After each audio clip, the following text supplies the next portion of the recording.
The girl is an empress. Her life was incredibly difficult, which invariably affected everything around her. Name Dante Renatus. Age unknown. Things didn't start out as well as we would have liked. The girl never had a family because she was left completely alone to the mercy of fate without the right to choose. The beauty's father was the crown prince, who turned out to be a scoundrel. The young man was not going to take responsibility for his promiscuity, which happened not so long ago. After his departure, the virgin's mother could not make ends meet, constantly complaining about life. A woman working as a musician abandoned her daughter in another city, hoping that it would be much easier and better. As a result, the girl grew up on her own, constantly wandering among the beggars and street children of the city, who, just like her, did not know where to go. My childhood was indeed extremely difficult. Renatus had to eat discarded food, and then, after she grew up, she could steal from the markets to obtain food for the following days. The year the main character turned 12, everything changed dramatically. A turning point came in her life that managed to change everything for her. The little girl was interested in one academy, which she would never have been able to get into anyway. She dreamed about it, but in the end, all she could do was come to the gate every day and watch the classes. The man, who apparently was the owner, notices the girl, leans over and asks if she also wants to try to pick up a sword at least once. Judging by her interest, she could do everything in the best possible way. The beauty was too fascinated by what was offered to her. It seemed that wishes would be fulfilled, but getting it was not so easy. Emptying her pockets, the brunette notices the fact that she has no money at all due to the fact that she lives on the street. The teacher knew this, of course. Smiling, the teacher holds out a wooden sword. Nobody knows how things will turn out. If Dante succeeds, she might even be accepted as a student to further teach her art. Accepting the little thing, the maiden sighs. For some reason, there is confidence that the old master said this as a joke. But if you can't try, then it's impossible to know anything in advance. In order for everything to really be a joke, all she had to do was get involved, which the heroine happily did, following every instruction given to her. Everything really turned out for the best. The beauty's abilities turned out to be amazing, blinding everyone around her.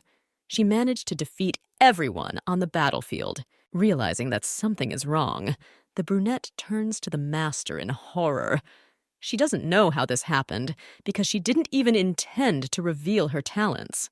The man was serious, so placing his hand on the child's shoulder, he asked if the lady would like to truly learn the art of the sword. The only thoughts running through my head were that the nasty life on the street was over.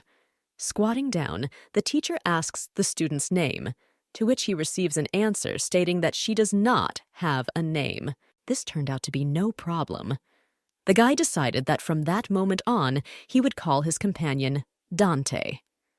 Now it was necessary that if someone asked who the master of this miracle was, she would say the right name. After that very day, the brunette became the adopted daughter of an old art teacher who, showing kindness, decided to take this important and big step. Then everything went exactly in the direction everyone expected. The teacher taught the girl with all his might, putting all his efforts into it, and she, in turn, tried her best.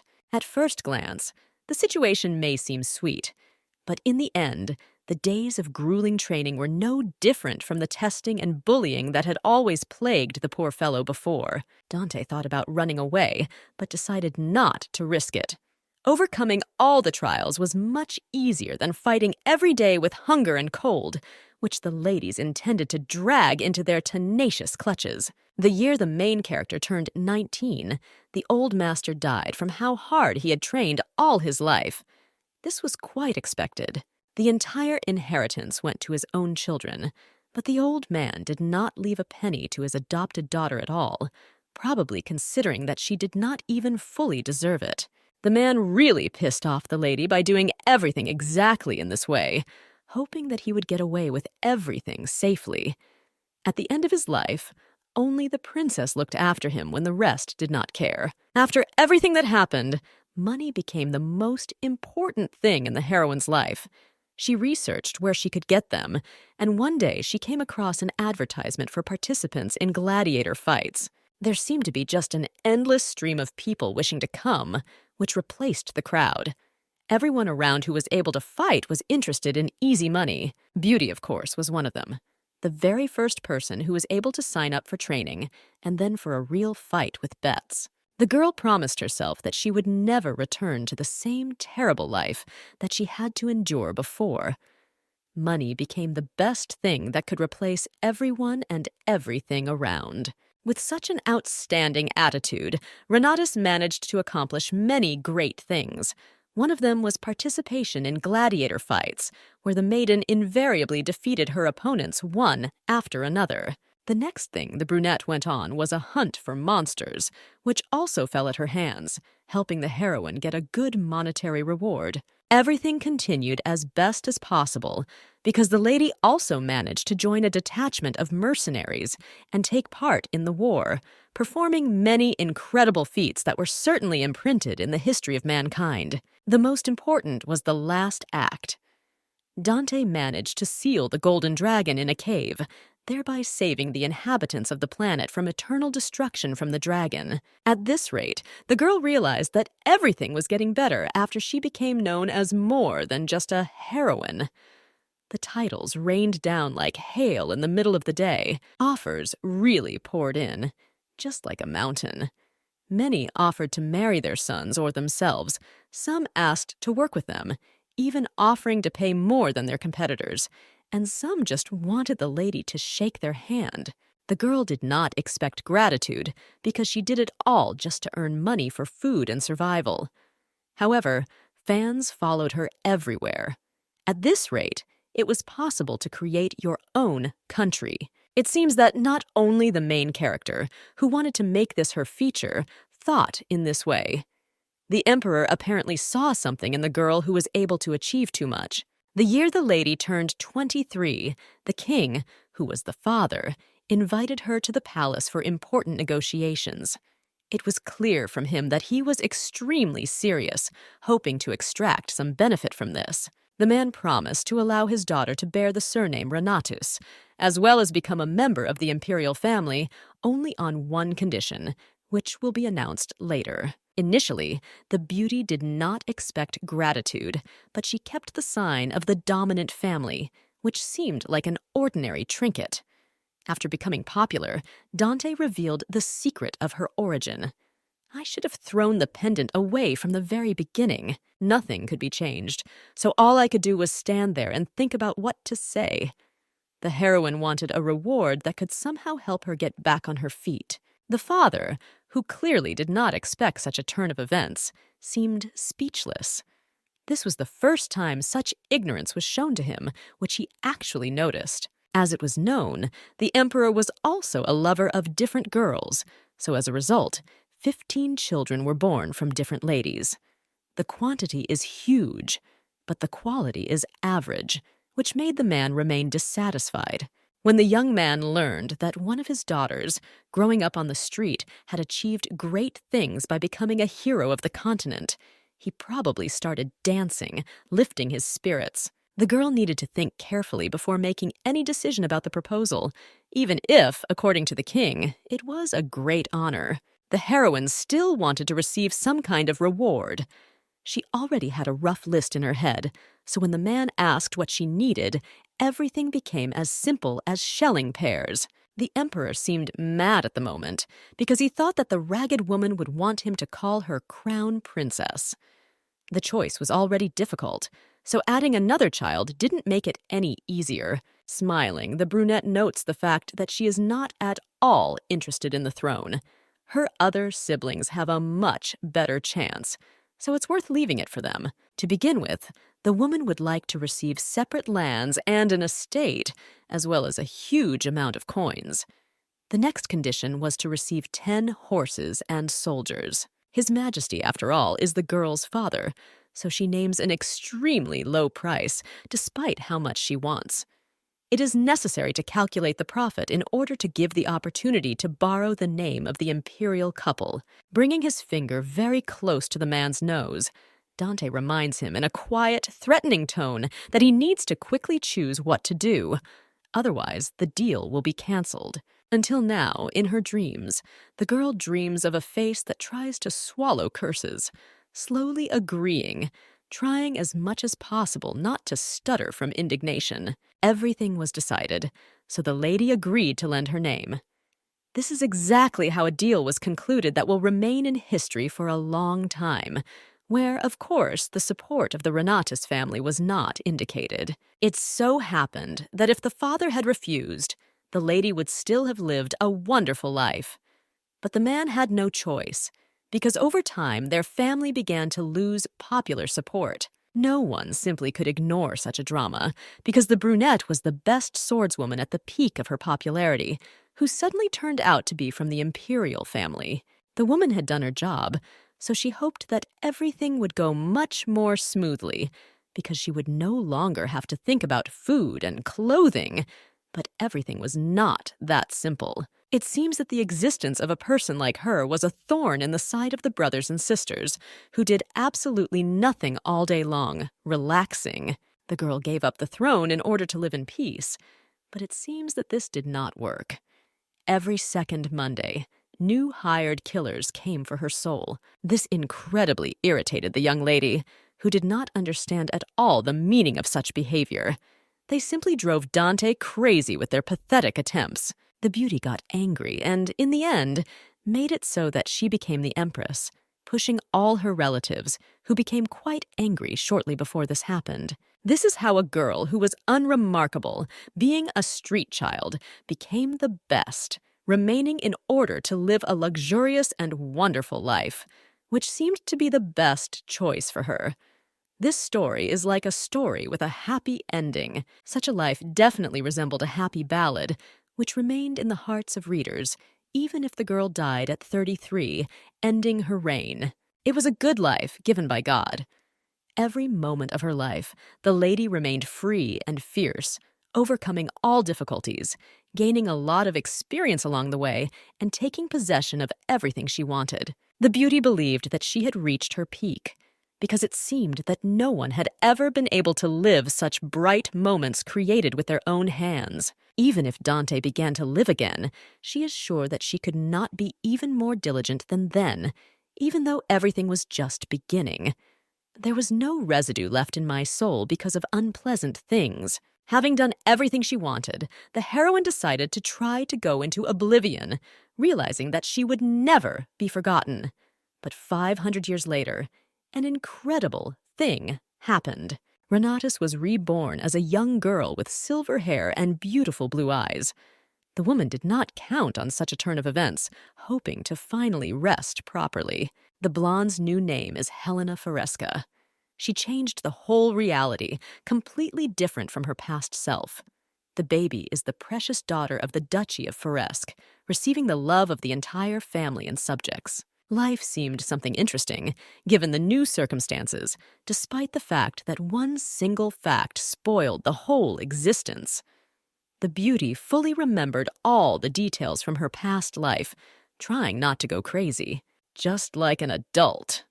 The heroine heard this phrase more often than anything else over the last 10 years of her second life after rebirth. She had time to get used to it. The baby never caused absolutely any trouble, remaining a much quieter and smarter child among the rest of her peers who behaved their age. In addition to other well-deserved regalia, the blonde herself taught herself to read, write, and ride horses. The difficult tasks that were a challenge even for some twice her age became special fun. This is how everyone began to consider Helena the pride of the family. She seemed like a wonderful heiress and daughter who tried to help everyone around her. A girl should be the best. But sometimes the character of an independent warrior comes out on its own. Sitting on the bed, Foresca sighs, talking about how bored she is. Whatever the girl did, she got bored very quickly, stopping her halfway. Nothing seemed to make sense anymore, which made Helena's father and mother terrified. Leaning closer to his daughter, Dad reminds her that it is better for small children not to think about something so strange. They should enjoy time with their family. The couple, as usual, overreacted, suggesting they look for something interesting that could show up at any moment. If the beauty wanted to do something, she could always turn to her parents for help. This speech did not evoke any tenderness or emotion in the body of the young lady, who looked at everything from an extremely skeptical point of view. She didn't want to do anything. The girl still felt incredibly awkward because of the boundless love that was given to her despite what happened in her past life. Sometimes I wanted to ask the couple to leave me alone. But in my head, the lady understood that they would be even more upset. Squatting down next to her daughter, the mother tries to convince the baby to hold her head up. Life is long, and during this time you can try a lot. No one leaves in order, however, remembering the age at which the heroine crouched in a past life. You want to laugh. You need to try to find something interesting for yourself. Turning around and heading towards the exit, the couple nods in agreement. They were confident that their daughter would be able to find something, and if not, she could always turn to her parents for help. Unfortunately, their worries will not disappear even in this case, but nothing can be done. It's worth at least trying to take the first steps, which can make the situation a little easier. In her past life, Dante survived diligently, so now it won't work out better. She has been reborn, so no one can blame her for the fact that now the girl is bored with all her activities. Falling on the bed, the beauty exhales furiously. She doesn't know at all what to do, even if she has already promised in advance to find something she likes. Looking at the ceiling, the heroine admits that this task is one of the most difficult that she has received recently. She can't understand why she suddenly found herself in the baby's body. In the morning, my brother came into the room. Leonard Foresca was the heroine's best friend, who always tried to support her despite the fact that he understood the least due to his 13 years of age. The young man sits down next to her, asking what she is going to do, to which he receives only a quiet grunt. The girl will pretend that she is looking because there is absolutely no such desire. Smiling, the boy promises that he will then be responsible for Helena until she becomes a grandmother. If she never likes anything, they won't have any other options. Grunting, the little girl answers with sarcasm because the blonde seems too confident. The very confidence of a 13-year-old is cute, even though it doesn't help the matter. It is worth recognizing that Farisk's dignity is not wealth or power, but Leonard's cuteness.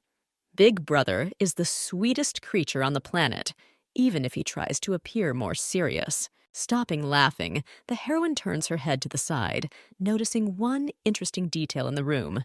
She asks the young man about the sword that stands in the corner. Turning towards the thing, the guy sighs. This sword is intended for fencing training, which will take place this afternoon exactly as scheduled. Asking about lessons, the beauty chuckles with interest. It turns out that a teacher recommended by his father came. He graduated from the famous Capital Academy, which is located far from here.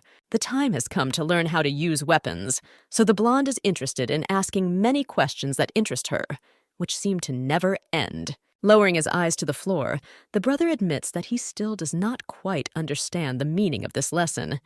It all started not so long ago, thereby not making it clear what was what and why. This answer causes excitement somewhere in Helena's heart. Leonard is quite understanding and diligent. He can even be praised for his independent studies, which have been going well for several years now. The young man does not know to what point they have reached. The teacher said that you need to find out everything yourself, so they just continue sparring, which began from the very beginning of the day. The question looms large in my head, because no master would teach a beginner starting with sparring. Times have clearly changed, but this seems too hopeless a way to get what you need. The blonde can't leave everything as it is. Now retreating quickly, she asks Farisk for permission to attend the lesson. The boy freezes, not expecting something like this. It seemed to him that such things were not at all interesting to someone like Helena, even if to some extent everything was fine. Without even thinking about the answer, the young man smiles, actively nodding his head. He was never able to refuse his younger sister, who knew how to persuade. Only a few hours passed, which dragged on incredibly long. The couple went down to the second floor of the estate's hall sometime in the afternoon. The day remained ahead, promising to be interesting. Leonard's smile seemed strangely unusual. The blonde seemed to glow with happiness all the way, clearly hoping that everything would go as it should. No longer finding the strength to remain silent, the girl asks why the boy is looking forward to the lesson so much. He denies, saying only that this is all because his sister is clearly interested. Raising his weapon in the air, the guy smiles more than ever.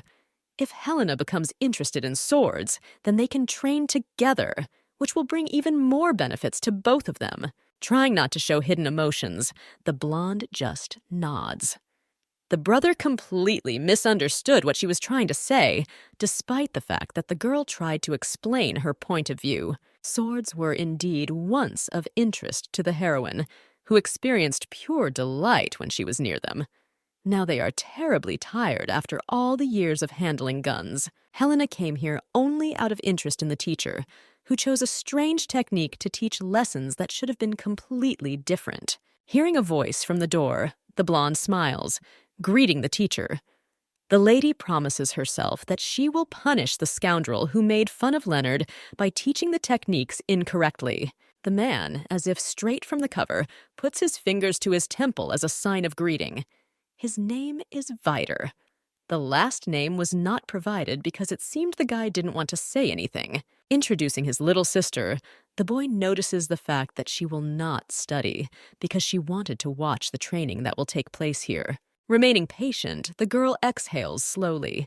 The impression that the brunette makes remains strange, so despite the fact that he is a fraudster, he seems to be, the beauty is going to teach him a lesson. Grabbing the hem of her dress, the girl tries to force herself to endure it, curtsying in greeting. She cannot begin to be indignant prematurely when this is completely unnecessary. Lowering her head down, the little girl introduces herself. I would really like to watch how the lesson will go, even if, according to others, she understands absolutely nothing about it. Grunting, the brunette notes that observation is everyone's choice. However, if she is interested in the weapon itself, it is worth immediately warning about some details. Freezing, the girl raises her eyebrows, trying to understand what exactly the man means. His statements incredibly worry the beauty, who finds it increasingly difficult to remain calm. A sword is a dangerous object. No matter how strange the following words may sound, this activity is not for women, who remain fragile creatures incapable of fighting. Without expressing any emotions, the princess continues to look at her interlocutor with a stony expression on her face. I want to say a lot of things, but I don't have the strength to do so. The girl remembers Empress Dante Renatus, who turns out to be a man, judging by the young man's stories. Bursting into laughter, the guy declares that the queen was a mutant. Obviously, the woman was bluffing, and all this was invented to praise her. Frowning, the little girl tries to keep her face. There is not enough strength to help a person who is already so deeply mired in what happened to him. This bag of bones simply insulted the princess, turning all the torment into a bluff. I don't want to be angry at a baby born 500 years later, but it's difficult. Looking at the thing, the young man examines the sword with a loving gaze, saying that it was created for men who are strong and are always ready for all difficulties. Clenching her hand into a fist, the blonde thinks about how she can hit a person so that she will feel better. This needs to stop before it goes too far. The brother seems to understand everything from the first emotion, so stepping forward, he interrupts the man. Whatever Helena is interested in, no one should interfere with it so as not to frighten off her interest. Turning away, the brunette looks at the couple in shock. He quietly asks about what happened to the young man who suddenly decided to stand up for the princess. The girl standing behind is looking somewhere to the side. She is incredibly touched by how brave Leonard is. It's not like anyone else would have tried to resist, so she praises the boy. Smiling, the man notices the fact that the prince has become too self-confident. Being with his sister gave him a strength he didn't have before, no matter how hard he tried to hide it. Putting his sword forward, the man stops a few steps away from the guy, who freezes, eyes wide. Tears are held back, remaining somewhere in the corners of the eyes, which have become larger. Throwing the thing over his shoulder, the teacher grins. If the boy wants to have the right to object, he must defeat him at least once at all. Looking down at the floor, the young man blushes in embarrassment. Silence is regarded as giving up without a fight, so the master suggests finally starting the lesson that has already begun. Turning around and heading towards the middle of the hall, the brunette notices that they have absolutely no time for empty chatter like this. There are still many things to do ahead. Sighing, the girl tries to contain the uncontrollable anger that will very soon break through the dam of reason. A teacher should never say such things to a beginner who has only been studying for a month. This bastard shamed not someone incomprehensible, but Helena's brother, who promised to take care of her until she became a grandmother, being in some business that would be interesting to her. Folding her arms across her chest, the blonde looks coldly towards those sparring. She thinks about how angry she is at the scoundrel from the academy. A man does not watch his language at all, as well as his movements, which can bring trouble to himself. It is worth teaching a lesson to a puppy who does not behave quite appropriately. There were no goals in sparring except one. The master wanted to break Leonard's pride, so he won over and over again, being at the highest level of this chain. Lowering the guy to the floor once again, the brunette giggles disgustingly, forcing the young man to follow instructions that seem endless. He should rise more smoothly and follow everything that is said. Starting to laugh with a strange laugh, the teacher mocks the prince. He fell because his steps got confused. You should be careful, because the princess is looking at them, which can lead to shame. The boy tries to get up as quickly as possible, finding his last strength to lean on the sword that stands next to him. His cheeks were flushed with shame and fatigue, showing his true emotions. It seems as if the teacher is simply amused by the clumsiness of the child, who, instead of learning, receives a lot of ridicule, absolutely not worth the attention of others. At first, looking at this picture, it may seem that a superior teacher is diligently teaching a beginner who does not understand at all how to do most of the elements. However, it is not.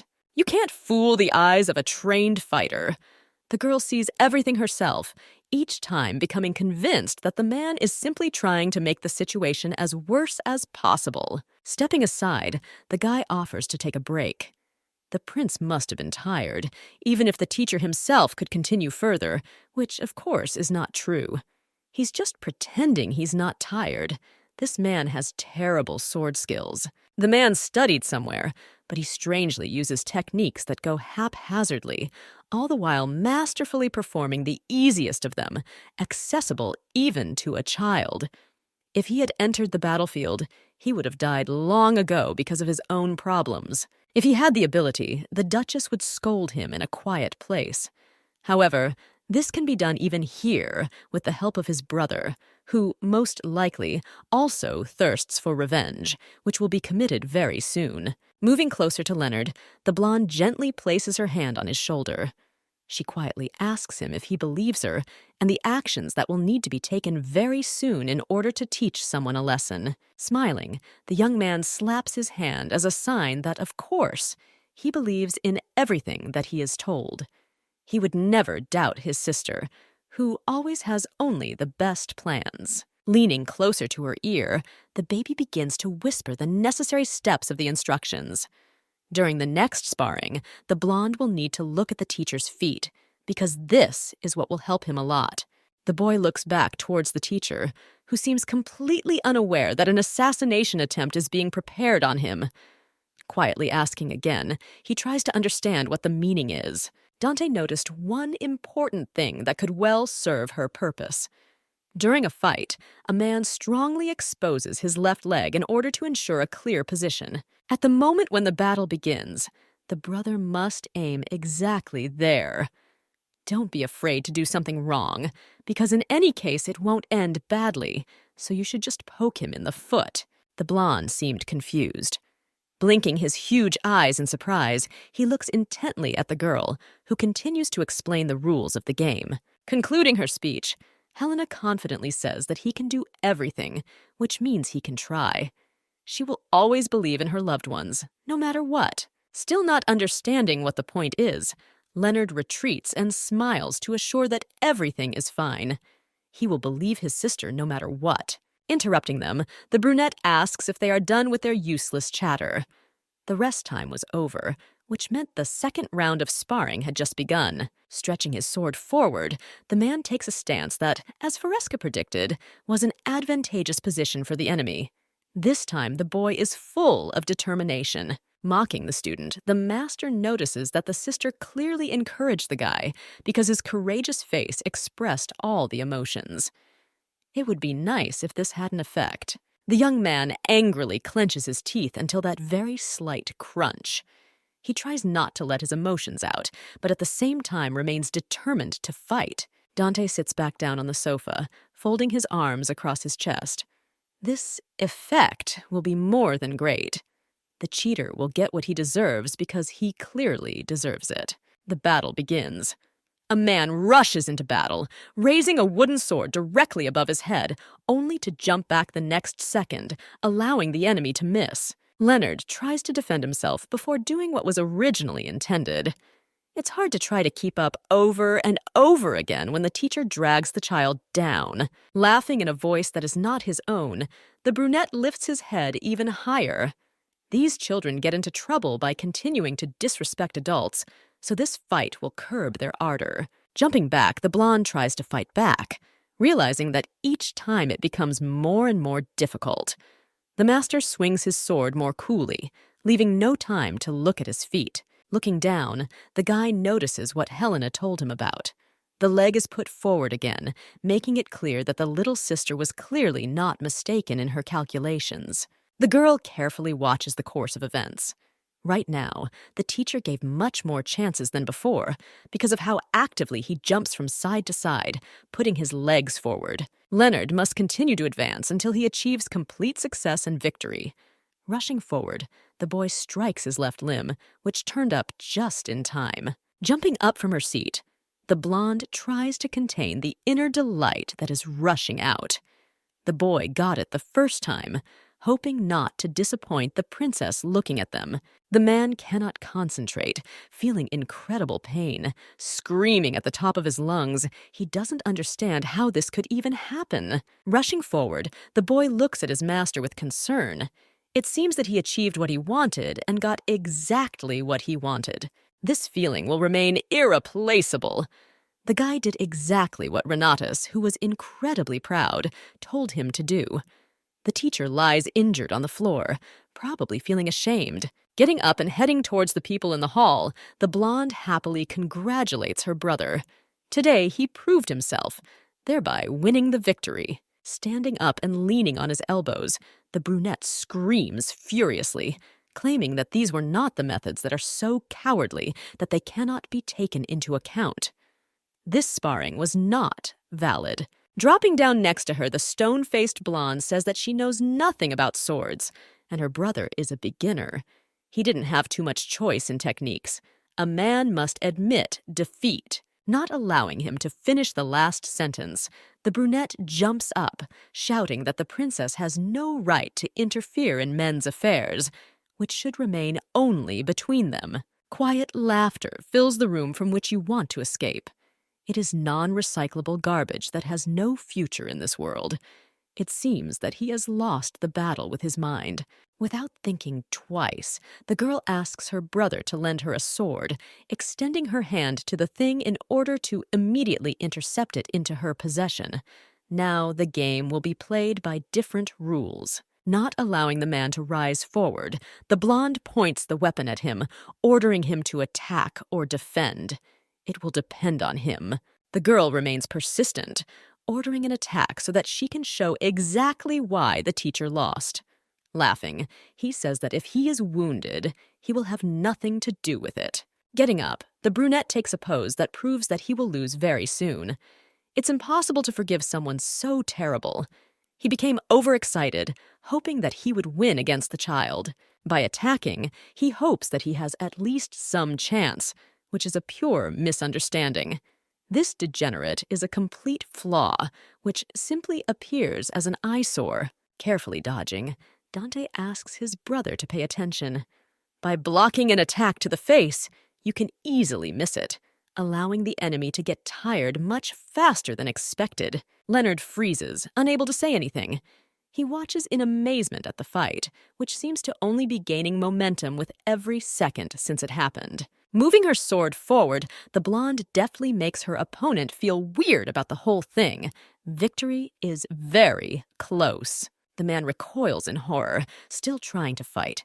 He tries to make sure that this time the child also loses, but this time the outcome will be completely different. The teacher underestimated the princess because she was just a child. Going to ask her with his useless abilities, the young man chose not the best method from the ones proposed. You need to be agile and confident. Giving his next instructions, Dante turns his hand, allowing the other sword to slide away. The weight is too sweet because the stand is shaking. Still trying to dodge, the brunette straightens his shoulders and receives a blow to his stomach, which makes him bend over and start coughing. There would be no more mercy, and this was the final step. Raising her leg up, Faresca pushes her body down, causing it to fall onto the cold tiles, remaining there after all the techniques of a 10-year-old child. This mediocrity just wanted to show off to the newcomers by pretending to be strong and not teach them how to fencing. He taught his student, who was a prince, absurdity. Sighing, the princess says that it was so simple that you want to yawn. Getting up, the master tries to put 2 words into a sentence, not understanding how this happened. As in the previous life, everyone who touched the family suffered ruin at the hands of the knight. Smiling, the girl repeats the guy's words, saying that the sword does not suit him. The best solution would be not to touch such a terrible and dangerous object, but to start embroidering. Crawling back, the enemy still won't let up, trying to object to everything that has been said to him lately. He doesn't want to just accept it. Raising her hand in the air, the blonde makes the master shrink and begin to shake from the fear that has been present in the room for the last few tens of minutes. Throwing the wooden weapon into the air, the heroine turns around, no longer feeling any satisfaction or any desire to be in this place. Seeing the sword approaching the body, the man screams in horror, trying to get up as quickly as possible. The pain bothers him, so he remains sitting on the cold tiles. As she approaches the door, the blonde stops only to say that teachers are no longer welcome in the palace, along with his strange teaching methods. The weapon hits his head, causing the guy to fall and cower. Today he got what he deserved, even if he hoped for the usual favorable outcome, which was not destined to come true. Approaching Leonard, who is still standing with his mouth open, the girl puts her hand on his shoulder, trying to assure him that everything will be fine because he will no longer see the one who humiliated him. From today, the girl will take over the training of the young man. Therefore, just like that, Helena, who was 10 years old, found what she would like to do after a long time of searching. Arriving at her parents', the girl tries to express her point of view as gently as possible. She wants to teach her brother the arts of swordsmanship, which will obviously help her in not being bored anymore. The girl decided to tell this news to the married couple, who promised that they would support their daughter in absolutely any endeavor that she would like. You could tell they weren't entirely delighted. However, it was more like a veil that covered their eyes. After all, after everything that happened, they seemed extremely surprised. I wanted to ask a lot of questions. The couple, despite their words, refused the children purely for their safety, without even explaining the exact reason, hoping that they would figure it out on their own. A week passed that seemed to drag on for almost an eternity. Duke Fresco's office, as usual, was in complete silence despite the fact that his daughter had arrived there. Turning to Helena, who was interested in reading the book, her father announces that he sent a man and found out about the teacher whom she fired. They needed more information. It turned out that due to a lack of points, the guy often stayed for a second year at the academy, which affected his career.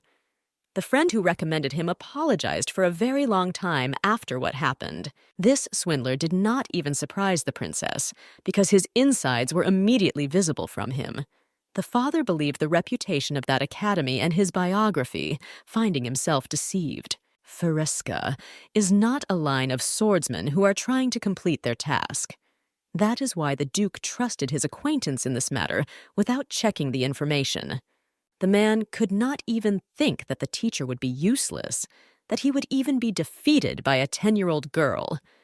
This, of course, only happened because it was the main character, but it was also worth attention. Smiling, the blonde is glad that she fired the crook before it was too late. If Leonard had continued to learn the ropes from him, he might have simply gotten used to the wrong approach that was being used. The blonde turns away once again, trying to come up with an excuse. There is some meaning in the daughter's words, and she never throws words to the wind. However, common sense must also be present. She says that she will teach someone to fencing, although she herself has never studied it in her life, exposing herself and those around her to unnecessary risk. Rising from his chair, the father offers to make a deal. The girl was never interested in anything, and now that she has the desired thing, nothing can be missed. There's a visitor coming to the Duke's lands next week, and he's the same age as Leonard, which makes for some interesting things to happen. The proposal was that Helena try to train her brother to a level where they could fight without any problems. Clarifying, the lady understands that they want her brother to defeat that guest. Judging by Leonard's understanding and diligent attempts, this will be quite possible. The guy smiles. The daughter agreed because she thought that she would be able to do it. However, she realized that the proposal was more of a provocation. Continuing his speech, the father announced that this summer, Prince Kaisar would arrive and stay at their estate somewhere for a not very long period of time. The young lady freezes in shock at what she just heard. She can't believe that she is being asked to defeat the famous prince, thereby proving her abilities. I want to run away and forget about the deal, because after Rebirth, this is the first situation in 10 years that left the princess speechless, who promised to return not so soon. Many say that Kaisar is an incredibly capable child. In the Imperial palace, he was trained as the future head of state, and of course he studied the art of the sword. This will most likely be incredibly difficult, because Leonard and the prince had a huge gap in training. The young man was excellent at wielding a real sword, while the blonde was just beginning his journey. Thus, the father was hinting that it was better to give up. My brother is distracted from his thoughts by grabbing his sister's shoulder. He asks if she can see the color of the crown prince's eyes, to which she shakes her head negatively. Turning around, the girl notices the boy. They say that all people from the Grey family have scarlet eyes, which seems surprising, considering how rare this color is among the rest. Turning a skeptical glance at those around her, the blonde sighs. She doesn't understand it, so she always thought it was nothing special. Thinking back, the Empress remembers how she passed the title onto her best friend, Duke Elisa Grey, before her death. He was a wonderful man who always served with his heart and soul. Now this brings back memories, because the girl is sure that then it was red eyes with a kind, devoted sparkle in the pupils that looked at her. The blonde leans down to greet His Highness. Introducing his name, he says that it is a great honor to meet one of the royal couple who has arrived. Helena decides to do the same, so curtsying, she closes her eyes, calling her first and last name, which is already known to everyone because of the dukedom. Looking at the young man so closely, Dante notices strange similarities between the prince and Elez. They are too similar, but it is logical because the guy is his descendant. Without allowing anyone to finish the sentence, the brunette turns away. If these were empty greetings, then he, of course, did not need them, even if they were supposed to somehow soften the situation. The boy had a disgusting character, which was known to everyone around him. Even if this is so, Kaisar was somewhat right, because these were indeed empty greetings. Normally, the blonde would pretend she didn't hear anything. However, instead, because of the prince's resemblance to his best friend, the girl asks what kind of greeting His Majesty wanted then. Grey turns back sharply, widening his eyes. Looking at the interlocutor, he quietly asks what she said, realizing that he most likely heard it. Stretching her hand forward, the lady offers to shake hands instead of unnecessary greetings, which for some reason he did not like at all, even though this was customary in high society. The people around stared in surprise at the outstretched palm, which was still very close to the guy, who seemed astonished as everyone else. Jumping to the side, the brunette shouts that this is completely unthinkable. The girl dared to behave inappropriately, thereby putting herself in danger. The guy who arrived with the prince grabs his hand and begins to shake it. The princess is incredible because she decided to meet His Highness halfway, despite all the obstacles. The man apologizes for daring to touch the body of the Imperial family, but while they are here, everyone needs to live together, even if someone doesn't want to. Tears roll down their cheeks on their own. By clicking his tongue in contempt, the boy no longer blocks the greeting that made him want to fall into the ground. Turning to the princess, he nods. They will try to live these few months on good terms without spoiling each other's entire vacation here. Expressing no emotion, the blonde just nods. He immediately became so soft, even if it seemed that he would become even more arrogant. The hand squeezes the woman's palm forcefully, causing slight pain. It seems that the prince had already been informed that the girl had some sword skills, so he decided to defeat her by force. You have to fight with a boy who was born 500 years later, thereby driving yourself into an unpleasant situation. In this case, she cannot lose, even if this happens. Smirking, the blue-eyed girl understands that it would be best to teach this guy how to properly shake, because it is impossible to win with strength alone. It is important to put pressure on the joint. So by raising her thumb, the beauty presses, thereby causing the bones to compress, sending endless pain into the body.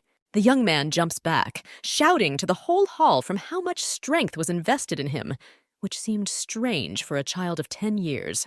He lost even if the fight had not yet begun. The servant runs up to His Highness, trying to ask him what happened because the reaction was clearly unusual for those who surrounded Kaisar. Frowning, the boy tries to recover, declaring that nothing happened, even if just a minute ago he burst into a loud scream that everyone heard. Smiling, the blonde follows the brunette with her eyes.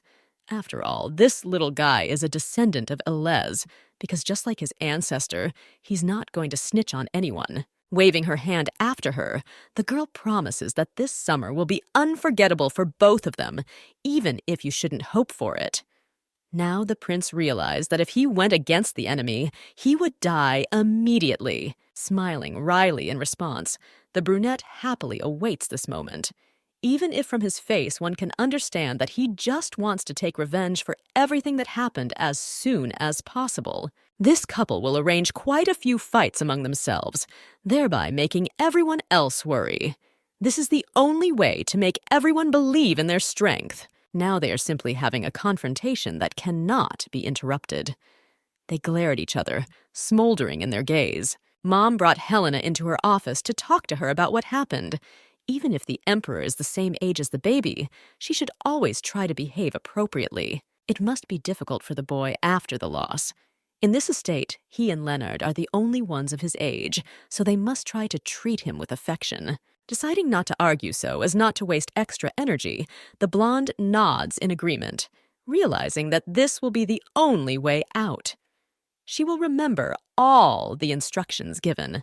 The girl thought that the first meeting with Kaisar was successful, but obviously the adults did not think so. They looked like cats that had gotten into a fight. It wasn't all that bad, because thanks to this, the princess learned the reason for the future emperor's visit to their estate. Last winter, the empress passed away, so the prince fell into despair, no longer finding any reason to be happy. It was something unnecessary. Thanks to his father's care, the boy left the Imperial castle and came here to get some relief. This was the real reason why the ruling family ended up here.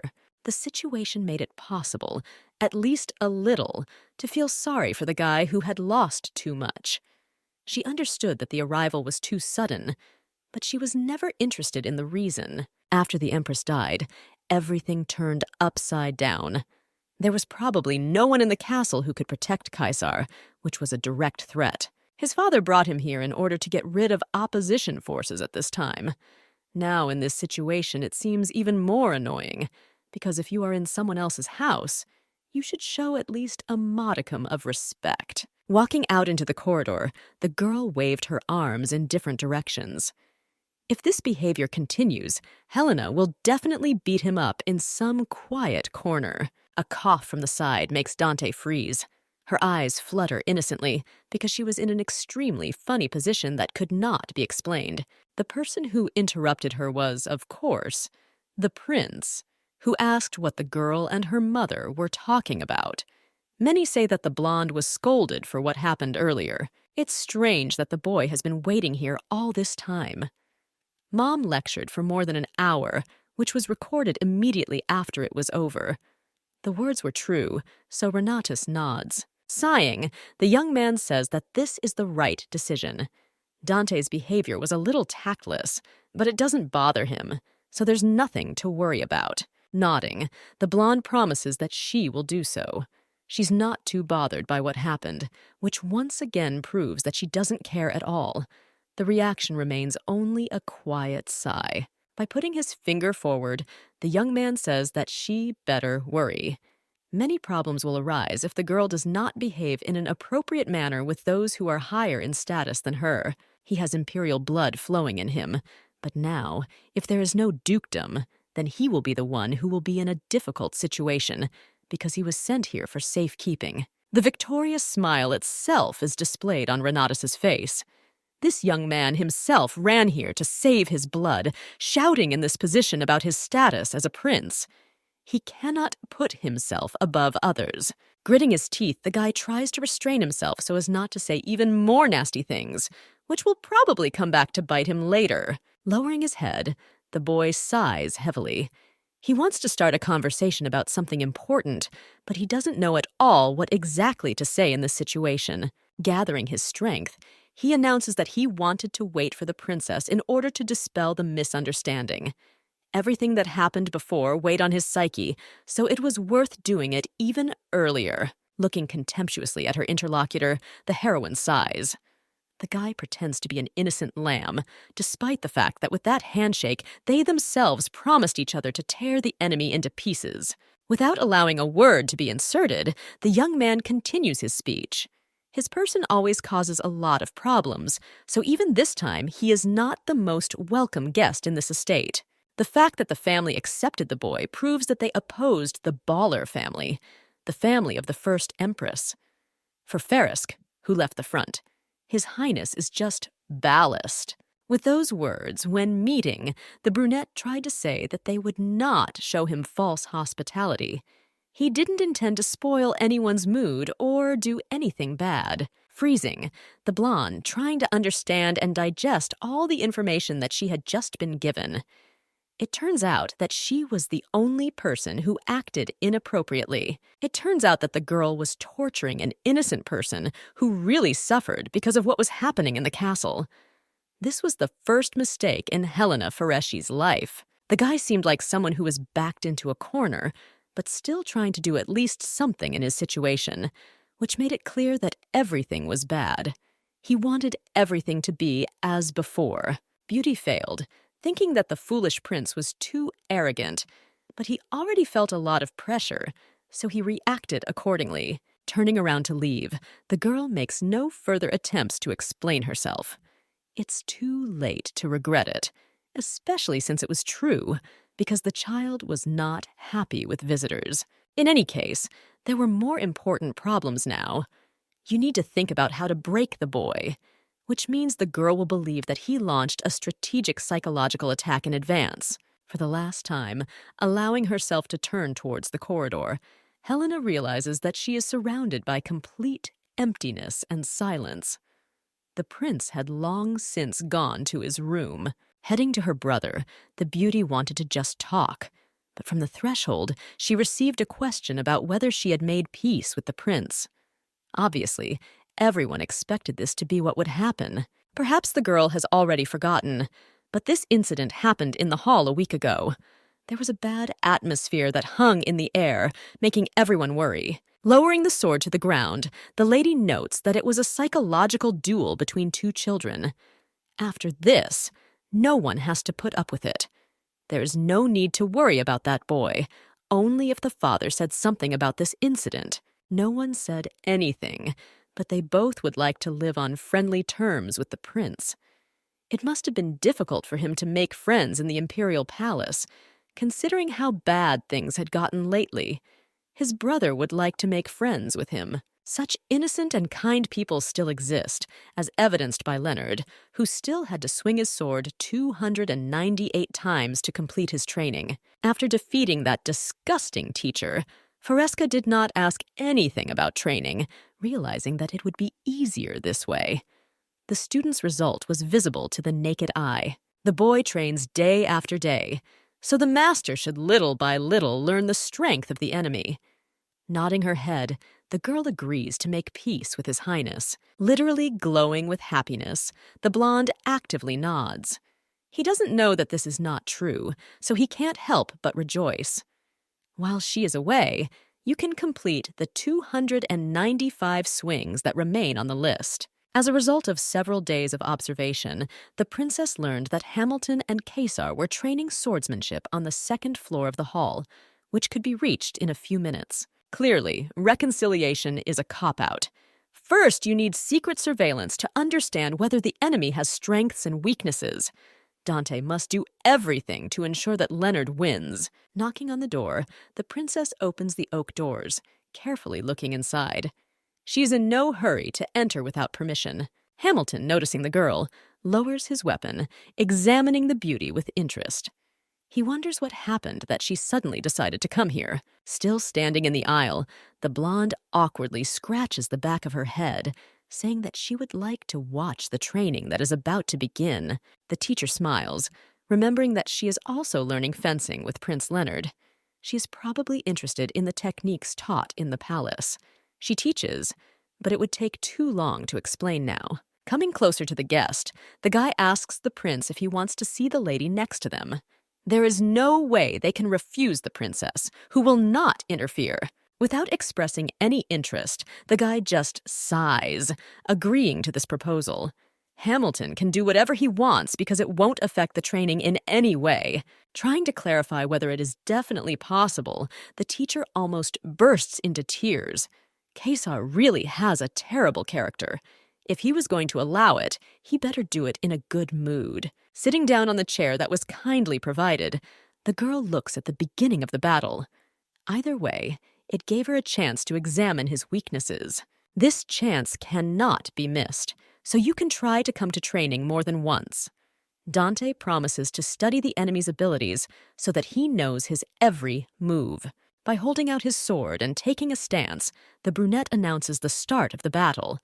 The prince gets a total of 30 seconds to prepare before he rushes into battle, trying to fight back and attack. Watching the progress of the fight, the beauty tries not to show that she is completely in shock. It seems like everything didn't go as planned. The young man tried to make the fight more varied. Quietly admitting her mistake, the blonde lowers herself down. The prince is too good at what he does despite trying not to show it. Surprisingly for his age, he has very high concentration and quick reactions. If Leonard gets better through effort, then everything is completely different. Kaisar was born with abilities that could not be interrupted. One could say that the young man was somewhat similar to the main character, because she was exactly the same. Being in shock, the girl realizes that now they have huge problems. Leonard cannot be compared to a prince who does everything in the best possible way. The blonde is trying to fulfill all the steps that he promised to do for his sister, not yet suspecting what kind of mess they got into. It will take a lot more effort than expected. Exhaling air, Hamilton stops. His Majesty is in good shape today, so they can continue after the teacher has rested for a while. Nodding lightly, the brunette lowers the wooden sword in order to hide it in the sheath intended for the item. He was also pretty tired, so he needed at least a 5-minute rest. Running up, the girl holds out a towel, noticing the fact that the young man has incredible abilities. She is really surprised that he revealed such a side. Frowning, the guy accepts the thing, asking from which side he was seen before. He had always been one of the most capable children studying the arts, so there was no point in doubting his abilities. Smiling, the girl nods, trying to change the subject. After watching the sparring, no matter how she looked at this kid, no flaws caught her eye. There are no options left except to personally engage him in battle and find at least one weakness. If the prince was not too tired, they could engage in battle. Kaisar freezes, trying to find the right words, which disappeared somewhere at that very second. Hamilton also could not find words, not understanding how the princess decided to do this. The young man starts screaming. He heard that the girl had just recently started learning fencing, which meant she could get hurt. The answer is that mastery must be learned by being wounded. This is true, but if the girl gets hurt, he will be ashamed in front of the Duke.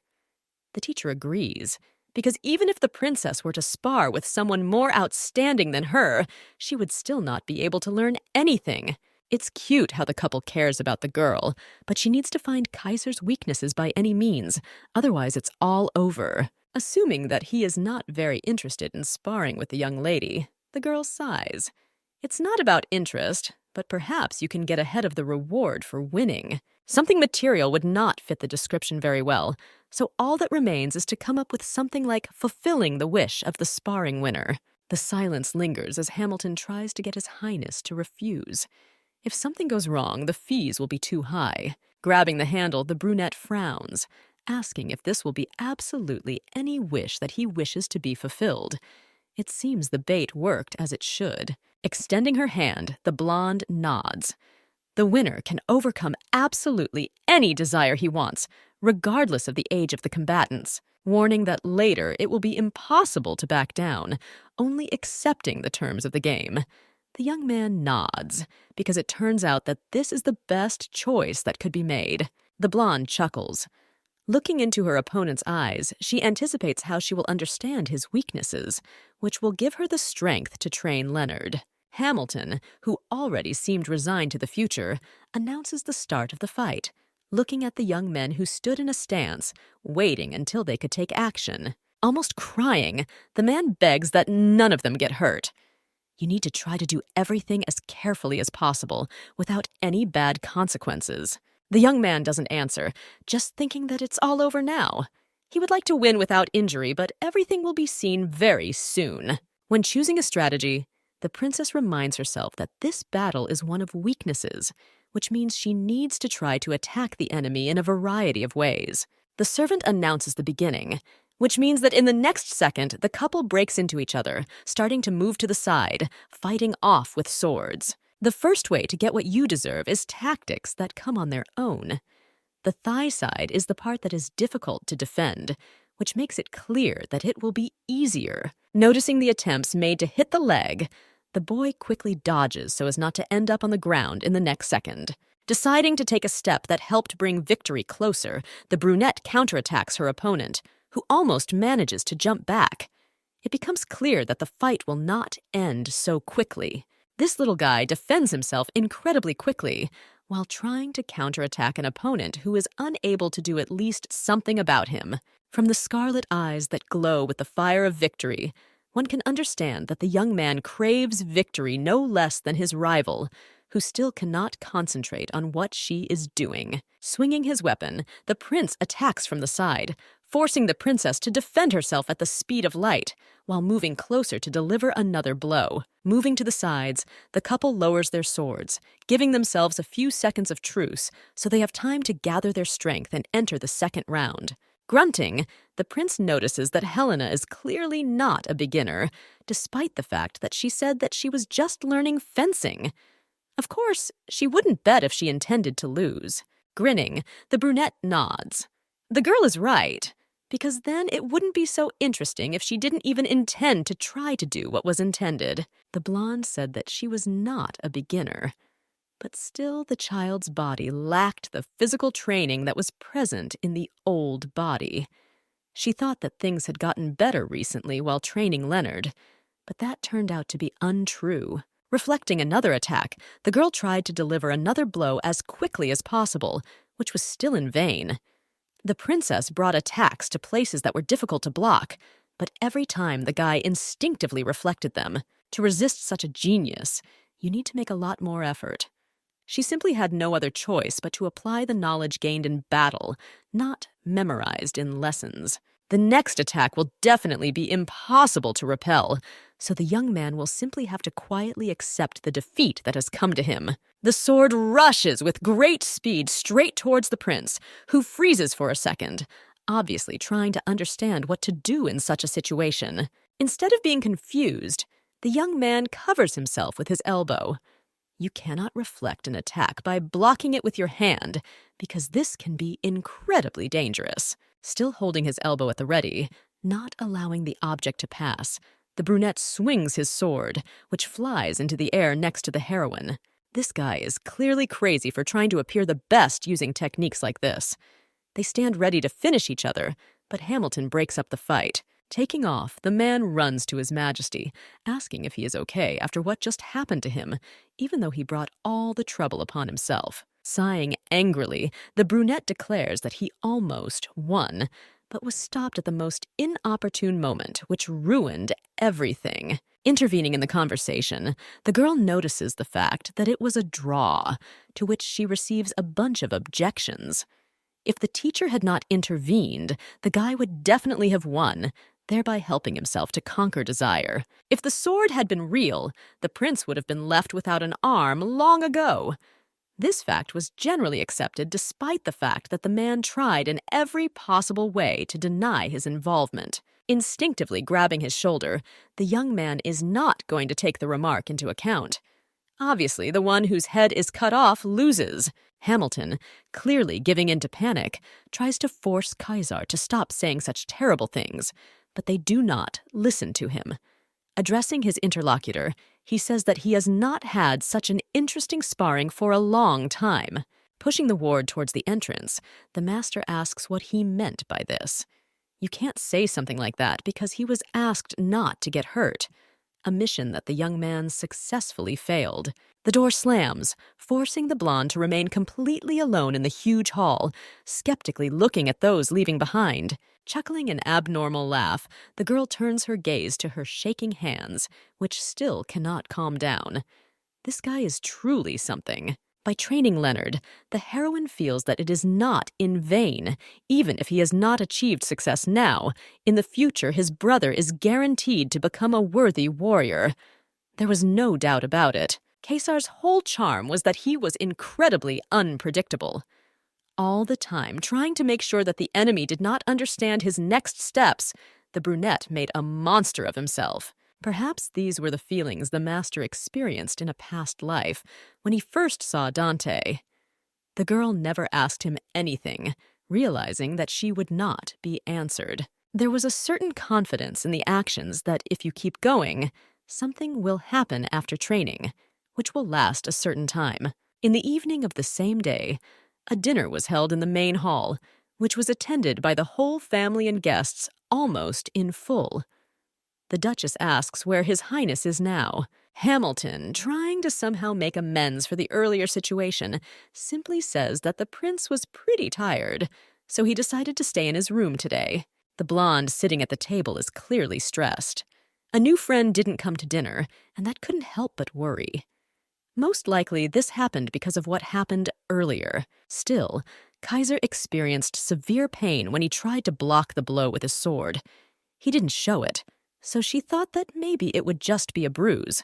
But, as practice has shown, it turned out to be much worse. Slowly exhaling air in an attempt to calm down, the princess realizes that this was also her fault. Although the young man should have been calmer, or at least careful. This situation seemed unpleasant to everyone involved. Approaching the door of the prince's room, the Duchess quietly knocks on the wood. A normal, familiar voice is heard behind the door. The heroine promised herself that she would return for lunch immediately after checking his condition. It seems that everything was in perfect order.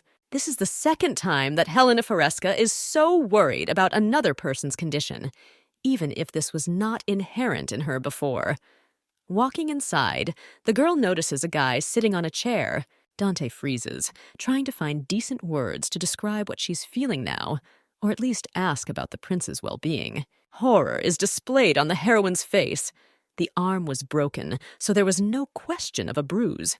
She did something terrible to the child, and even if he put his elbow in, it didn't mean anything. Smirking, the brunette notices that the interlocutor has a funny expression on her face. She seemed to feel horror and confusion at the same time. Sitting down next to him, Renatus asks whether the treatment was carried out properly. Hamilton invited a doctor to ensure that the wound healed as quickly as possible. Folding her arms across her chest, the lady begins to grumble about how she shouldn't take something like this so lightly. She knows what it's like because she also broke her finger, after which the place hurt and ached due to the rain and changing weather. Memories pop up in my head. In order to protect herself and save her life, the knight tried to do everything as best as possible, but having failed, she grabbed her sword to stop him. Turning away, Dante says that she did not try to stop the attack, but was simply fooling around. The best solution was to change the topic, because without noticing it, the princess almost told about an incident from a past life. Asking a few more questions, Helena wonders if Kaisar will lie about the fact that it was the heroine's fault that he broke his arm. There's no point in him doing this because he is not a child. He would never act in such a shameful manner, but he does not even deny that he does not like the girl at all. She is the same because the guy knows very well that the beauty does not like him. Putting on a smile, the Duchess says that for her, everything is just the opposite. Actually, she likes His Highness because she would like to raise such a genius for future victories in battles. Clearly embarrassed, the guy jumps up from his seat, starting to talk about sparring. At the end of the fight, the girl still relaxed and almost lost. Unsurprised, the blonde nods easily. She will not deny the truth, because when the lady saw that Kaisar was blocking the blow with his hand, she was afraid that she might hurt someone. At that moment, the lady could not change the course of the attack, but it was necessary to avoid breaking his arm, so, having tried her best, the girl almost lost. It turns out that the prince knew what could happen and knew about the consequences, but still crossed the line and put a block, exposing himself as a masochist. The only excuse is that the guy had absolutely no idea what wish the lady could make. He asks what the girl wanted to ask. By putting on an innocent expression on her face, the lady announces that she just wanted to get herself a servant who would obey her. There's absolutely nothing wrong with this. Almost exploding, the brunette shouts that the emperor of an entire country cannot become a servant of an aristocrat who is lower in status than him. The answer is a roaring laugh. The girl asks what the young man wanted to ask, who flinches after asking the question. He didn't expect anyone in his right mind to ask him this. Turning away, the brunette pretends that everything is fine, because the fight ended in a draw long ago. It was unfair, because the princess spoke about her desire. Deciding to take the prince weakly, the lady grabs his hand, saying that she understood what exactly they wanted from her. The man wanted to force the girl to do something daring and inappropriate. Turning away, the young man sighs.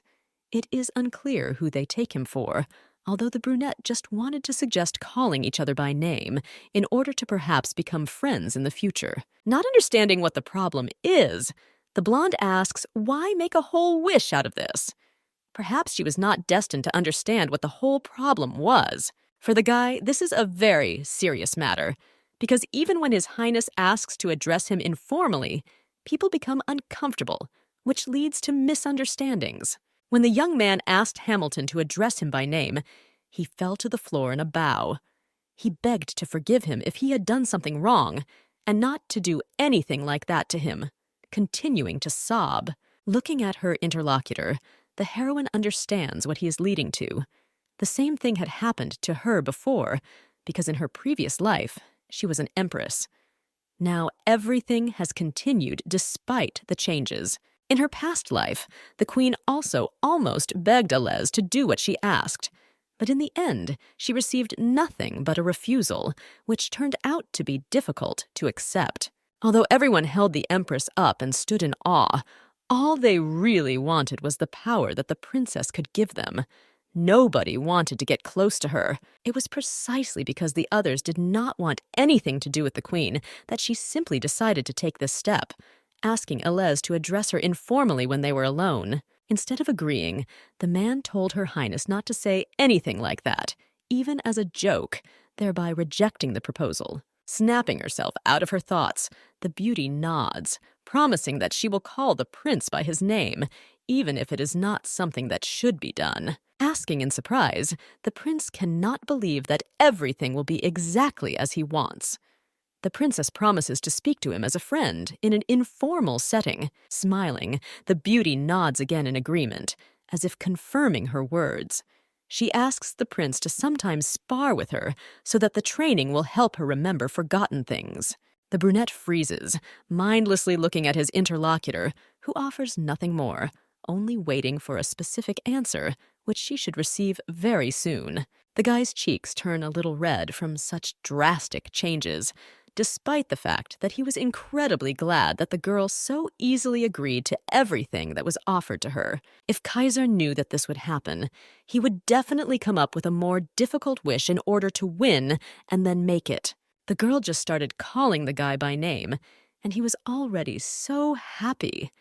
It seems that for the complete picture, only such small details are needed, in the form of at least one friend. If Ellis had done the same then, perhaps the Duchess would have felt the same. Laughing lightly, Dante imagined her face in the past, which would express joy. Bursting out with uncontrollable laughter, the heroine tries to calm down, hearing reproaches from the prince, who became even more flushed with color, which does not leave her face. Kaisar decided to take a break from training until his hand healed. He seemed quite complete without classes, because now he had friends. The three of them got together almost every day to play cards. This was a suggestion from Leonard, who clearly cared about Kaisar as if he were his own brother. But after a few days, everyone got fed up. As usual, lying on the carpet, the friends complained about everything, because in addition to all the problems, trouble did not come alone, forcing them to stay at home due to the rainy season, which had just begun. The boredom is interrupted by a voice that says that on such days, something unusual usually appears in the duchy. Waiting for the children to ask about this, the man pauses. The brunette clasps his hands, saying that on summer nights like today, a woman in blue clothes usually appears in the basement, looking for a new victim. The boys try to make their interlocutor change his mind, and say that he simply lied about everything, but he remains silent. Sighing indifferently, the beauty with a stony expression says that ghosts do not exist. This was clear even to small children who were 5 years old. Putting his finger forward, the man assures that there are neither one nor two witnesses, which adds credibility. It is for this reason that the Duke restricts the entrance to the basement. The prince quietly turns to Leonard, asking if this is true. Almost crying, the boy says that the entrance to the forbidden room is really closed so that no one goes there. Of course, the father does not allow him to go down and go there, because no one knows what will happen to the one who is caught by the ghost. A person may be very unwell. You can see that the corners of the guy's lips are raised, which means he's joking. However, without stopping, the man asks to be calm, so as not to catch the eye of the woman in blue. Starting to scream, the friends grab each other, hoping that this will somehow save them. Obviously, they are children, so they believed in another story. Knocking on the door, thereby causing panic, the brunette enters, asking Mr. Viscount to discuss with him the details of the carriage repair, which needs to begin today. Sighing, the blonde escorts Hamilton out. Apparently, the guy relieves stress after work. Asking those in the room why they were so scared, the girl looks at them skeptically, because this is not true. Jumping up from his seat, the prince vehemently assures that ghosts are not a myth, and they exist. They are even in the Imperial castle, not to mention the Duke's estate. They say that on days when the sun disappears, there is complete silence from which you want to hide. A ghost haunts the castle and seeks revenge. Sealed by Empress Dante Renatus in her youth, The dragon Crusade flies through the corridor and searches for her reborn body. She left the world a long time ago, but he still does not want to forgive what the woman did. It's even harder to believe in such a fable than what they were talking about before. No one seems to care about her opinion or why this happened, because she knows this dragon. It's not clear why you need to fly in the castle if everything burned down and disappeared. The prince decides to take an important step and suggests that instead of cards, they go to the basement tonight and see for themselves whether there is a ghost there. A fight begins between friends. The princess is not going to go anywhere while the prince is trying to get her to get up and go with them. Nobody pays attention to Leonard. Falling to the ground, the girl rolls onto her back. It seems terrible to do what you most don't want on such a hot, sultry day. If a couple wants, they can go together. Already turning to threats, the girl breaks into a scream. She doesn't want to go anywhere, no matter what they might offer her. I just want to get a little peace and quiet. Still, no one left a choice, so the beauty stands in front of the door to the basement, holding a candle to illuminate the road, which is completely covered in darkness. Stopping near the doors, the guys check the door, realizing that it is locked, which is quite logical after all the stories. I don't want to believe that the heroine fell for such a simple trick that was thrown as bait. They wanted to take her lightly, saying that the princess was simply afraid. This character trait did not go away even after Rebirth, so the Virgin is skeptical about such fun. No one knows where the key is that would help open the door. Taking out his sword, Leonard swings. They understand that there is nothing left but to break the lock that blocked the passage to that very treasured place. Realizing that there is no choice, the girl rushes forward. There is no need to create unnecessary noise, which would probably wake up all the inhabitants.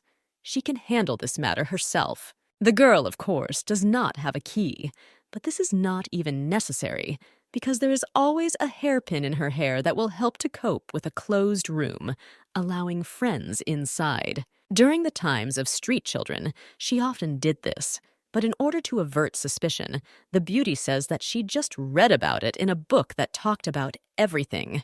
The door opens with a dull sound, letting everyone inside. Once there, young people still cannot muster the strength to go inside. Taking the candle from her brother's hands, the girl orders them to look at their feet. From here, she will go first in order to prevent any problems that might arise. The opinion changed because Leonard took the blow, being the eldest. Carefully going down the steps, he looks around to understand what awaits them. The atmosphere in the basement turned out to be even worse than imagined. The dampness and dust didn't help at all, but I had to pull myself together, because if one of them got hurt, only the heroine could take care of her friends. There was nothing scary here, even if at first it seemed like there was a ghost there. In the depths of this tunnel, there is a canal, because everyone hears the murmur of water, which makes it clear what exactly it means. There are definitely no ghosts here, but the temperature has dropped sharply. At the beginning of the stairs, I was almost breathless due to the temperature, but now my body is literally freezing. The couple was finally convinced that everything was in order, and the story about the woman in blue was a fiction, which means that it was time for them all to head upstairs to return.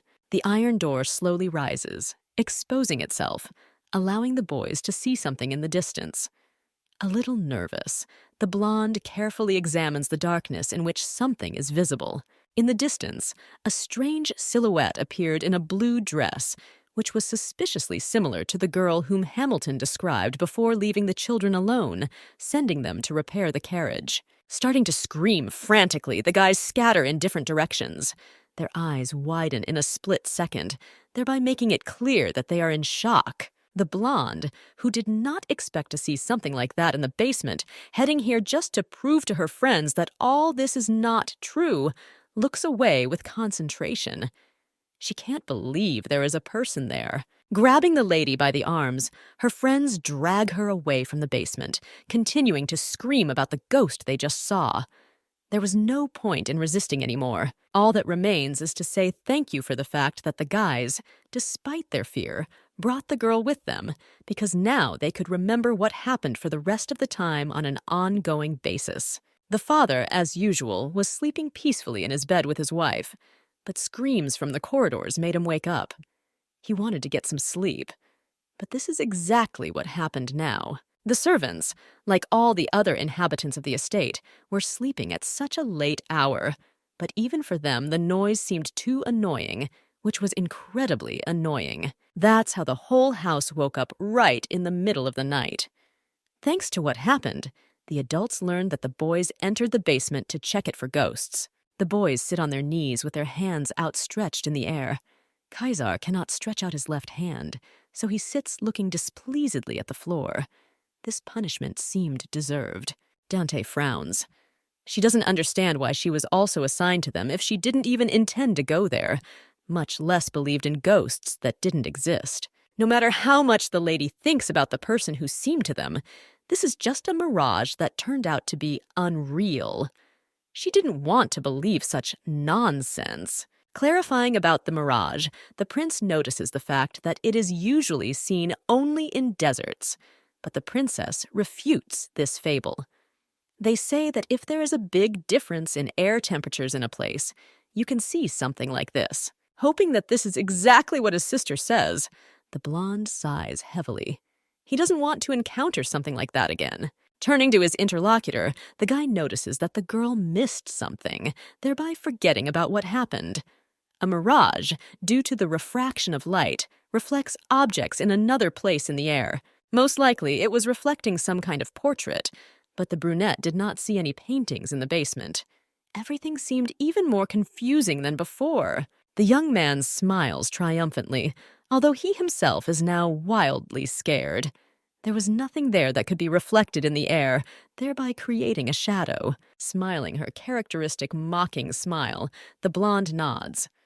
Goosebumps ran down her arms because of the fear that enveloped her entire body with a slight chill. In her second life, Renatus met a ghost, held hands with the kids, and now spent the entire night apologizing to whoever they disturbed with their arrival. Interrupting the suffering of the young heirs, Hamilton clarifies whether they mean the same ghost in the basement that so diligently pursued them. Smiling, the brunette says that he heard about the tiles that are laid out in white and blue colors at the bottom of the canal. Almost all members of the ducal family know that it is she who gives such a strange reflection. Asking again, the prince almost stutteringly clarifies whether this is definitely not a ghost. The servant cannot believe that the children believed this story, so he laughs lightly. Saying that at least his friends have a fun memory, the man notices strange expressions on their faces. They show contempt and anger at the same time. This is how the story of friendship between three young people who had nothing in common began. An unspoken rule appeared. Never, ever disclose that story to anyone. Later, after people asked how they met, the couple always reminisced about that day. Even after the questions, the friends stood firm, not about to divulge what they had agreed never to tell anyone. This was prohibited. This idea came to the mind of Kaisar, who understood that adults would constantly laugh at what happened. No more mistakes could be made. Over time, the prince's left arm almost healed, returning to normal. Around the same time, the summer solstice festival began in Alpentus, where the duchy was located, which I wanted to attend. Turning to Forescu, the young man asks if they have already been to the festival. If so, I would like to know if they liked it, or if it's all empty advertising. Turning away, the blonde asks the guy to leave her alone without interfering with her doing what she wants. The constant questions sometimes irritated me more than anything else. Quickly jumping off the thick tree on which the hero had been sitting all this time, he asks why the girl doesn't want to go anywhere, to which he simply receives the answer, "I don't want to." Sighing, the beauty understands that at the festival, people are divided into only two types. One of them is more harmless, because these are children, and the other is pickpockets who can take anything out of their pockets. There is also a third type, little pickpocket kids, who turn out to be even more agile than adult thieves, who are not so nimble. Jumping in place, the brunette reminds the princess that she is also a child, because she is one of the youngest. Interrupting the skirmish, Leonard says that the village has absolutely nothing to see. The young man has never seen a festival for the middle strata of society, and Hamilton forbids him to go there alone, which means he needs to find some company for himself the next evening, thereby hitting the mark. Perhaps the teacher will allow all three of them to go there, so Leonard, as usual, is right in proposing his candidacy. Dante should be excluded from their plans because she is simply lazy. Apart from teaching Leonard, Helena is too lazy to do absolutely everything in this life. No one knows that she had to work hard while trying to achieve the status of empress in her past life. The prince sincerely feels sorry for Leonard because his sister is his mentor. It turns out that everything is completely wrong because Fresca is an excellent teacher of all arts. The blonde does not know how to lie, thereby proving that it is true. Putting her sword forward, the girl assures that they better not joke with her. She will not go to any festivals, even if they send her by force. Turning to his sister, Leonard smiles his innocent smile, which makes the heroine's heart melt. This view, as usual, makes you change your mind. Sighing heavily, the girl realizes that everything is lost. The boy had a truly incredible gift of persuasion, without even opening his mouth to say anything. While at the market, the couple examines another stall with vases, saying that the saleswoman has good abilities in works of art. Approaching the guys, the girl asks why they brought the Viscount here, and then suddenly ran away from him. It was mean, but also quite fun. It turns out that if the innocent Hamilton is accused of losing his charges, he will also find himself helpless, just like they once were after his stories. It seems that the prince's head can only come up with something so bad that it seems like he has no heart. Perhaps he just doesn't feel sorry for the teacher at all. In fact, Renatus has no idea how bad their relationship is. He grumbles even about simple things and is very annoying, making him constantly want to hide. One can understand the Emperor's feelings, but the Viscount is also right in some ways. He does all this because someone has been following his friends for the last hour, hiding in the corners. After the guys broke up with Hamilton, the princess continues to feel a strange presence. It was clear from the start that well-dressed children walking around unattended would become bait for the bad guys. Either it will be a pickpocket or a kidnapper who will turn out to be someone who will demand a ransom. The girl is more than confident that she will be able to resist, but no one knows how it will end. The blonde man is completely invisible in order to understand that he is dressed quite richly, which means he is neither the first nor the second category. The next second, the couple made eye contact. The girl freezes, trying to understand how she could make such a terrible mistake. The young man openly looks at the beauty, who understands that that energy belonged to him. Noticing the princess's concentrated gaze, the figure immediately disappears around the bend. Taking off, Dante thinks only that she cannot lose sight of the man. Her future will depend on this, so on the go, asking the couple to stay on their own. She promises that she will return soon. Running around the corner, Helena brakes sharply, hoping that she will understand where the young man who was just here and then simply disappeared suddenly went. Walking into the distance along the alley, the blonde looks around. The figure really seemed to have disappeared despite the fact that the alley is quite long. A man's voice is heard from behind. The young man introduces No, kneeling on one knee before greeting the princess, who does not immediately understand who is addressing her. Bouncing sharply and turning sideways, the beauty tries to move away as far as possible. This guy's pretty quick to end up somewhere behind so quickly. The man straightens his hair. He really wanted to meet the girl. His comment seems surprising, but he notices that his friend has grown up to be incredibly beautiful. His cheeks turn red. Taking a few more steps, the girl squints. She doesn't know this man, and although he has no reason to attack, the heroine will still have a strange feeling. The blonde begins to cry, talking about how he was only waiting for the birth of his empress, who would be his savior in the future. He felt really bad without her. Continuing to sob, the man thinks out loud about why time passes so slowly. He mentions someone else. but Helena's questions prevent him from finishing his sentence. Screams are heard from the street because friends are clearly looking for Faresk. Rising from his knee, the guy wipes his face, saying that very soon he will come to the princess again.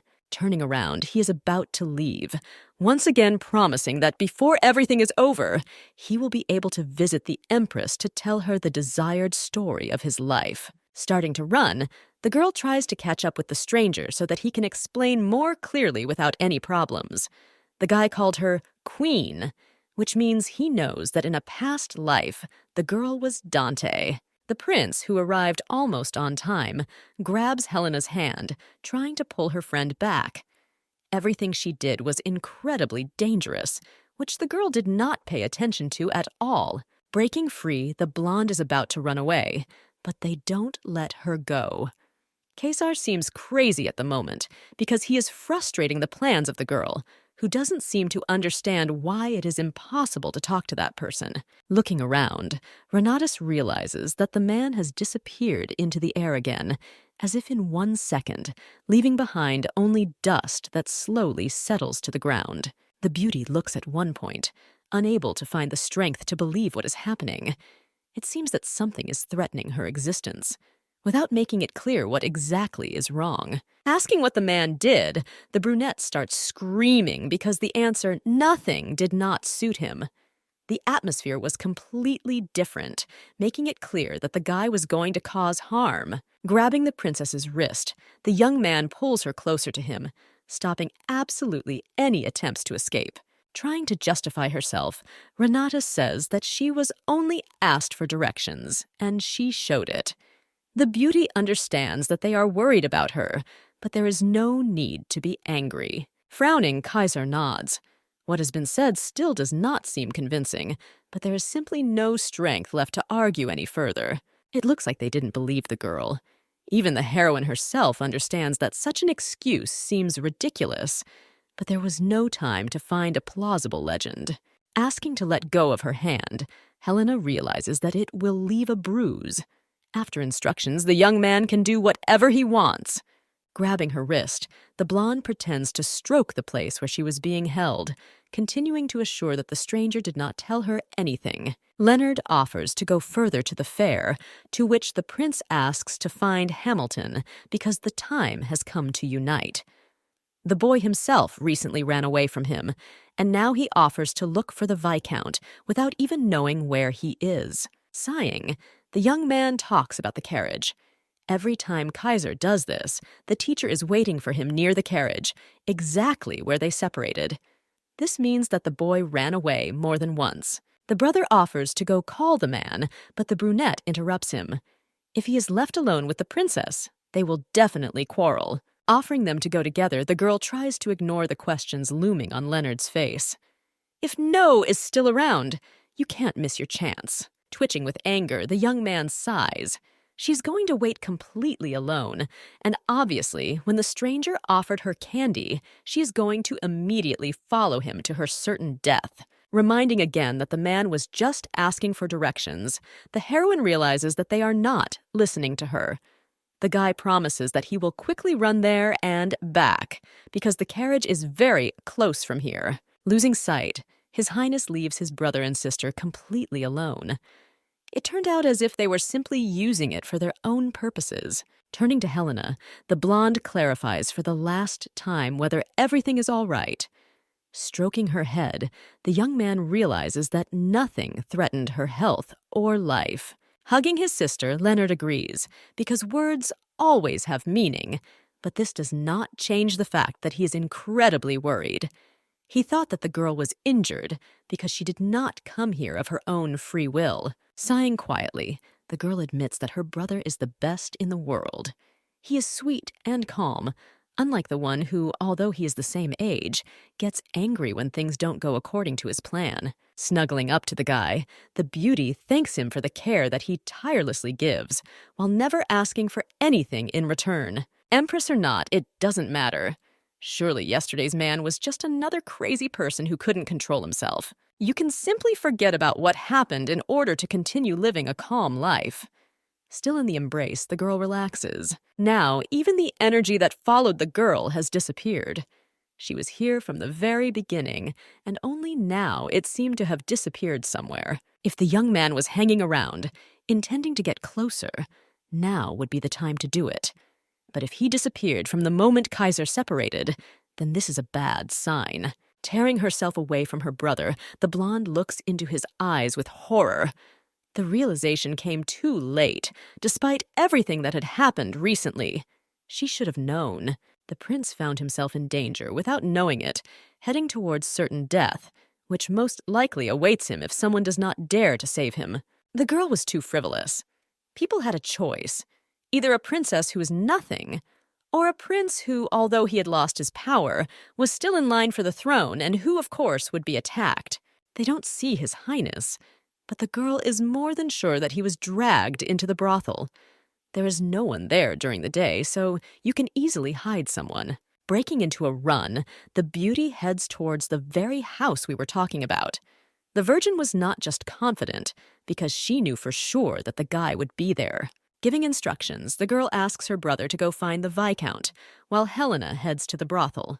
This can be dangerous, but there is no way out. Trying to convince his sister, Leonard offers his candidacy to go to the place where his friend is being held. Still remaining unshakable, the beauty refuses the next proposal. The boy runs much faster than she, which means he will be more useful in another place. Fresca sighs he cannot help, given the real arguments presented. My sister never lied or said nonsense, so it was worth believing. Helena promises that she won't do anything wrong, knowing full well that she will have no choice but to attack first and risk her life. The blonde listens, so she's not going to get into trouble. If anything happens to Kaisar, the Duke's family will also be destroyed. The best thing to do would be to just calmly check the location and wait for the Viscount. The girl is tormented by the remorse that haunts her. If her friend isn't okay, she won't leave it that easily, even if she has to swing her sword. Passing by the houses, the beauty carefully examines each one for a closed room in which the prince could be. Something very nearby attracts your attention. Running towards one of the alleys, Dante realizes that the sound is coming from one of the houses. The front door will remain incredibly dangerous, so you need to quietly go through the back. Sneaking further and stopping near the door, the girl listens intently to the sounds coming from the house. It seems there is someone there. Running her hand through her hair, the beauty feels for the hairpin that has saved her life more than once. She helps to get inside the room. Carefully making her way into the corridor, the maiden slowly moves forward, trying to make as little sounds as possible that could be heard from behind the creaking floor. In the very nearest room, voices are heard that offer options for reprisal against the prince. A knife definitely won't do, because then everyone will understand that he was killed. The girl freezes, listening to the horror that is coming very close. They want to make it look like an accident, so they're going to throw the guy into the river. Smirking, the man leans towards the prince, who tries to move away as far as possible. After the rainy season, there was enough water to stage it as if the guy was playing on the shore and accidentally fell. Looking through the gap between the door and the wall, the beauty examines the room. Kaisar is very close, which means everything is in perfect order. Most likely, this is not just a kidnapping, and even if it is not entirely clear whose orders they are acting on, it becomes clear that there is still time. When planning to throw the young man into the river, the killers will wait until nightfall. It looks like the kid still hasn't come to his senses, so he's trying to resist. Obviously, the young man still did not understand that he would be killed very soon. One of the attackers throws a nightstand into the wall next to the prince. The plan doesn't seem so good anymore because Kaisar keeps screaming. If they throw him into the river and he gets out alive, then it will be bad for everyone, especially the one who ordered this murder. There are no other options left except to kill the brunette, who backs away in horror even further, unable to do anything because of his tied hands. With his insolence, the prince allowed Helena to determine his location, but at this rate, they will not be able to wait for the Viscount. You need to lure one out, and at that moment get rid of the second. Moving closer to the wall in search of the necessary furniture, the girl grabs the legs of a chair, which she subsequently swings at one of her rivals. The men clearly did not expect something like this, so without having time to react, they turn away in order to look at the person attacking them. The sound in the corridor makes the guys shy away. They didn't need witnesses, so one of them was sent to check the situation. Someone threw the stool onto the floor with all their might. Baring his teeth angrily, the blonde sighs. Something happened too suddenly, not making it clear who exactly appeared here and how. It looks strange. Grabbing the leg that was torn from the chair, the girl pushes forward with pressure. Due to the difference in height, it will be very difficult to hit the vital organs, thereby buying yourself time. Still, it's not worth giving up.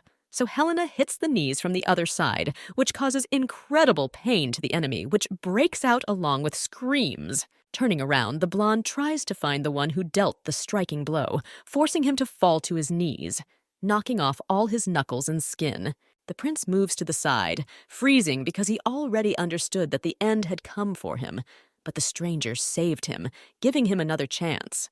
With another blow, the girl causes the opponent to fall to the ground with his face, which probably received a lot of damage that will not be able to heal. The boy is almost crying, quietly calling Helena by name. She's somehow made her way into a house located on the outskirts of the city, saving a friend. Without answering any questions, the blonde runs closer and picks up the guy, saying that they need to leave as soon as possible. Very soon, another young man will arrive here and cause a lot of problems. Without wasting a moment, the couple runs out into the corridor, quickly realizing that the journey is becoming something of an obstacle. A brunette can be seen in the distance, who just recently went to check other rooms. There is no time to think, so Renatus turns in the other direction. She had thought of everything, so she left the back door open. It is worth staying as far away from the enemy as possible. Starting the race, the children head towards the exit, hoping that this will help them escape. They say that if a person is led into a dragon's lair, one must have common sense to carry away one's bones. The gaze is directed to the door, which is only a few meters away.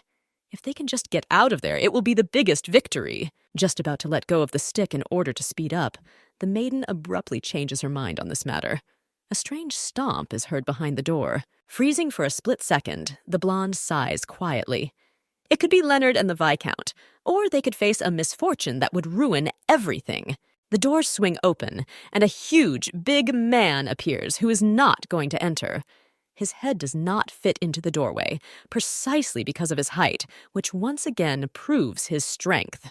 Jumping back, the girl realizes in horror that all this time there was another person here who was now making it clear that they were not going anywhere else. A man who stopped behind asks why this couple hoped so much for salvation.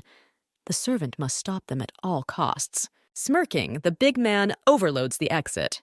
Grabbing the scabbard, the man slowly pulls out a sword, which this time is no longer wooden, but a real one, which can cause many wounds. The hand itself squeezes the chair leg, which now seems like a completely useless thing, even if 5 minutes ago it helped neutralize one of the opponents. Rushing into battle, the guy shouts that they are going to die. He will teach them a lesson so that the Duchess will not even think about escaping and saving her worthless friend, who is not capable of anything. Dodging, the brunette hits Kaisar directly, leaving a long wound on his back. It seems too painful to even watch, let alone experience. Gritting his teeth, the young man tries to remain courageous, so he orders Helena to run away from here as quickly as possible in order to at least save his life.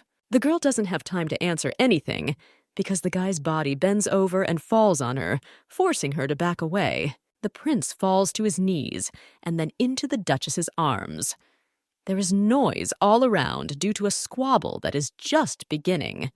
The leader accuses his subordinate of injuring his highness with a sword because it does not look like an accident. All this time, the girl was hugging her friend, but now, raising her hand, she notices that a scarlet stain appears on her snow-white skin, which comes from her clothes. The pupils shrink, and the eyes display horror that cannot be confused with anything. The princess realized too late how bad things were. The guy who had been following the couple all this time overtakes them, grabbing the girl's hair. The whole thing went down the drain because of a stranger who came literally out of nowhere, no longer wanting to put up with the kidnappers, who seemed to absolutely not care what or with whom to do. Dante raises his hand, thereby tearing his hair out of his hands.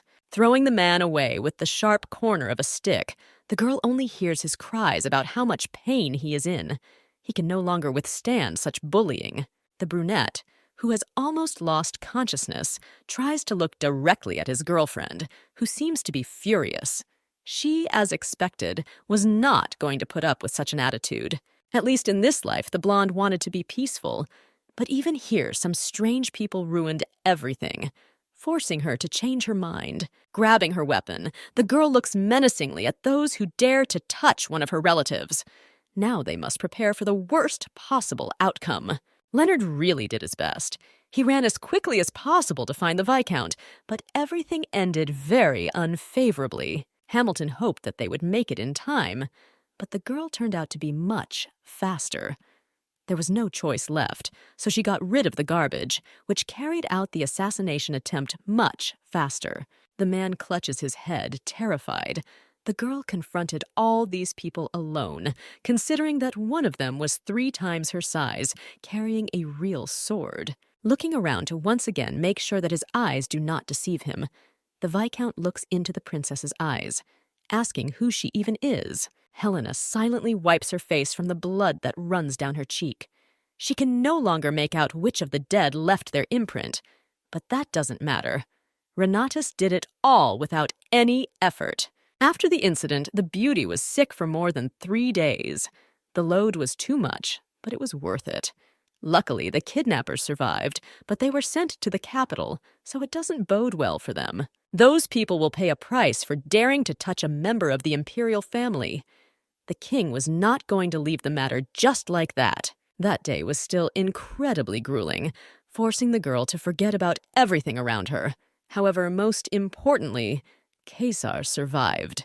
There is no longer any threat. At first, it seemed that there would be no more problems, but Fresca had to listen to a long lecture from his father, who was amazed at how everything had turned out. Inviting the girl into the office, the father sits her on the chair opposite, asking if she knows why she was called. From the expression on his face, one could say that everything was obvious here. There's a silence in the office that puts pressure on the ears. The Virgin does not have a worthy answer, even if deep down she knows the reason. Smiling, the blonde jokes, saying that they just want to thank her for the fact that His Highness returned home safely. The man does not seem to share his youngest daughter's humor. Frowning, he sighs, hoping that the girl will no longer joke with such a thing, instead of being in a serious mood. Humor was never Dante's strong suit, because in the end, the prince did not return completely unscathed. His back was crippled, so there was no point in joking. Lowering his head onto his hand, the blonde sighs. They are worried not at all because of how she is acting at the moment, but because Helena seems to be an unusual child who has powers.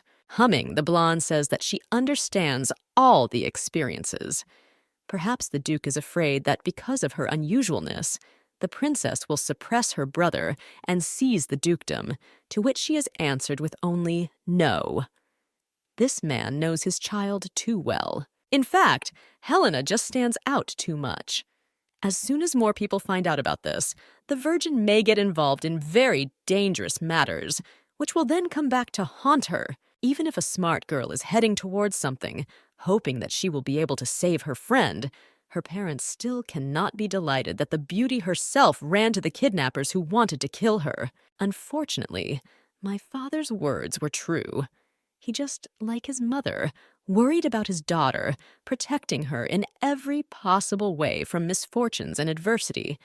But there was nothing to say. In his past life, the father found the most interesting story about how a woman sealed away an evil dragon that terrorized everyone around her, which was quite normal for him. It turns out that Viscount Noct now also wants to take the girl with him to the capital. It seems that another person similar to the master in the past has appeared, because he wants to hire a teacher and train the princess properly. The man didn't find anything special, but after he saw the girl in action, he sharply changed his mind. She could become an outstanding knight and protector. The Duke never wanted to put pressure on his daughter, making her feel worse than usual. If she agrees to this, then everyone around her will definitely recognize her as a special child. As a parent, a man is not sure whether this is right or wrong. There are too many pros and cons in your head that need to be overcome. The blonde is only interested in what the guy is going to do.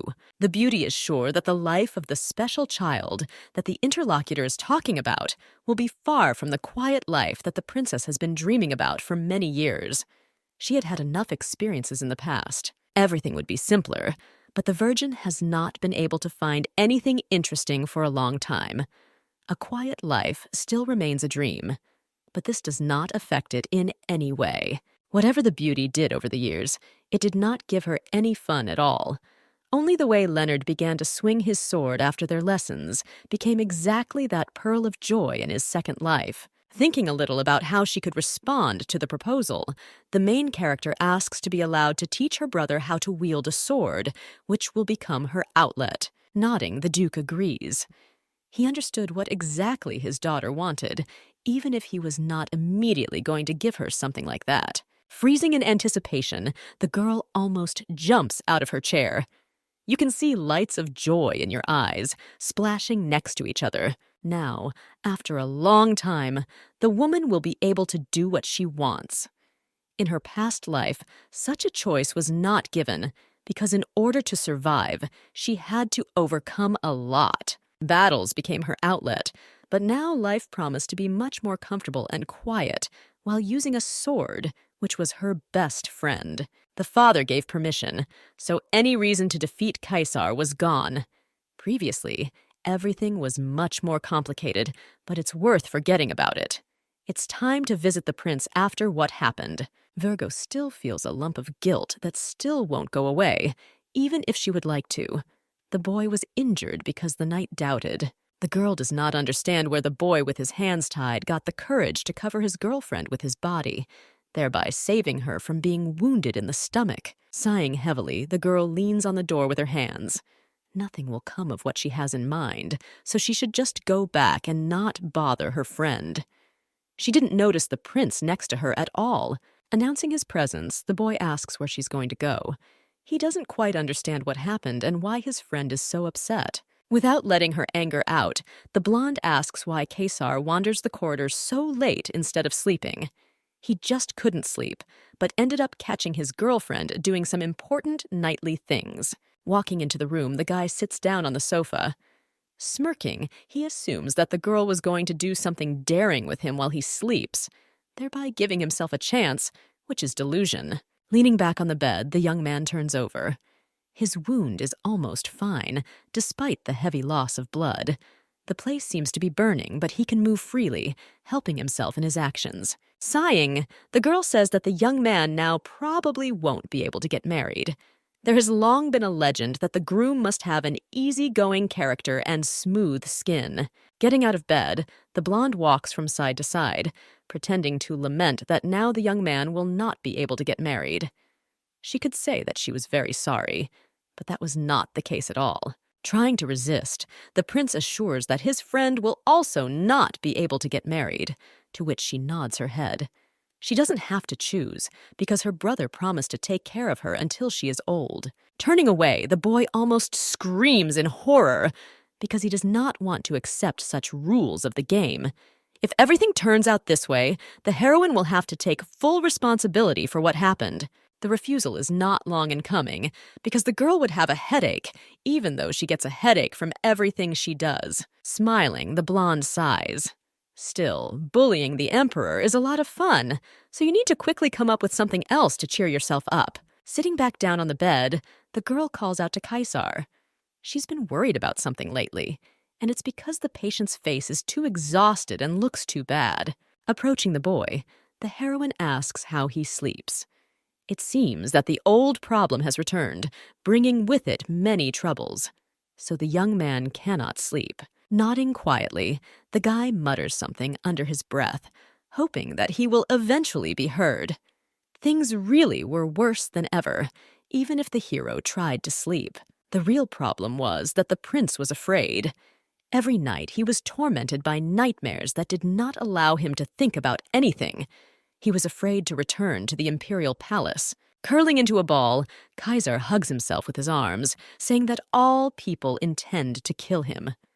This is not true, but there was still some truth to it, because the assassination attempt was committed quite recently. The blonde carefully examines the young man, who began to shake. His nerves are starting to fray, and if he doesn't get help, the whole situation may only get worse after everything that happened. Gently tugging at the blanket, the beauty reminds that there are people in the world who want to protect it. The Viscount and Duke are among those who definitely care. Jumping up, the young man illuminates his face, along which tears flow in a stream. He does not want any throne, because a quiet and peaceful life would be much better and more valuable than anything else in this world. Sighing, the heroine admits that this was expected. He is only 14 years old, which makes him worry about everything around him, especially when the guy does not know the future. The hand furiously squeezes the blanket, while the owner, trying to calm down, breathes heavily. He never succumbed to pressure, and all this time he tried to be what was expected of him. Time passed, and the fortress fell because the brunette was just a child. He simply broke down because of those who wanted to get rid of the prince. Realizing that support is the only thing that really matters right now, the girl quietly calls Kaisar's name, hoping to attract his attention. It certainly won't get any easier, because even if the young man renounces the throne, the attackers will still have reasons to worry. They will try to kill the prince at any cost. Shuddering, the brunette stares in horror at his interlocutor. I don't want to believe the horror that could happen, but as long as Kaisar remains the crown prince, there remain those who intend to protect their owner at any cost. This is exactly what the princess learned in her past life. Every action was taken from reality, because this is how the girl got rid of her stepbrothers and sisters. Sitting up in bed, the brunette grabs his head with his hands. It seems that he is now backed into a corner and is in the most hopeless position imaginable. Smiling, the girl assures that there is nothing complicated here. Kaisar is first in line to the throne, which means he should simply become emperor. Nobody knows that Dante was already an empress. Screaming, the boy says that it is much more difficult. A friend thinks this way because it doesn't apply to her, but she knows what to talk about and knows how to help. Opponents need to be shown that if they in any way touch the prince, then their lives will also come to an end. The more they push you into a corner, the more you need to come forward to show everyone around you what you are worth. The boy will not be able to do what he is asked to do.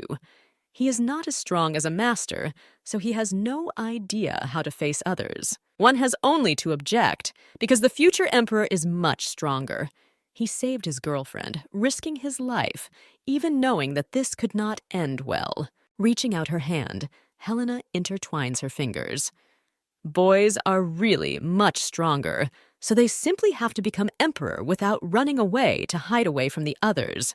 Determined to encourage her friend even more, Fresca promises that she will never leave him, ensuring that he becomes emperor in the future. Memories of that day come to mind when the maiden sitting opposite deftly dealt with everyone around, snatching the sword from the enemy's hands and then taking his life. He can definitely be calm, still not letting go of the girl's palm, as if this is the last salvation. The young man nods, saying, "Thank you." All that remains is to sincerely rejoice and hope for a good future. After everything that happened, the couple went to sleep next to each other in the same bed. Dante didn't want to leave her friend in such a sad situation, especially knowing that he wouldn't be able to sleep without someone next to him. That night was long and terrible, but left alone, they were able to overcome everything in the world. The wound Kaisar received on his back faded over time and became an invisible scar. He clearly had a complex about the way he looked now, but his girlfriend was always there to cheer up the prince. Until the very last moment, Hamilton tried to persuade the princess to go with them to the capital, but the girl's father firmly refused, forcing the Viscount to fall behind. Saying goodbye to His Highness, the brother and sister bow down, asking that the guy return home without any problems. They really hoped to see each other very soon. Looking at the young man with a warm gaze, the girl seems to promise that everything will be fine, even without any words, which in this case turned out to be useless. Kaisar smiles back, realizing that now he should be more careful and at the same time persistent in order to achieve his goals and not let Dante down. Coming closer to Helena, the brunette asks her about the students, even if he knows very well that the only student is Leonard, who has achieved good success. Nodding, the girl says that for now, this is the only person she spends time with, because it's the easiest way to concentrate. Making a pleading expression on his face, the prince asks that Fresca also take up his sword training, which he might need as a future emperor. The servants, in shock, just like other family members, goggle, hoping that they were just imagining things. The girl will not be able to go to the capital, so there will be no point in this. There is no need to worry about moving anywhere, because the prince will come to the duke every summer to take 3 months of fencing lessons. Asking him to keep his promise, the brunette reminds him that his friend said that she would be with him until he reaches the very top of the pyramid, ascending to the throne that was intended for him. Frowning, the beauty makes it clear what to plan, however. Without keeping herself waiting for long, she nods and, smiling, agrees, because from the very beginning, there was no point in refusing. Extending her hand, the heroine shakes her opponent's palm as a sign of agreement. She will be a little rough, but will still try to remain gentle in teaching, which remains an important part. From the very moment, noise came into the girl's life, which had been missing in her boring life for so long. That summer was short, but at the same time long because of everything that happened. The estate regained its peace and quiet. The prince left the duchy, returning back to the capital, where he was about to begin his reforms and advancement to the throne. A maid enters the room, who has been waiting for a long time to be let in. Lord and mistress were busy with something, so they did not immediately invite the maid inside. Taking out a piece of paper with a beautiful seal, the woman holds out a letter, asking them to read it as soon as possible. The sender was unknown. Opening the paper, the girl realizes that it came from Gray. He promised to come to the estate next month, so he asked him to tidy up his room and, finally, remove the strange curtains from the windows. The blonde sighs. As usual, the letter contained no formal greetings. In addition to all this, the guest room became his for some time, despite the fact that no one signed the agreement. Coming closer, Leonard looks over the princess's shoulder. He clarifies who the letter is from, noting how quickly time flies, which can no longer be stopped. Summer came too quickly despite the fact that this year everything seemed completely different. It had been exactly 3 years since the couple met Kaisar, which seemed crazy. Looking at how hot the sun was, my brother was sure that this season would be hot. Everyone just wanted to be in the shade, even if summer had not yet begun. The princess, as usual, had too much to do in the city. She was always busy, and now her life no longer seemed boring and completely meaningless. A middle-aged man says that the order is almost ready. After Leonard won several local competitions, the girl began to be called Princess Mentor, which added to her status. Handing out the boxes, the guy offers to check the collected order. One of them belonged to the prince, and the second to the Princess Mentor. Opening the chest, the seller reveals 2 beautifully crafted swords made of pure silver. They were needed for new sparring sessions. While examining the goods, Helena is interrupted because the man says that the Perel family told her because their son wants to learn fencing, and only Dante, the most capable of all teachers, is nearby. Grunting, the girl takes the sword out of its sheath, carefully inspecting the work, which was almost a perfect option. It looks like the master did his best, as usual. The son of the Perel family was also an exhibit. Last year, he made fun of the princess by ordering her to go play with dolls instead of taking on the betrothal of her peers.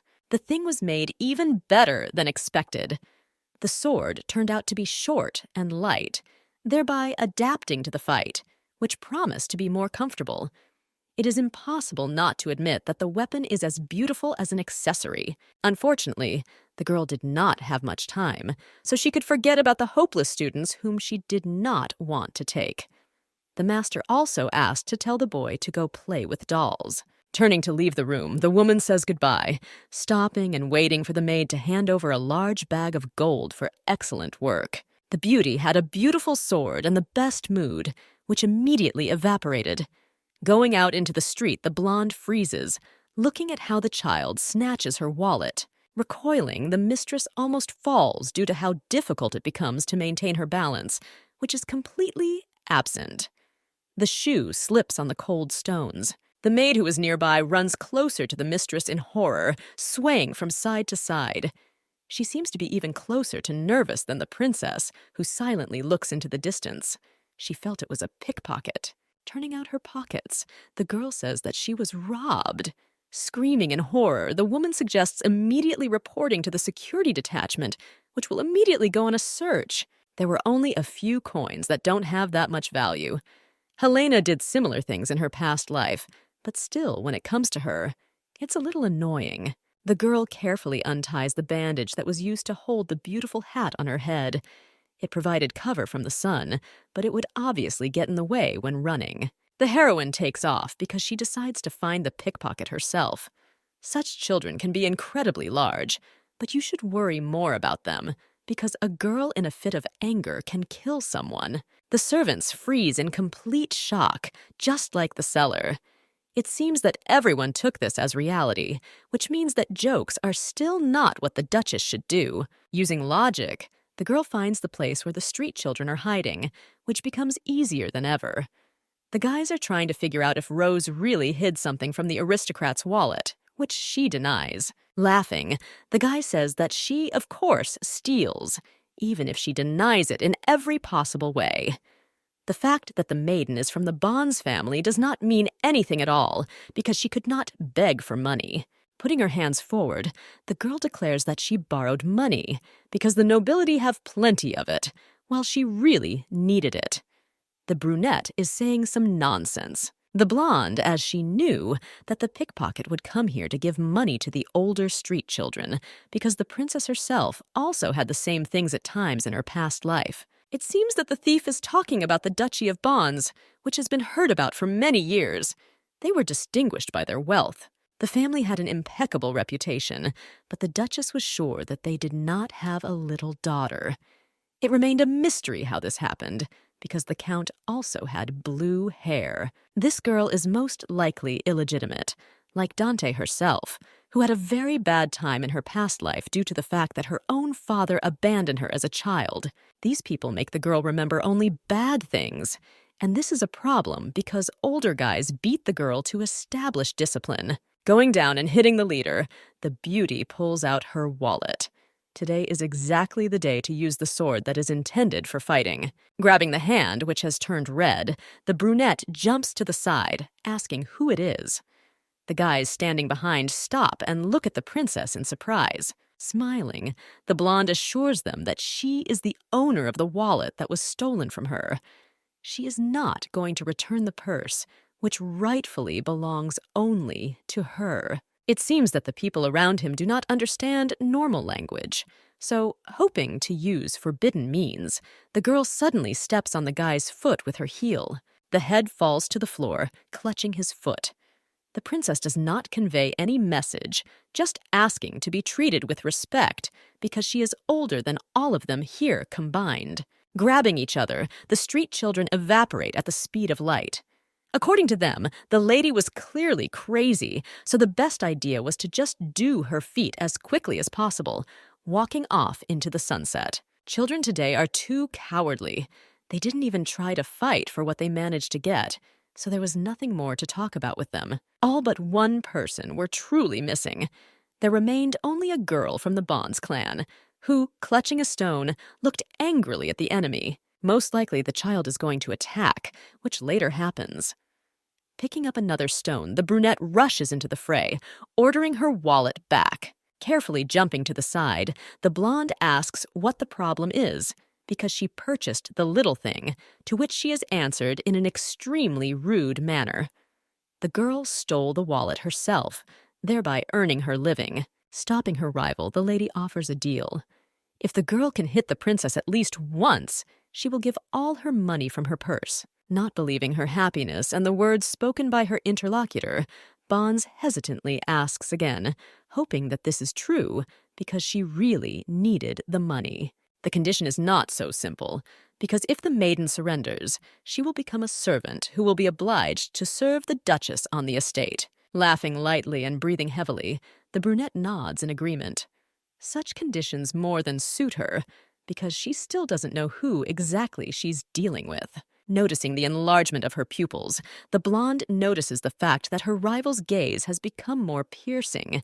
This is what was needed, because the heroine knew in advance that she would be left with the winnings. The attack will have no effect, and this becomes clear from the first seconds of the battle. Easily dodging stones that fly in a hail to the side, the beauty tries not to show how easy it is for her. The hand rises into the air in order to catch the handle of the sword, which has been attached to the back all this time. Convenience allows you to make every move faster. Jumping to the side, the Duchess launches into a counterattack that is almost impossible to counter for an inexperienced fighter like Bonds, who screams helplessly. By lightly waving the weapon in such a way as not to hit the girl, the aristocrat adds fuel to the fire by saying that the thief cannot do anything to her. She did not expect the princess to attack, but she did not say that this would not happen. Dodging again to avoid being hit, the brunette screams that it was a trick not worthy of being used. Hiding her face in her hands and trying to defend herself from the attacker, the girl asks to stop. She was wrong, so even after what happened, she admits the mistake she made. Kneeling down, the lady asks for forgiveness and promises that she will no longer steal the aristocrat's things, to which she nods. A Bonds family man can't steal anyone's things. Bursting with bitter tears, the brunette begs her to forgive her for saying something she shouldn't have. She's just an illegitimate child who doesn't even know what the Count looks like. Folding her hands on the sword, which she places on the ground, the lady, not at a loss, quietly asks what the name of the heroine is, who tried so hard to hide it. Bowing her head, the girl says her name is Tara. The next question doesn't keep you waiting, so the lady asks about the origin of the name. According to the mother, the street child was named that way even before birth, and it was the Count himself who chose the name, which eventually stuck, even after the man abandoned his family. Holding out the blade, the Duchess gently lifts her interlocutor's chin with the tip, saying that everything is in order. She doesn't seem interested or disappointed because she doesn't care. From now on, the girl will be called Agot. This new name will be perfect in appearance, helping to forget the old days that were not too rosy. Turning around and heading to the side, the Duchess reminds that she was promised to become her servant if the winnings are on Dante's side. Now you definitely won't be able to escape your fate. Not quite planning to follow the new owner, the girl asks why they chose her. She was a thief who was suddenly taken into the estate. The answer to this question is even more difficult to find than to answer. Once upon a time, in a past reality, Renatus helped a person who saw something in her. Perhaps this is simply a desire to pay for the shameless life of a street child.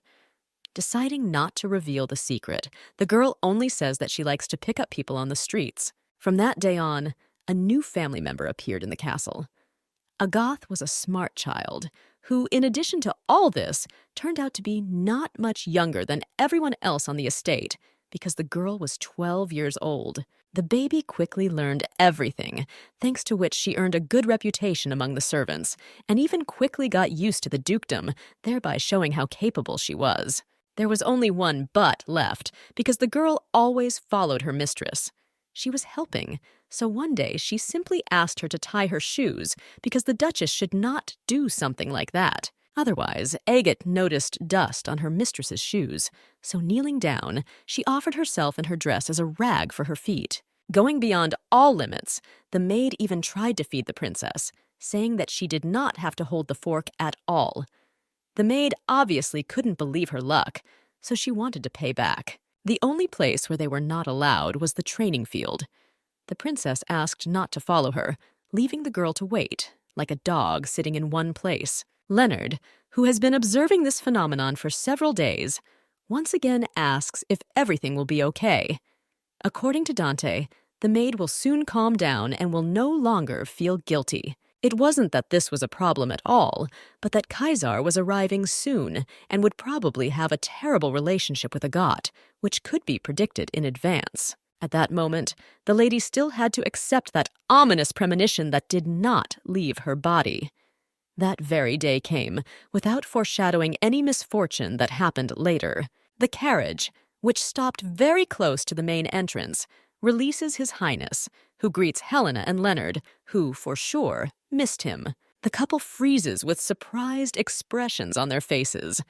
They seem unable to find the right words, which flew out of their heads in a split second, no longer allowing them to object. Silence stretches around, which causes discomfort to everyone around, who are trying their best not to show it. This Kaisar is definitely not the one the princess saw last year. It seemed that the guy had shed his chrysalis shell, so the maiden decides to ask how much the prince has grown in general. Putting his hand on the girl's head, the guy says that he is now about 6 feet or even taller. He had grown a lot, just like Leonard, so now, looking at the master, it seemed to him that Helena had shrunk even more. The young man's hands also turned out to be quite huge, resembling the paws of a giant. So by kicking, the beauty forces him to let go of her head and not spoil her hair. Putting her hand forward, the girl hits her friend in the stomach, to which he only laughs. It seems that the character has become even colder since their last meeting. Still, realizing his mistake, the emperor collapses to the ground, clutching his stomach. In this empire, no one except the master treats the crown prince this way, which is simply ridiculous. Rising up, the brunette grins. He likes the duchy precisely because whenever he comes here, everything always remains exactly the same as before, without any changes.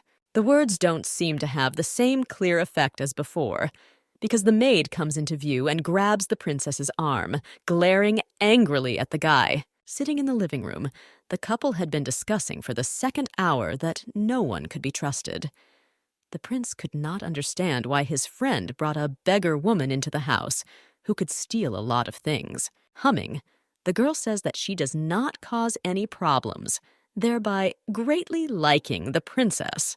Kaisar does not agree at all because he cannot do anything about Leonard, but instead, now has to worry about the servants. Staring at her interlocutor, the girl asks why he should worry at all.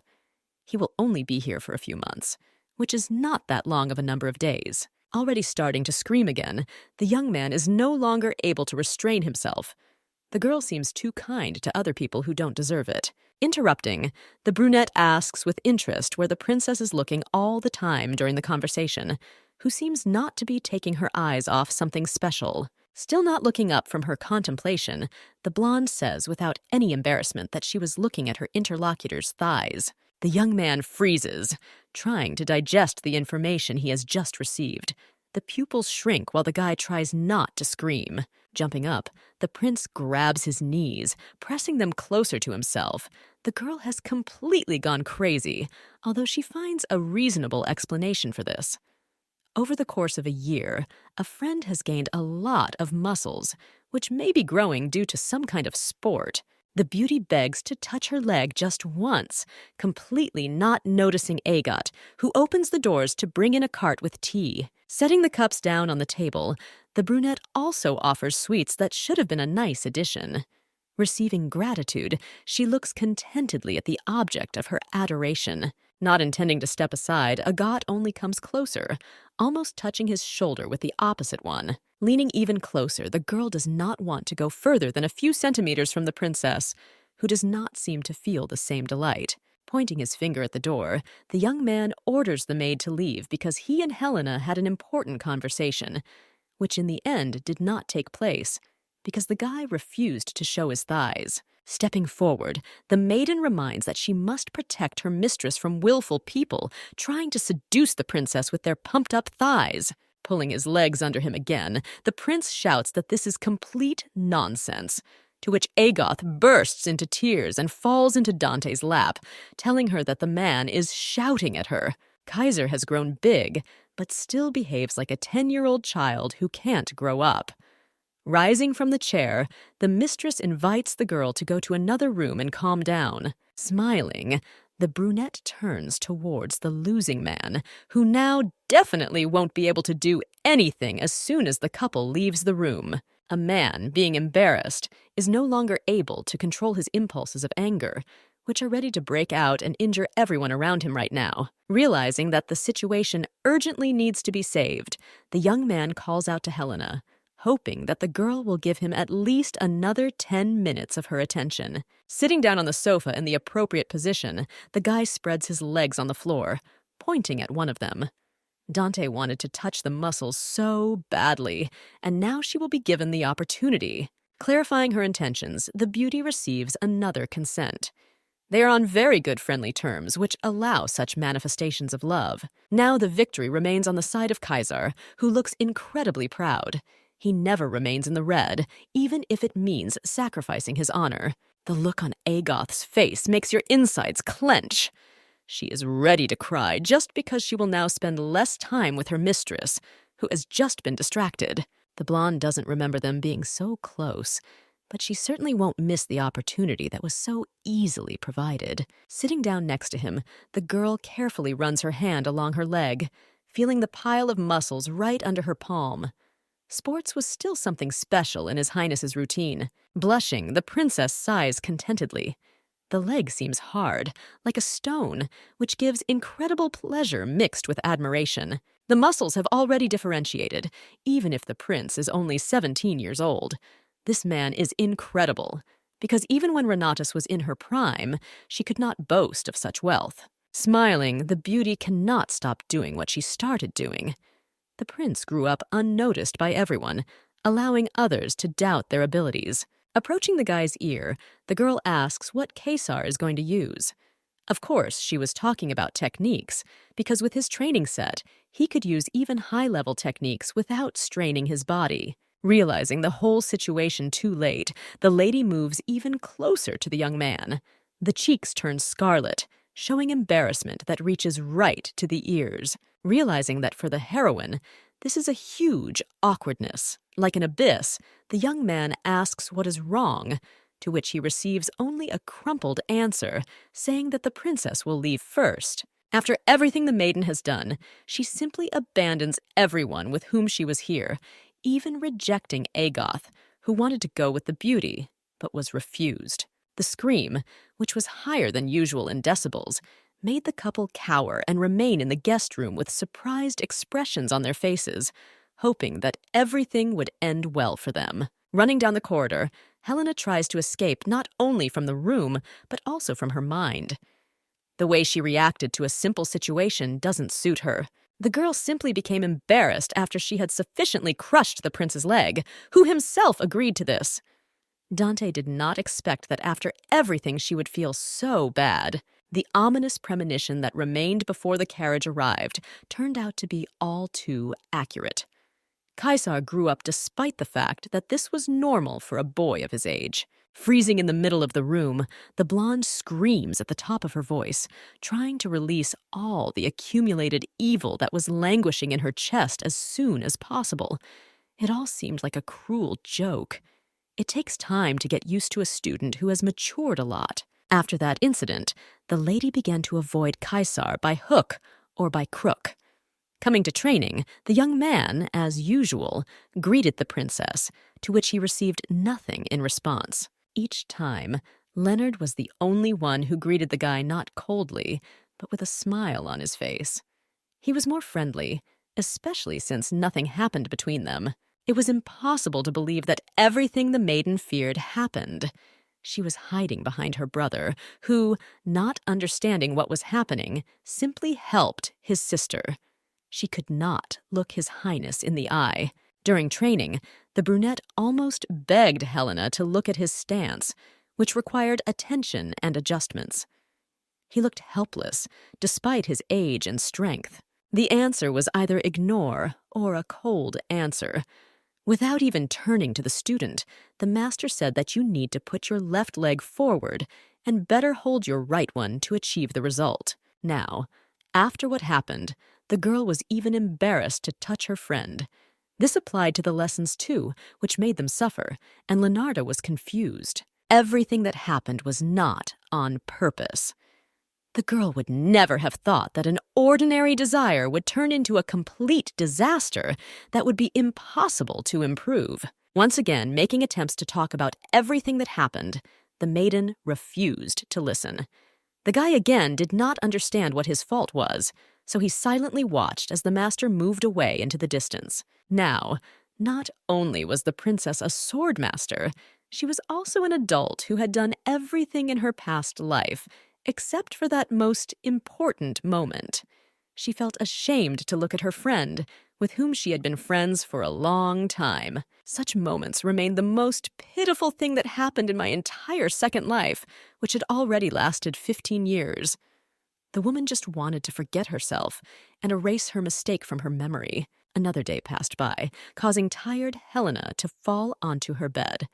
She is a teacher and must look into the student's face when teaching him fencing, which so far has not been entirely possible. My thoughts are interrupted by a strange sound outside the window, as if something was hitting the glass.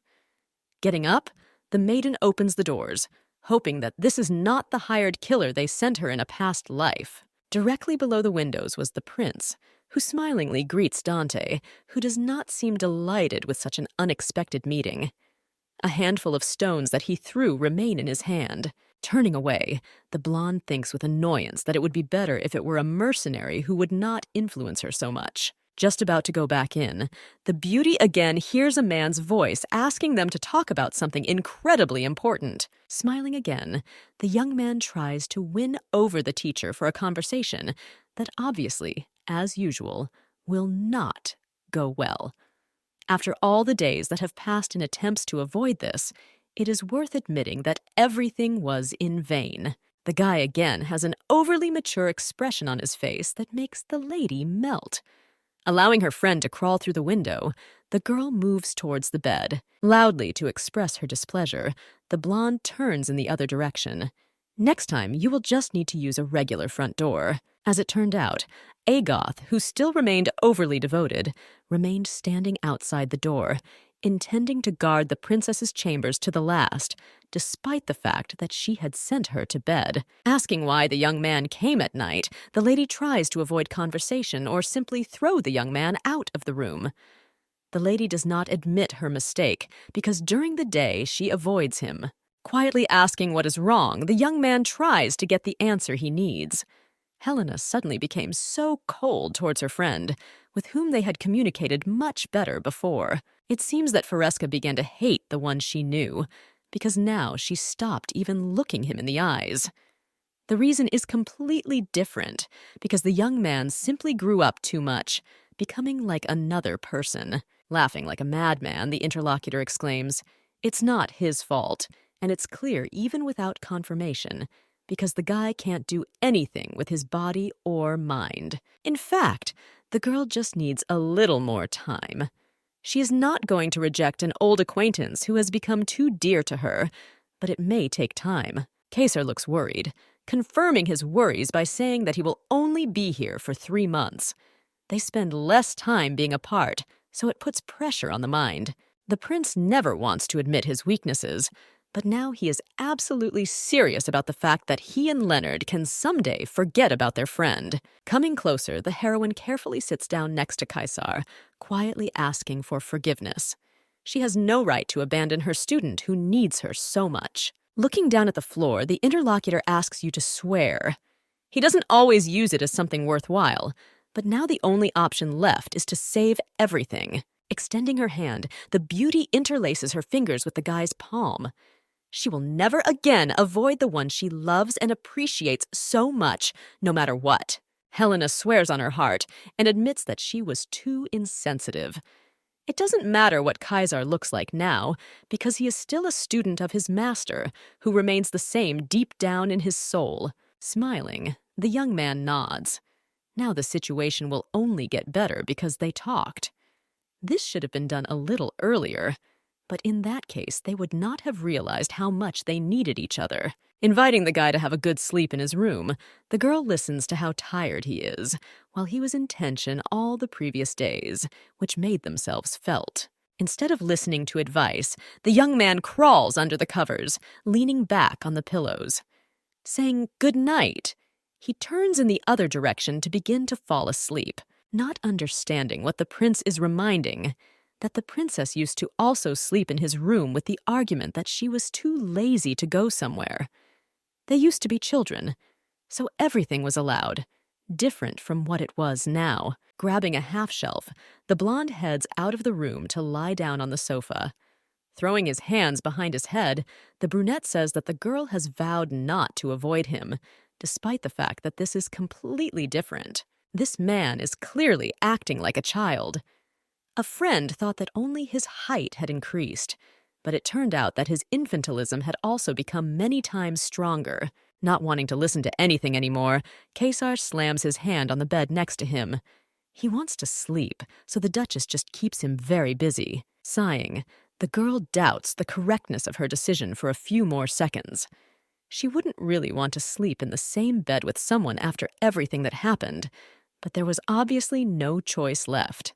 Deciding to do what is asked of her, the blonde climbs under the blanket, lying down next to the prince, who cannot take his eyes off, as if he is glued to the heroine. Still looking into the eyes of his interlocutor, the brunette says that now he can definitely remember the old times and how they used to spend time together. Without turning her head, the maiden only looks away, hoping that her silent question will be answered.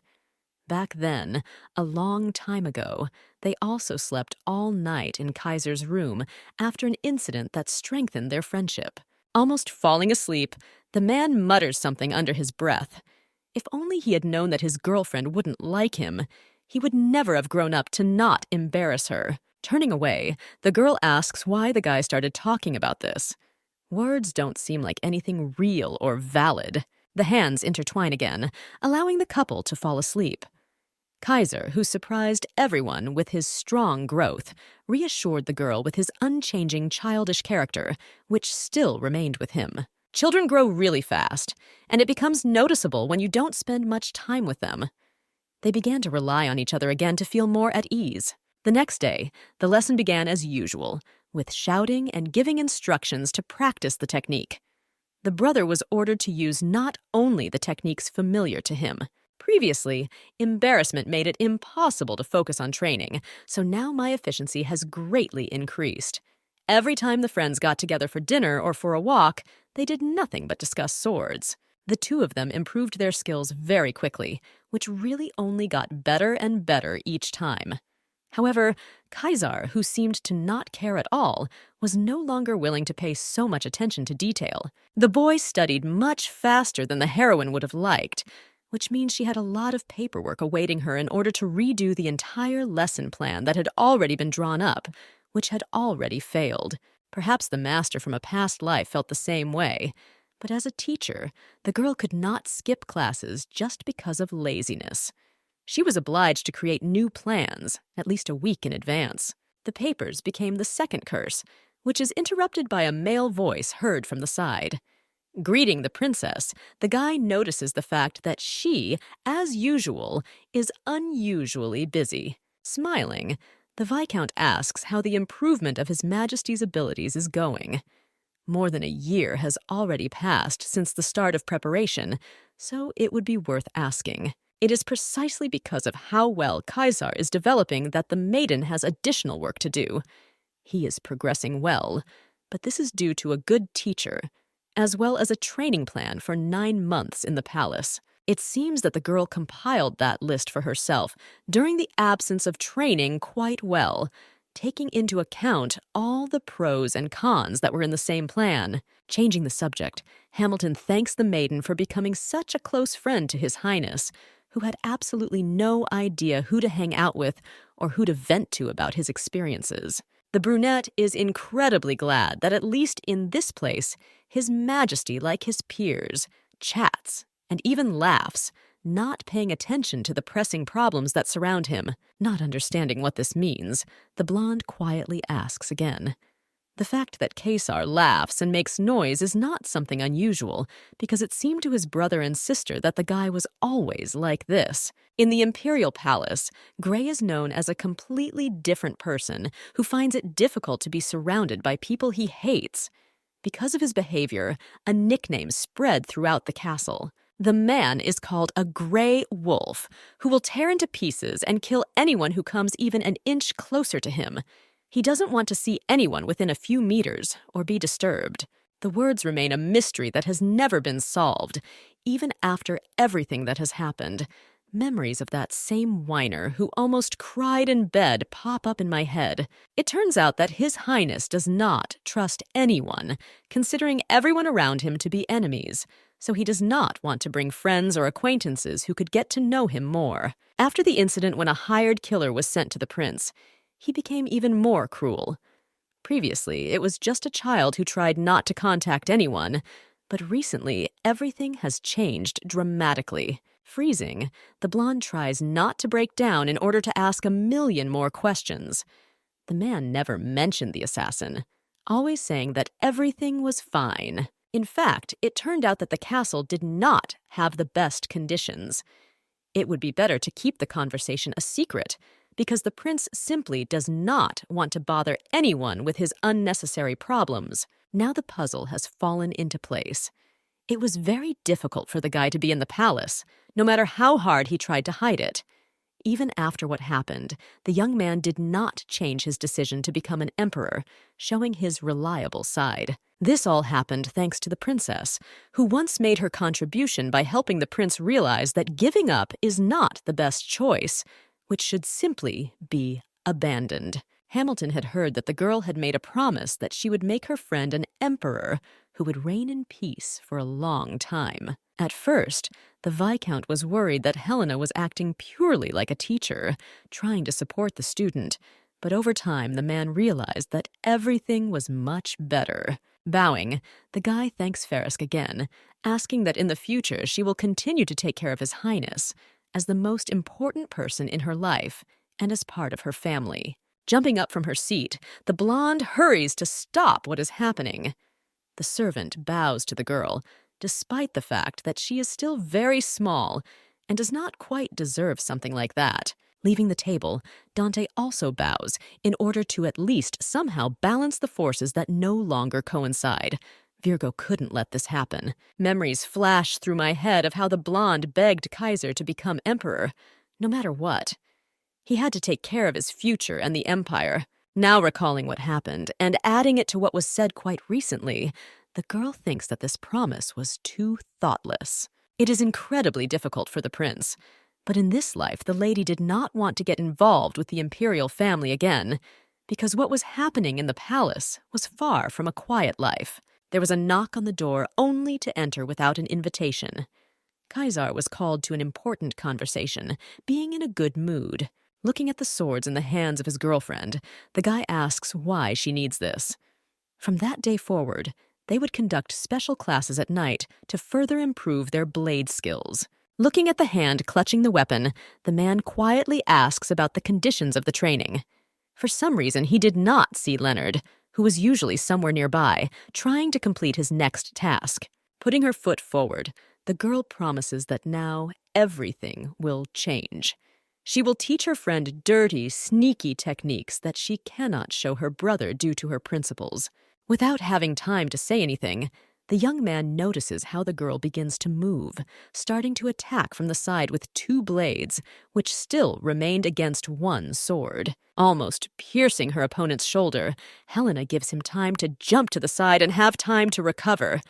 The battle is just beginning, which means that the most interesting things are yet to come. In an attempt to stop his rival, the prince asks how she can attack so vilely without using any of the logical techniques that she taught him earlier. Pausing for a few seconds to answer the question, the blonde reminds the young man that she promised to teach him the sneaky techniques that will now become part of his training. Now the princess has the power to cut the guy from the back with a sword if she wants, so it's worth trying to defend yourself so as not to get hurt and fail in the duel. Without answering anything, the brunette asks why Helena has 2 swords. They are absolutely no match for one, considering they were only made recently. Rushing into battle again, the girl screams that she needs to be called a master, considering that they are right in the middle of a sparring lesson, which, if mistakes are made, can cost lives. You need to memorize maneuvers with your body and not through training, which will still have its importance. The blonde didn't learn this from the master either, because while working as a mercenary, the others helped her learn it. It is probably even difficult for the young man to defend himself, which is immediately noticeable to the naked eye.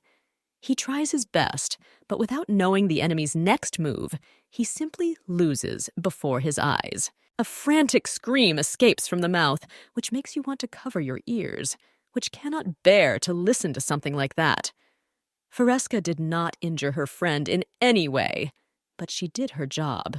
Moving one hand to the side, the blonde runs the second blade straight along the body, almost touching every piece of clothing. Looking skeptically at the student, the beauty notifies him that he has died. The battle is over, and if it were a real fight, he would no longer be alive because of the attacker with the best knowledge in dirty techniques. Kaisar looks at her friend in surprise, trying to project everything that happened.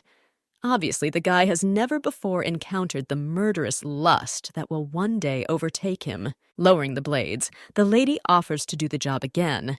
If a guy is afraid and turns away, trying to save his life, he definitely won't be able to win, thereby putting himself in danger. This time, waiting for the enemy to take the sword out of its sheath, the blonde begins to attack again, turning around with speed and jumping from side to side, making the task and the move to victory almost impossible.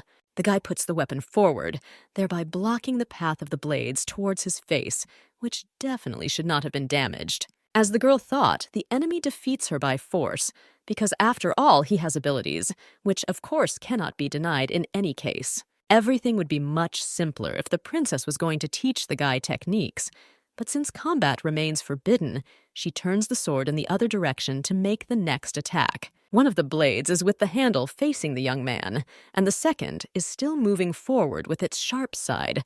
They can't stop, but the man seems speechless. Forcing the opponent to fall to the floor and cower, the master again puts the sword towards him, saying that he would die again if he were in the midst of a real fight. Looking from under his brows, the young man breathes heavily, trying to psych himself up to say something. His gaze remains just as beautiful.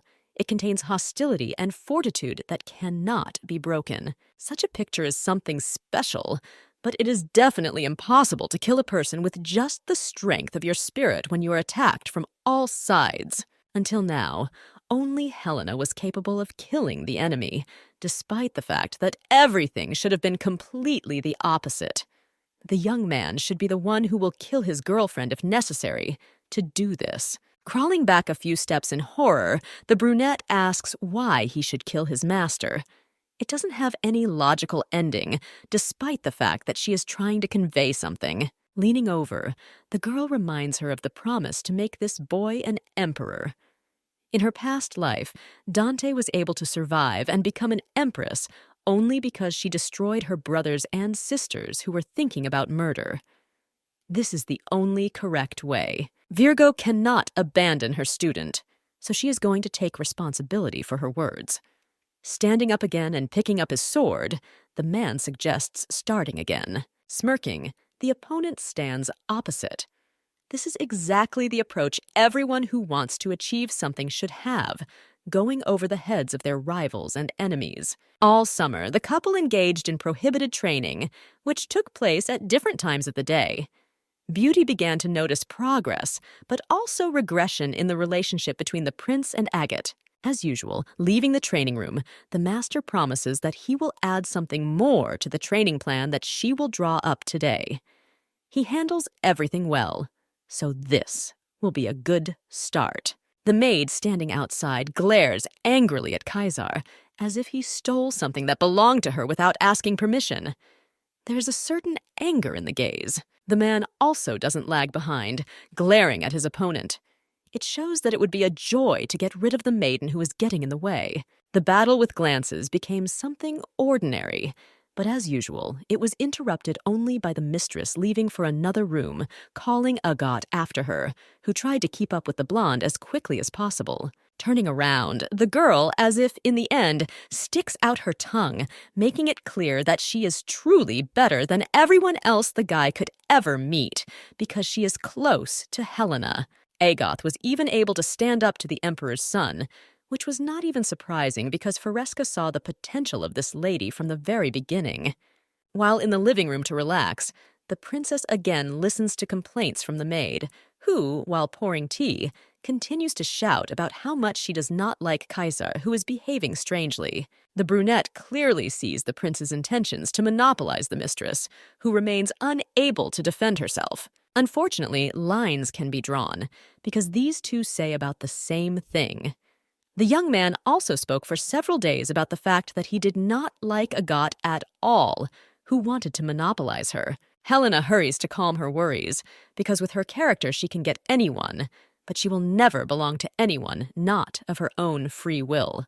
The brunette understands this, so she always tries to remain loyal, but she is hampered by jealousy from how the three of them conduct their classes. Freezing with a mug of tea right at her mouth, the blonde looks intently at her interlocutor, who seems quite serious in her stories and statements. It turns out that what happens in class can look quite fun, not taking into account the fact that Fareska drives the students to the last drop of strength. Making the girl feel inferior was definitely not on the list of tasks for His Highness, so smiling, the Duchess invites her interlocutor to start fencing. Sadly, lowering her head, the brunette remembers her status, because, building a logical chain, it becomes clear that this is impossible. Instead of agreeing with Agat, the blonde only says that nothing is impossible for her, which means that the girl will have her chance to study. At any moment, the princess can try to send the maid to the fencing academy for precise training, which will take place over many years. Falling to her knees, the maid begins to sob because she wants to learn how to use a sword from her mistress, who immediately says that this is impossible. Clutching Helena's legs, the brunette bursts into tears, asking that she be allowed to at least watch Mr. Leonard, and then she can begin training on her own without causing any problems. Sighing, the princess notices that the former street child now looks even more desperate than when they had a fight in that very alley a few months ago. The idea overall doesn't sound like a bad idea, because when the prince leaves, his brother will need an opponent, and Helena's combat level is too high to fight a student who can't stand it. Perhaps if you take up training and teach Agoth everything that she herself knows, then the lady will turn out to be at least some kind of average opponent who can withstand in battle. Looking down at the girl, who is trying to calm down, the Duchess suggests starting training while Kaisar is away, who will leave the estate very soon. The conditions remain exactly the same simple, but Agot will need to catch up with Leonard in just a year. If this does not happen, the maid will be sent to the academy for further training. The girl's eyes light up with a bright, joyful fire. She couldn't believe her luck, because the girl decided to get such help, which would definitely help in promoting her skills. Jumping up from her seat, the lady begins to circle around the hall, shouting that she will try until she dies, even if she is asked not to do this, for her own safety. Turning around and running away, Agat continues to rejoice uncontrollably. Feelings suggest that if this continues, the princess will be able to open her own fencing school. It was at the moment when everything happened that the very words of the father came to mind, that one day the daughter might find herself in a situation that would be difficult for her to cope with, and which would then drag her down. After the conversation, nothing changed, and the relationship of the couple, who hated each other, remained exactly the same as in the beginning, which added to the problems. Everything flowed at its own pace along its own course, so the girl continued to train Kaisar and made sure that he was not killed in some dark alley because of his thirst for power and the throne. At the moment when the guy began to achieve success, the lady realized that her role was completed. She did everything possible to help the young student achieve heights, and now she must only reap the benefits. After training, the guy was always exhausted, but it was worth it. The princess felt that she was too lazy to study for several hours a day and at night, but it paid off and brought relief. After a while, the last month of the warm summer was over. Kaisar returned back to the Imperial palace, leaving his brother and sister alone as usual to continue their training. Appearing in front of the carriage to say goodbye to a friend they wouldn't see for the next 9 months, the couple gathers to do just that. The blonde does not want to admit her mistakes, but it is worth saying that she was too careless and again lived, making too much effort. After autumn began, everything returned to its place. The lady calmly trained young students and lounged around with Agot and her brother, who always wanted to help her in this. Life was like a fairy tale that never ended. This rhythm of everyday life suits a person like Dante, despite the fact that many considered her lazy. Winter came and brought with it problems that helped vacations and plans burst like a soap bubble. A woman came to the castle and introduced herself as Rowena Evergreen. The girl did not immediately say why she came, pausing. Leonard clarified why she had arrived, because it seemed as if they had never met before. As it turned out, the envoy was sent by His Majesty Prince Kaisar, who conveyed with her some message that could not tolerate delay. Taking something out of her messenger bag, the lady carefully hands over 2 letters with the seal of the kingdom. The man asked to hand over a paper that contained what needed to be signed. Initially, it was planned that Viscount Noct would come, but the prince prudently said that if he sent a person he knew, the princess would simply run away. If the blonde had only known that the prince had sent Rowena, she would definitely not have come to the meeting, especially since over time it turned out that the invitation was to the coronation of Kaisar.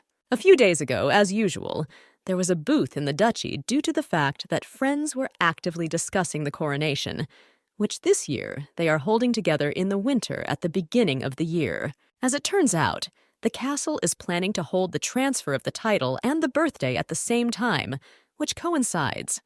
It seems that His Highness personally asked his father for this fate.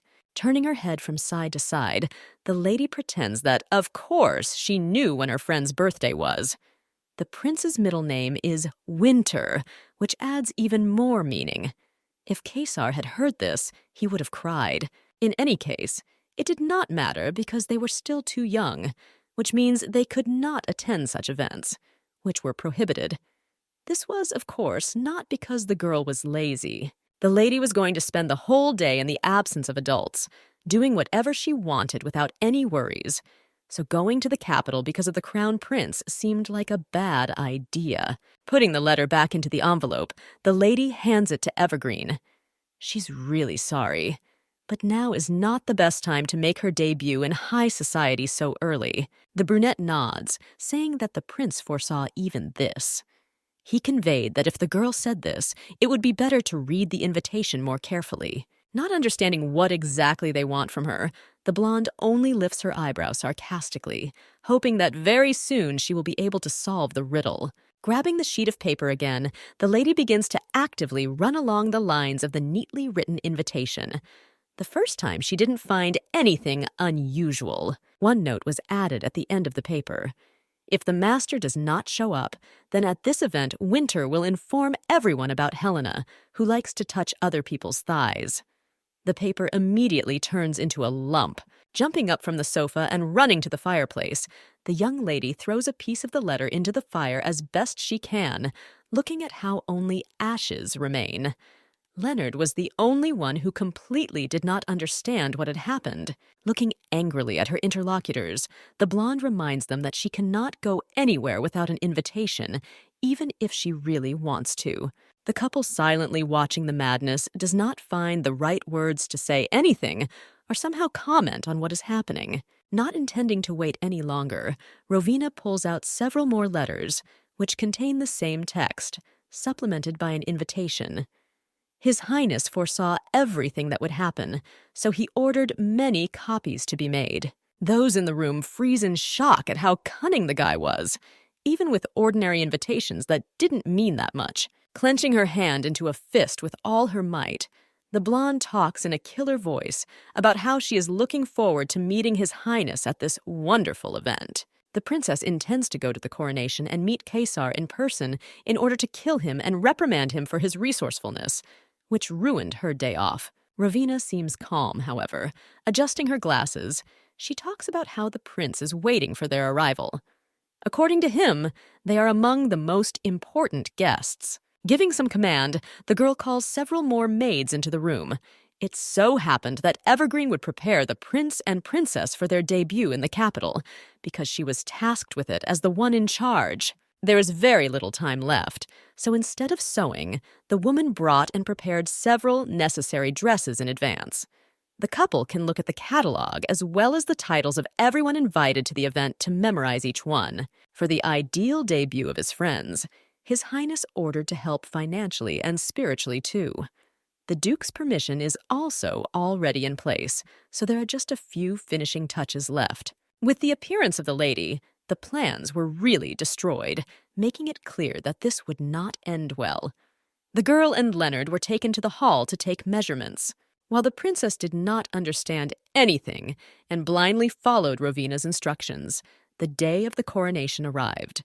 The capital was filled with many people. Father and mother also promised to be present. They planned to stay for the ceremony while the children could return home after the banquet.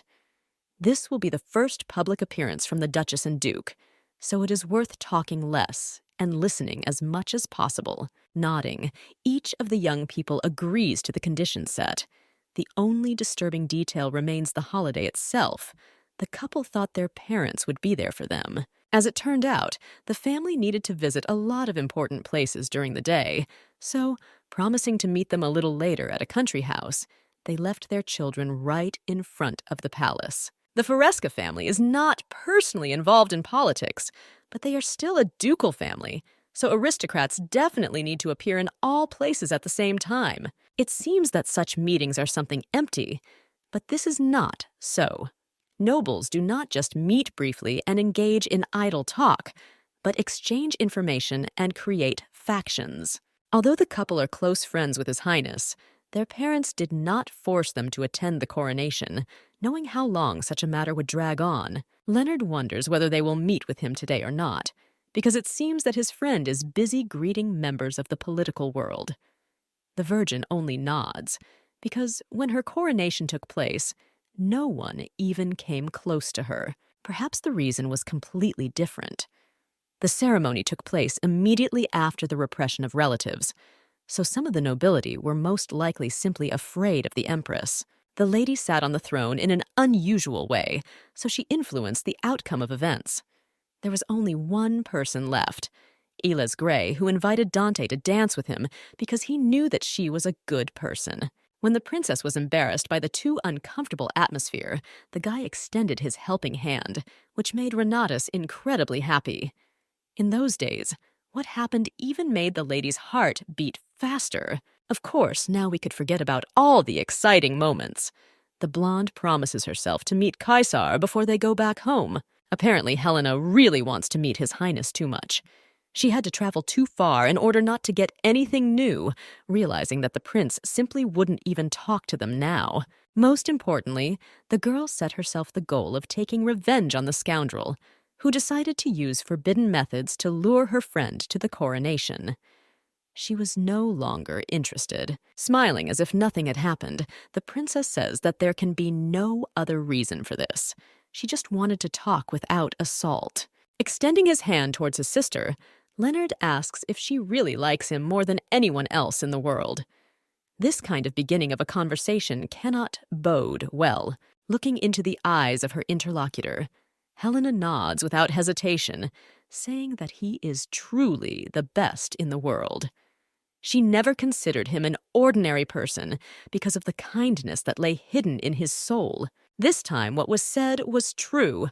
Combining her past and present life, the maiden could not remember anyone as kind and beautiful as Leonard, who had always been exactly like that. Walking inside the castle, the beauty decides to postpone revenge on Kaisar only for the sake of a good and worthy debut for her brother. He definitely deserved a good ending. In any case, the day did not promise to be too difficult. The blonde will remain in the corner and then quietly leave, because in the previous reality she had enough of social receptions. There are too many aristocrats in the castle, who, one after another, are trying to get inside as quickly as possible so as not to miss anything vital. The first 30 minutes passed quite calmly, but nothing is so simple. So exactly after a while, a glass of wine was thrown onto the ladies, which spread like a scarlet stain on their snow-white dress. Raising the hem a little higher, the princess looks in shock at what happened to the fabric. The girl, on the contrary, talks about how sorry she is because her hand twitched. A beauty with bright wheat hair and blue eyes puts her hand to her mouth in horror. She didn't mean to push too hard, but she thinks the lady definitely needs to change her clothes. Skeptically examining the lady who appeared as if from underground, the girl sighs. They still won't leave her alone, even if she tries with all her might to hide from attention. The celebration has already begun a long time ago. The usual techniques have not changed after several hundred years, which could not but rejoice, but it also has its side effects. People gather around the princesses, trying to offer them some of their mugs. Some want Helena to join the reading club, and others want the Duke to invest in a venture that the other Duke's family is starting. They didn't want to leave Leonard alone either. The girls surrounded the prince, talking about how much they enjoyed watching the last competition, in which the blonde won again. People were not going to retreat. Almost shaking with exhaustion and anger, the girl says that she is really glad to meet so many wonderful people who mean a lot to her. There is no denying that the princess was simply fed up. Turning towards her brother, Faresca realizes that he is doing much better than expected, soaking up all the attention. This only meant that Dante could start trying to get out. Carefully addressing her acquaintances standing nearby, the blonde makes a tired face, saying that this is her first time at this event. It's a little difficult for her, so it would be best to go and rest. The princes crowding around begin, as one, to offer to go with them to the restroom or some other quiet place. They want to help, but at the moment, the girl needs something completely different. Such a difficult situation, and Faresca arises for the first time in a long time. Everyone has good offers that there is no reason to refuse, which drives the girl into a stupor. Leonard, who appeared at the most opportune moment, extends his hand to his sister. As her escort, he himself will be able to fulfill his duty, thereby helping the girl go to the restroom. Smiling, the blonde nods at Helena, as if trying to say that he understands why she wants to leave, so he can definitely help her with this. Walking into the hall, the lady sits down on the sofa thanks to Leonard. She had long wanted to escape from there, just to sit in silence, and the excuse still could not find itself. Changing the topic, the guy asks exactly if no one dared to touch his friend, who at the moment could also turn out to be helpless. This made him a little nervous. Nodding, the lady says that everything was in order. Even the angelic young man sometimes uses dirty words towards people who might have behaved badly. It looks like Helena is the only culprit. The boy could not learn such vocabulary from someone because in the duchy, only Faresca uses this. Smiling, the brother promises that if anyone dares to touch the lady, he will get rid of everyone. Remaining completely calm, the young man instills fear with the help of his almost indifference. The guy leaves to get something to drink. The beauty just waves her hand after her, hoping that at least now she will be able to sit in silence until the end of the event, and then calmly leave. If a man goes out into the hall, he will probably be held hostage for some time by the ladies who used to be around him. Now, there is only peace and quiet. The comfort ended as quickly as it began due to women's voices calling out to the princess. She opened one eye to see who had arrived. In fact, mostly those who walk in such groups are not the best people.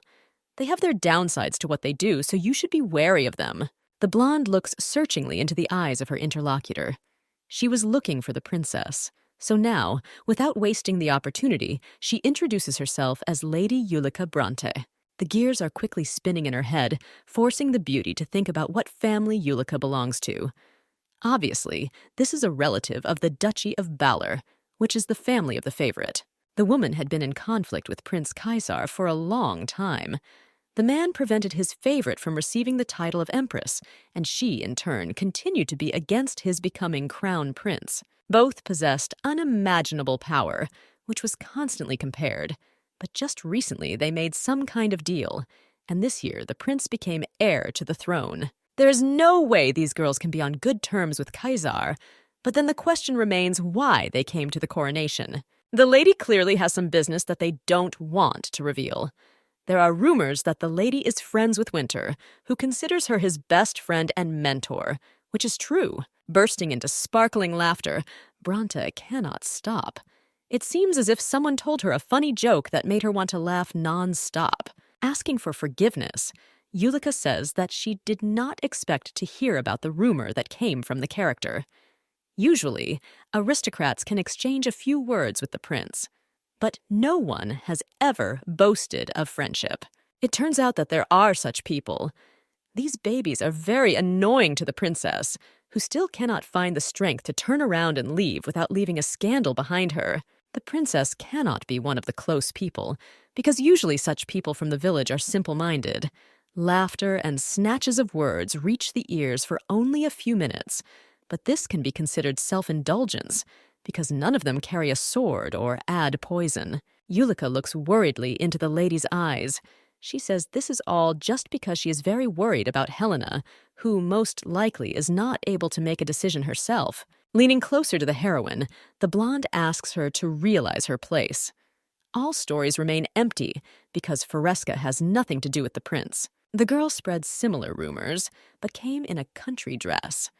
Such an outfit will definitely disgrace His Highness, making him blush in front of the guests. After all that has been said, the young lady moves away and accidentally spills wine from her glass, leaving a scarlet stain on the snow-white hem. She did this not by accident, which becomes clear after the words. The lady's hand just twitched, so she cannot admit her guilt. She is ashamed that she did this, so the princess will urgently need to go change her clothes. Smiling as if nothing had happened, the blonde offers to go into the room with her. She brought a spare dress, and now it will find its new owner. Examining the spot, which has increased in size, the lady sighs. The rest of those present ask to accept the kindness of Yulika, who, it seems, offers to change clothes from the bottom of her heart. Obviously, the other dress will turn out to be terrible, but if she refuses, the girl will brand Helena as a soulless person. Getting up, the lady accepts help, saying that the girl needs to wipe her hand. Extending her palm, the beauty grabs the wrist of the blonde, who does not have time to come to her senses due to the speed of her movements, which are set on something. The next second, the entire contents of the glass flies straight into Bronte's face. She screams, but cannot say anything because a glass of scarlet liquid splashes in her face. Her friends rush to the blonde, shouting that the princess allows herself too much. Her character is bad, but it all started with Yulika, who behaved impudently. Looking at the girl, who is now wet along with her dress, the heroine asks for forgiveness. Parodying Yulika, Helena says that her hand twitched. They are generous ladies, so they can definitely understand the situation. The lady will need to put on the same spare dress that she brought with her. There is no limit to joy, because now it will save the whole situation, while the girl conveys information to His Highness. Startling, the blonde asks again in surprise. She can't believe that they're talking about Kaisar again, who wasn't even here. The expression on his face amused Dante. Carefully smoothing out the folds on the hem of the dress, the lady says that Winter himself selected the dress. In fact, it was his servant. But in fact, everything could be considered one and the same. Addressing all the ladies by name, the girl prepares to take her leave. It was time to leave, even if she didn't really want to forget the surprised expressions on their faces that had helped give her a good laugh. Smiling, the blonde thanks Yulika again, saying that she will remember the kindness shown to the Fresca family. Turning away, the lady laughs lightly. The girls turned very pale, thereby causing tenderness and at the same time a grin on the heroine's face. Looking at Bronte one last time, Helena chuckles and then turns and walks away. She hopes that very soon they will meet again, but another time in a better environment. Bowing, The lady tries not to show it, because there are more than enough problems for today. Now all she can do is leave the castle and go in search of His Highness. This will become a good memory from childhood, as something insignificant and unnecessary, but it would be better not to meet such foolish ladies. Yulika slowly gets up from the ground, dusting off her outfit. Now she has personal scores to settle with Helena Foresca, who today managed to disgrace the aristocrat in front of her friends. Sitting on the sofa, the lady tries to scrub away the stain, which felt twice as large after the girl began her operation to save the fabric. The rag was completely soaked, taking on a scarlet hue that refused to go away. We have to conclude that there is nothing more to do about it, because any efforts will be in vain. Throwing the napkin to the side, the blonde leans back in her chair. She doesn't really care, because now she has an excuse not to go out to the guests. The only strange thing is what happened recently. Lady Bronte was definitely up to something, because otherwise she would not have even approached the princess, who was not touching anyone. Due to the closeness of Yulika's family with the favorite, their influence was one of the greatest. Even as a margravess, she became very involved in politics, so she seems to have more influence than the Foresca family, who abandoned it. There would be no benefit for such a noble family to pester Helena, who did not even intend to start a conflict out of the blue. The memory of when the lady approached the princess, talking about some rumors that she herself was spreading, pops up in my head again. The lady urgently asked to stop talking about the fact that they were friends, because His Highness would receive a huge blow to his reputation from a girl in such a terrible dress. Perhaps all the attempts were made because she likes Kaisar. It's a little cute, but the expression of jealousy almost hurt Helena herself, which she didn't exactly like. There's a rustling sound behind the door, then another knock. Gray, who had been waiting for almost the entire event, finally found a moment to chat with his friend, so he arrived at the hall. After all, the maiden herself came to the castle to look at His Highness during the coronation, so there was no point in refusing this. Turning her gaze to the open window, the lady noticed that it was snowing outside again. It seems that winter is coming into its own, so, intending to watch this, the maiden passes further through the window. The hand reaches forward on its own, grabbing the window sash, which turns out to be open even on the other side. It's cool outside, as expected. Looking at the snow-covered city, Dante sighs. The words are firmly stuck in my head, but in order to understand whether a village dress is or not, you need to wear them often, which the princess, of course, does not do. In her past life, the Duchess was not even interested in clothes and jewelry. Before becoming an empress, the girl wandered the streets and battlefields, and after becoming one, she became more common, even more often than before. Renatus does not have a single good memory of the Imperial Palace, which is not surprising, but for some reason she still misses those times. Thoughts are interrupted by the warmth that suddenly envelops the master. A man's voice joyfully says that he has finally found what he has been looking for so long throughout the castle. Turning her head, the blonde incomprehensibly asks how Kaisar ended up in this particular room at this particular time. By all laws of logic, he should have continued to receive guests outside. Everything turned out to be much simpler than it seemed, because the girl was not visible. So I had to ask someone who knew, and they said that the princess was in this room. Pointing to her dress, the lady says that her clothes are a little dirty. The man again thought that his friend was avoiding everything and everyone because she was lazy, which was somewhat true. Laughing, the brunette notices that this is more like the usual behavior of the beauty he has known for so long. It seems that the main character of the party would rather not be anywhere other than the coronation hall. However, the young man had already managed to greet everyone and then leave for only 10 minutes. After that letter, the acquaintance was going to scold Kaisar for the way he behaved, but looking at the tired face, which probably had not slept for several days, one can only remain silent. Now you can feel the guy becoming the crown prince because he finally started putting in more effort. In addition to all this, The man became taller than the girl, which was incredibly annoying. Deciding to do something strange, the brunette bends down, pinning the master to the wall with his hand. Now their faces are at the same level, allowing them to speak. Stretching out her palm and resting it on her cheek, the girl screams that it's too close. The man is not going to kneel, but it would be better to return to his original position. Joking a little, the girl says that it would be good to do what he suggests. She always likes to look down on someone, so the guy can happily bend the knee. Exhaling, the young man smiles again. In all this turmoil, he really missed such light moments and jokes from his friend, who helped him a lot, cheering him up. Getting down on one knee, the brunette asks how the master sees him now. Obviously, the girl should be satisfied with how the whole outcome turned out. Glad that Winter still has the strength to joke, the princess shows with gestures that she absolutely likes everything. If someone sees the crown prince in such a position, they will be scared, however, looking into the eyes. The lady will definitely not be able to say something like that, so warm palms fall on the man's face. Without removing her hands, the blonde quietly congratulates Kaisar on his 18th birthday and thanks him for being born.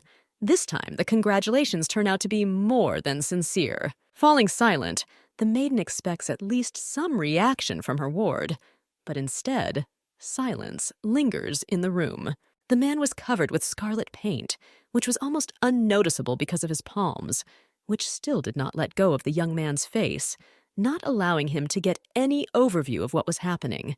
The couple stands in a strange position, absolutely in complete silence.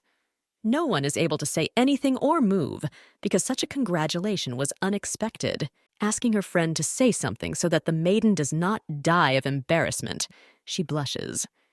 Gently taking the friend's palm into his own, the young man quietly thanks. He came here because he wanted to hear those very words.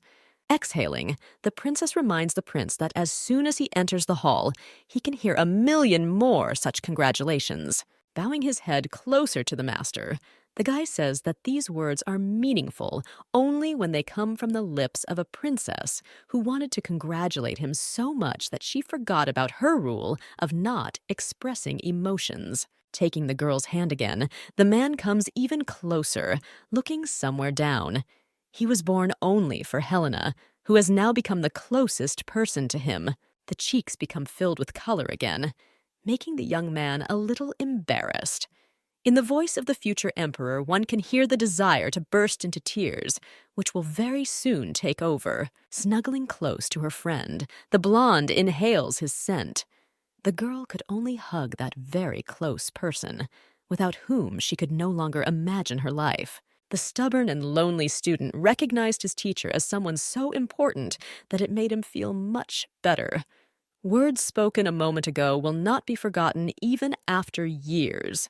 After the gala reception ended, the brother and sister had 3 free days that they could spend as they saw fit, so Helena, of course, was going to spend them at home and sleep. Leonard apparently planned to visit many houses, as the couple's parents do. At the reception, the young man received many letters with invitations from various aristocrats. Instead of accepting invitations, the blonde remembers that he has long wanted to go on an excursion to the nightly detachment. They arrived in the capital, which means they can finally visit the cherished place. The guy is even more of an exemplary student than the princess previously thought about him. Skipping classes, he wanted to visit the academy, thereby still attending some training. In this case, it turns out that the estate will soon become completely empty, leaving Helena in her care all alone. This meant that it would be possible to sleep and eat enough.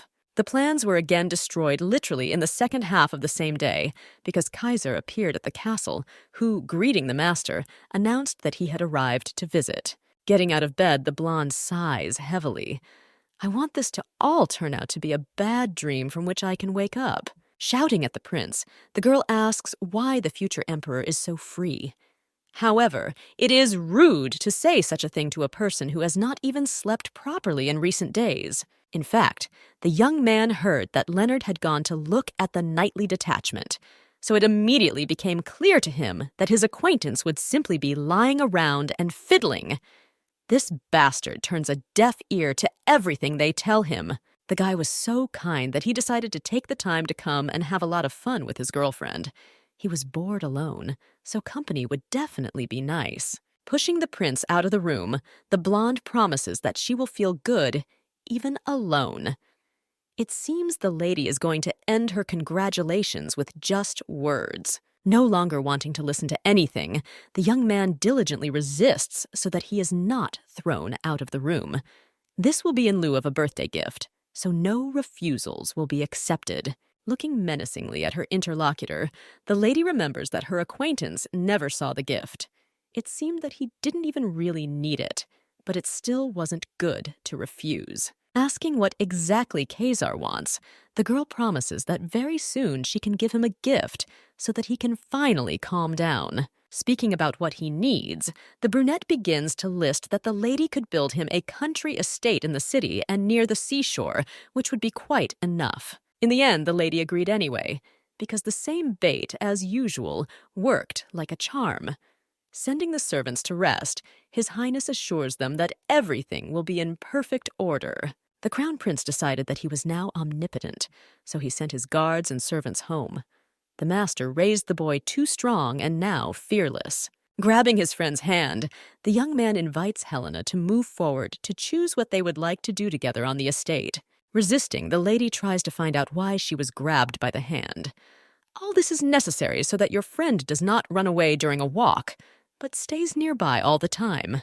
There's no need to worry, but you can no longer believe in it, because Kaisar remembers very well how before, at the festival a long time ago, the princess simply disappeared, running into an alley.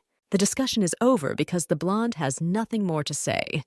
The prince seems happy with his job, especially since he will now be holding hands with Helena. Looking at the young man, who breaks into a smile from the memories, the girl sighs. Today, so be it. She will let him do whatever he wants.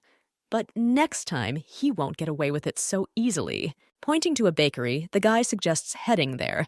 And since this is a birthday present, the girl nods in agreement, intending to follow all the instructions. The maid puts down a mug of tea and a kettle, which are filled with hot liquid. Now, all that remains is to start drinking tea and the sweets that you have just purchased. Turning to Kaisar, the blonde wants to ask some important question, thereby distracting the man from looking at the ceiling. For some reason, today it seemed to the girl that all her actions were for her, although everything should have been quite the opposite. Today was not Helena's birthday, but Winter's, so the injustice must be corrected. Taking another sip of the liquid, the man says that he apparently doesn't notice any difference. He prefers to give something to his friends, but since they left because of the emperor, he is also obliged to buy something. Smirking, the brunette says that as a prince, he only uses what is made by great masters, so he doesn't need it at all. Turning to laughter, the young man can no longer restrain himself from the expression on Farisk's face. One can understand from her that she was disgusted by the fact that they literally mocked her, albeit as a joke. Breaking off a piece of the pie, which seems to melt in your mouth, the lady once again clarifies her question. Perhaps the young man wants to buy something, despite the way their conversation started. Breaking into a welcoming smile, the young man dreamily says that if only he could, he would definitely buy Helena, who could then spend all her free time with him. Continuing to chew, the blonde watches as her friend bursts out laughing again. It seems he has a few more lives lying around. This guy has become too cunning over the past few years. Previously, when the princess tried to bully the young man, nothing came of it. But over time, everything changed. Perhaps the Imperial castle is on bad ground because the character is getting worse every time. Distracting Helena from her thoughts, the guy asks about yesterday's reception, which, it seems, was not bad at all. The girl doesn't know at all, because she first spent 15 minutes outside and then simply hid in the room. Virgo didn't even meet anyone. It was quite in her style, but sometimes you need to leave your comfort zone to find new acquaintances and friends. Once again thinking about what he can ask next, The young man clarifies whether it's true that no men touched the lady, even after she herself went into the room. Starting the phrase that everything is fine, the blonde suddenly stumbles. Such a stop makes it clear that something is clearly wrong, and most likely someone dared to touch her. Jumping up from his seat, the brunette once again, in horror, clarifies what was said. It's not that bad, but perhaps the lady managed to make friends with the daughter of the Bronte family, who herself molested her. The blonde tried to do everything possible to force Dante to leave the event, or at least bring him out into the open. All attempts were failed. Freezing, the brunette glares at his interlocutor. He associated Countess with something not so pleasant after all the strife and conflicts that were wrapped around the favorite. Falling back into the chair again, the young man sighs loudly. It seems that he expected to hear anything except this hated surname, which he no longer wanted to even remember. The face became noticeably sadder, hiding those very true, joyful emotions that were previously available for viewing. The prince seemed to want to turn around and leave, to remain in his thoughts. Noticing such a drastic change, the blonde gasps, realizing that she said something completely stupid. The Bronte family is on the side of the prince's opponent, given that the favorite really caused quite a few problems, even after the signed peace agreement. Deciding to quickly change the subject, the girl calls out to Kaisar, saying that she has something, and she would like to give this thing to the young man who deserved his gift. There is a snow-white box on the table, along with a tied flower bow. The girl admits her mistake, because she should have done this during the reception, but the gift itself was not very good compared to the others, so it would be better to give it now. Grabbing the bundle as if it were some kind of miracle, the young man cannot believe his eyes.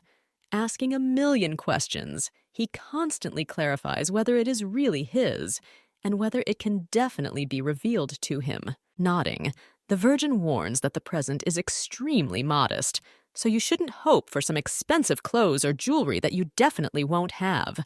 A scarf made of dark green fabric, more reminiscent of a swamp, is revealed from the box. It is made of warm material that is just right for winter. Freezing, the brunette looks in fascination at what he has wanted to get for so long.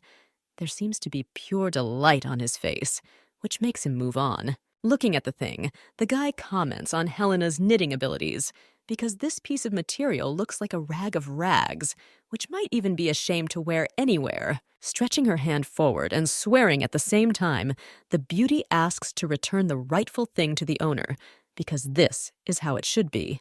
But the friend just throws the scarf over his shoulder. Stroking the scarf, the brunette happily says that he likes this gift much more than anything else. This, of course, is not true, because at the reception the guy received a much larger variety of jewelry. Saying sincere thanks, the boy objects, because everything that was given at the reception was for the whole kingdom, and this thing was just for him personally, especially given by his best friend. Due to the fact that Helena spent quite a lot of time with Kaisar, it immediately becomes clear that he is happy. This drives me into a slight stupor, because the heroine did not even hope for gratitude. The beauty could not even think that the young man would like an ordinary handmade scarf so much. Opening her mouth in surprise, the lady tries to replay everything that happened in her head. Starting to laugh again, the brunette tries to restrain himself a little, so as not to raise strange questions from his acquaintance, who, it seems, doesn't care at all. Screaming about how much he likes the little thing, the prince does not even pay attention to the murderous expression on his face that the interlocutor sitting opposite him gives him. At first, it may seem that this is all a joke, but the young man likes the scarf so much that he is ready to give his life for it, just to be together all the time. Night fell when it was time for the couple to return back to their home. Unlike the lands of the duchy, which were a province, the capital's night was dazzlingly luxurious, along with many lights. Looking out the window and noticing many reflections outside, the girl examines the buildings that fly by with great speed due to the speed of the carriage. The views were truly worth it, and remained consistently beautiful. 500 years ago, the Empress spent countless nights in this city. Sometimes they passed by at work, and sometimes just on the street, But now everything seems even more beautiful, adding to the charm that was there before. Kaisar, who volunteered to go with the lady, sits opposite, falling asleep as he goes. He wasn't lying when he said he'd been incredibly tired and exhausted over the past few days, so it was understandable. Trying to wake up the prince, the lady moves a little closer, not understanding what happened. Very soon, the carriage will arrive at the estate, which means that there is no more time for sleep. The guy completely switched off, no longer reacting to any words from other people around him. It would be much better if, instead of meeting with his girlfriend, he spent time on the rest that he so richly deserved. Approaching the guy and taking a seat next to him, the blonde gently touches the man on the shoulder. The answer is an inaudible grunt from the side, which makes it clear that the companion will never wake up. Still, the persuasion worked, because the scarlet eyes slowly open, while Winter quietly says Helena's name, as if trying to make sure that the princess is right next to him. Another bump turns fatal as the carriage wheel slips off the scaffolding, sending the couple flying to the other side of the carriage. The servant, who was on the other side, manages to grab the railing, smiling nervously due to such a sudden jump. He also didn't expect it to end this way, so it turned out differently. The young man falls on the girl, pressing his lips to her lips. They do not immediately move away from each other due to the balance, which has become difficult to maintain. The carriage still rocks a little from side to side. Jumping to the side, the master quickly came to his senses, realizing what had just happened. Clutching her mouth with her hands, the girl asks for forgiveness many times in order to make amends for the incident. The young man also steps aside, trying to recover as quickly as possible. There is a rough road here, so it turned out that everything did not go according to the plan that was intended. The romantic description definitely doesn't fit the picture, so one could only say that the heroes were almost left without their front teeth.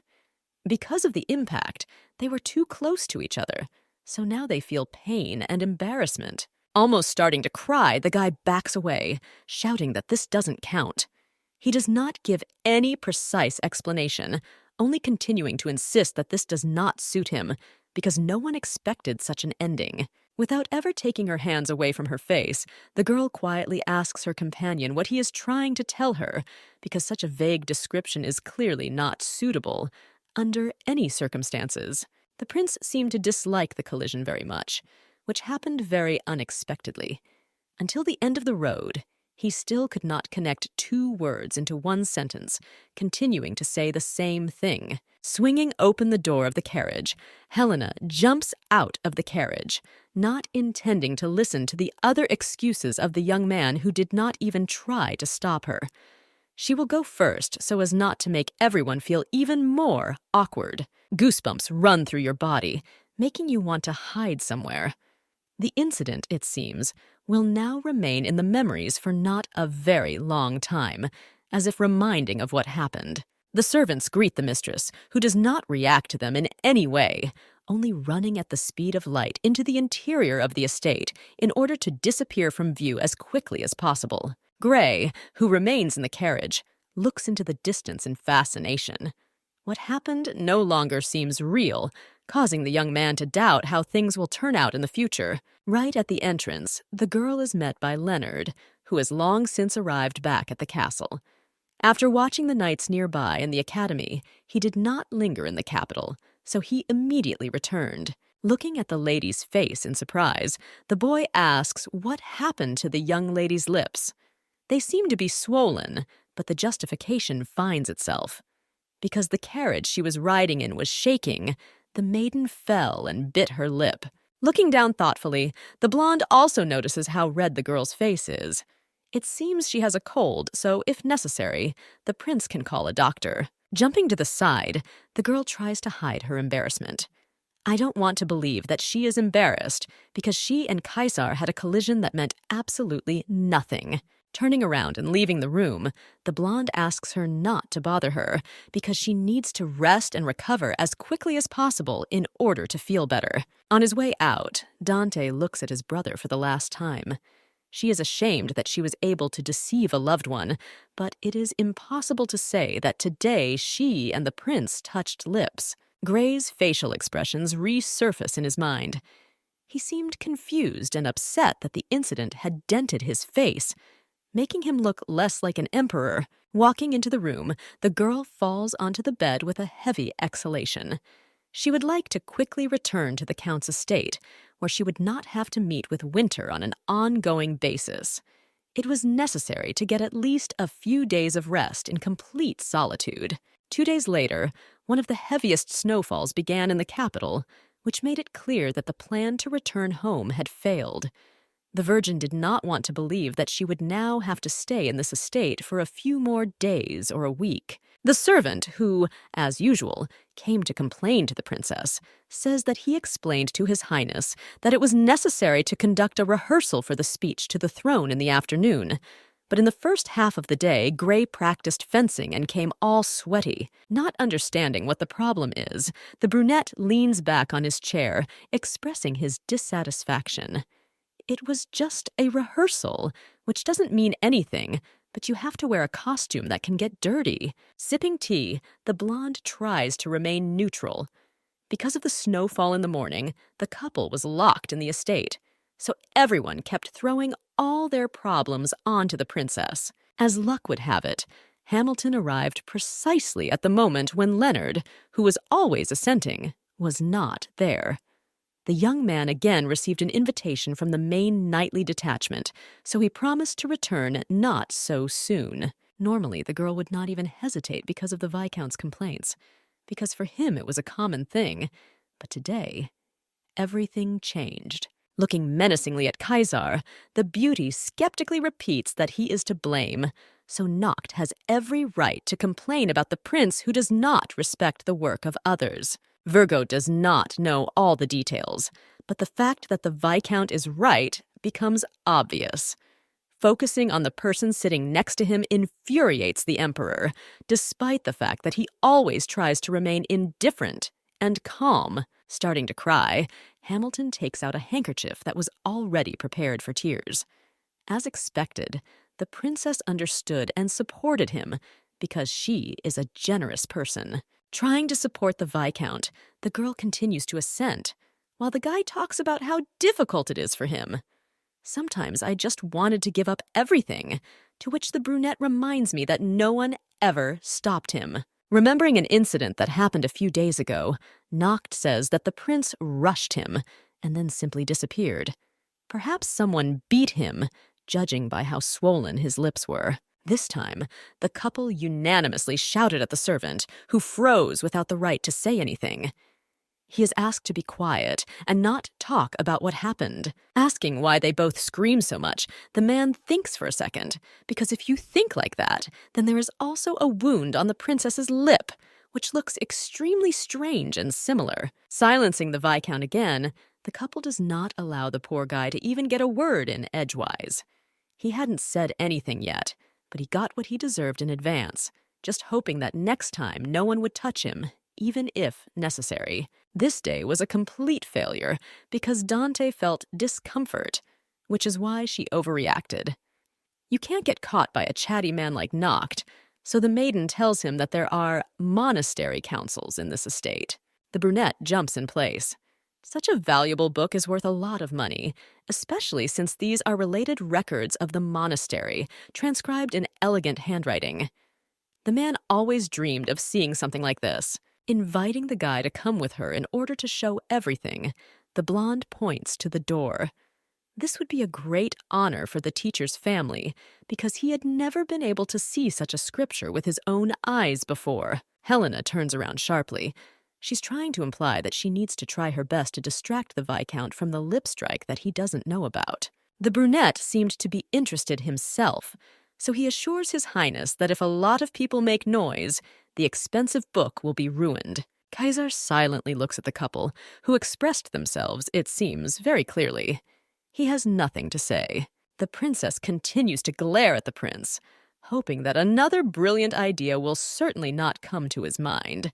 When everything happened, the beauty didn't even know how to get out, so she just quickly ran away from the crime scene. Turning away, The brown-haired man sighs to show how he bowed down, talking about doing what Helena wants.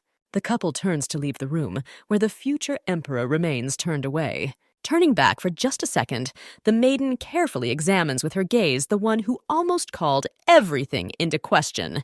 There was no denying that Kaisar had an incredibly bad temper that developed over time. The servant is delighted.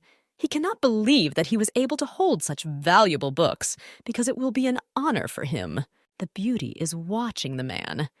More than half an hour had already passed, but he continued to flip through the pages, as if he had fallen in love with them. A thoughtful look moves to the side. What was a little more important was the question: why did Kaisar become the way he is now? The guy behaved like a child who does not understand what his words, said incorrectly, can lead to. More recently, the prince believed that what happened did not count, but for some reason after a while, he obviously changed his mind. Dispelling bad thoughts, the girl turns to the man, asking if it is possible to come, being so busy. Most likely, Viscount Noct came because Winter was stubborn again. He has an incredibly hard time dealing with others. A smile appears on the guy's face by itself.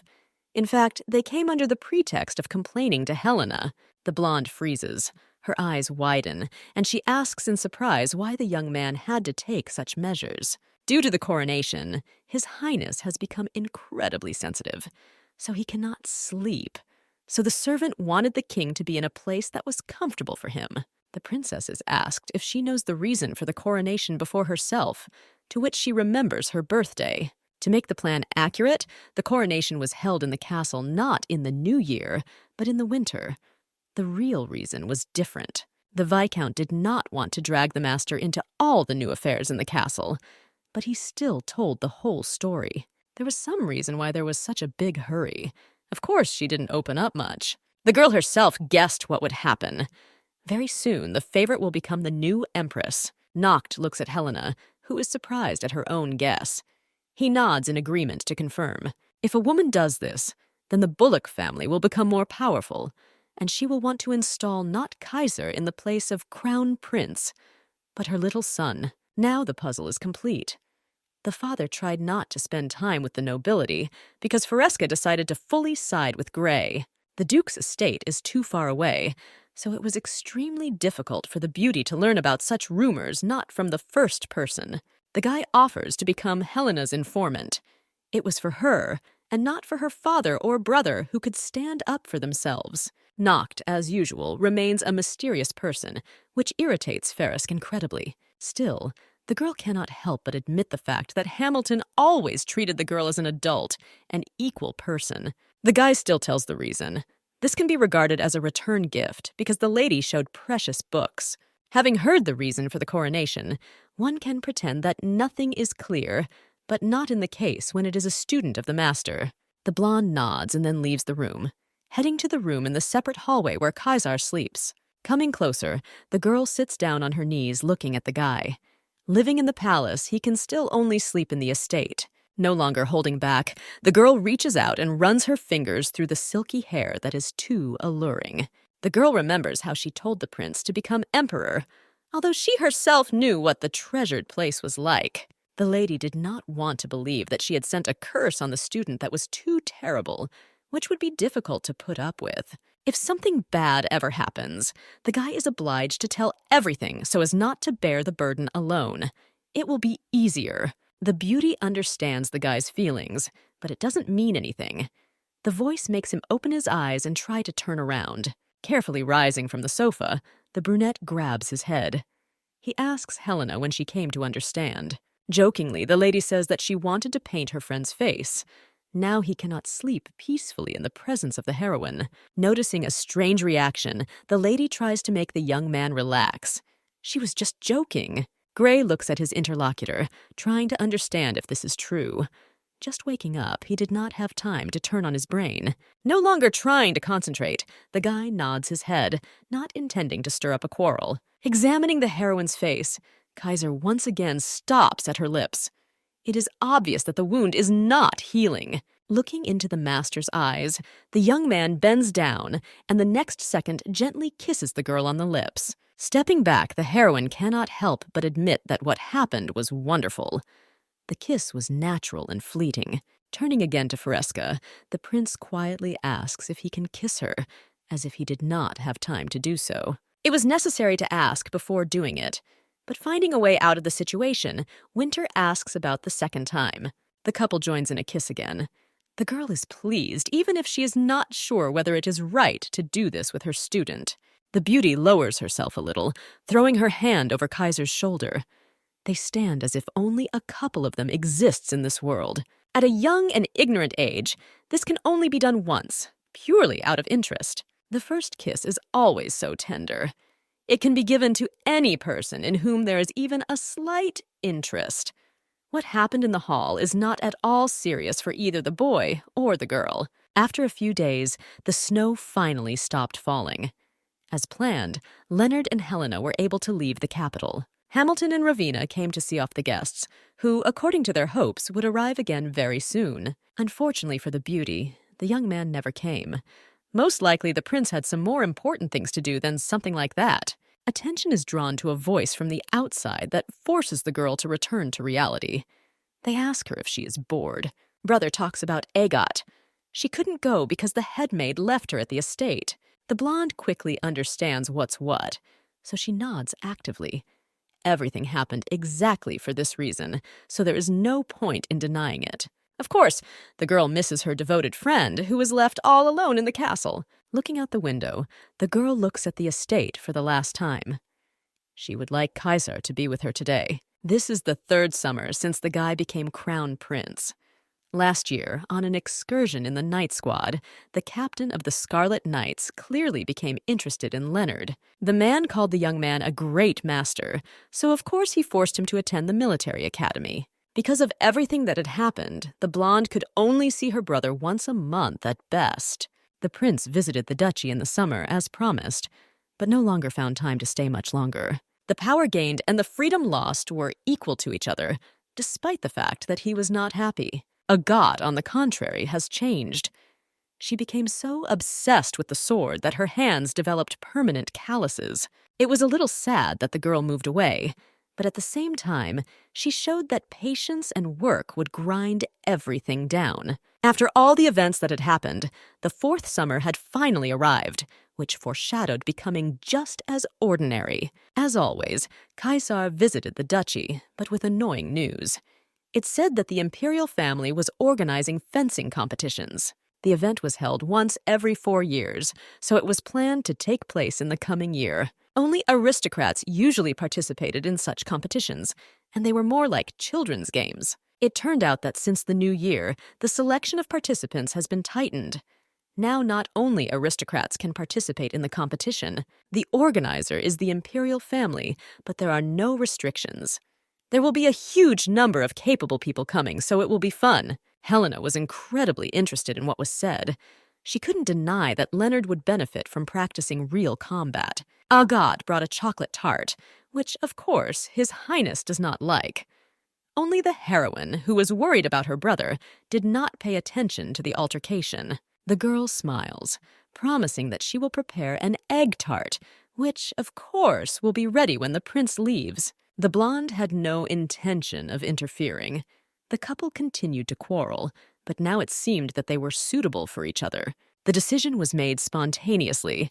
Since everyone can participate, it means that the maid will also go to the competition. Grabbing the piece of paper, the lady says that Kaisar brought it personally for Agot, who began to object. In fact, despite the hostility, the beauty still wanted to perform and prove herself in battle. No longer happy about this, the maid turns away from her beloved princess towards the prince. Trying to sound as friendly as possible, but to show displeasure, the maiden thanks His Highness through clenched teeth. A fight between Winter and Agoth could be a joyful one, as they would compete as apprentices to their master.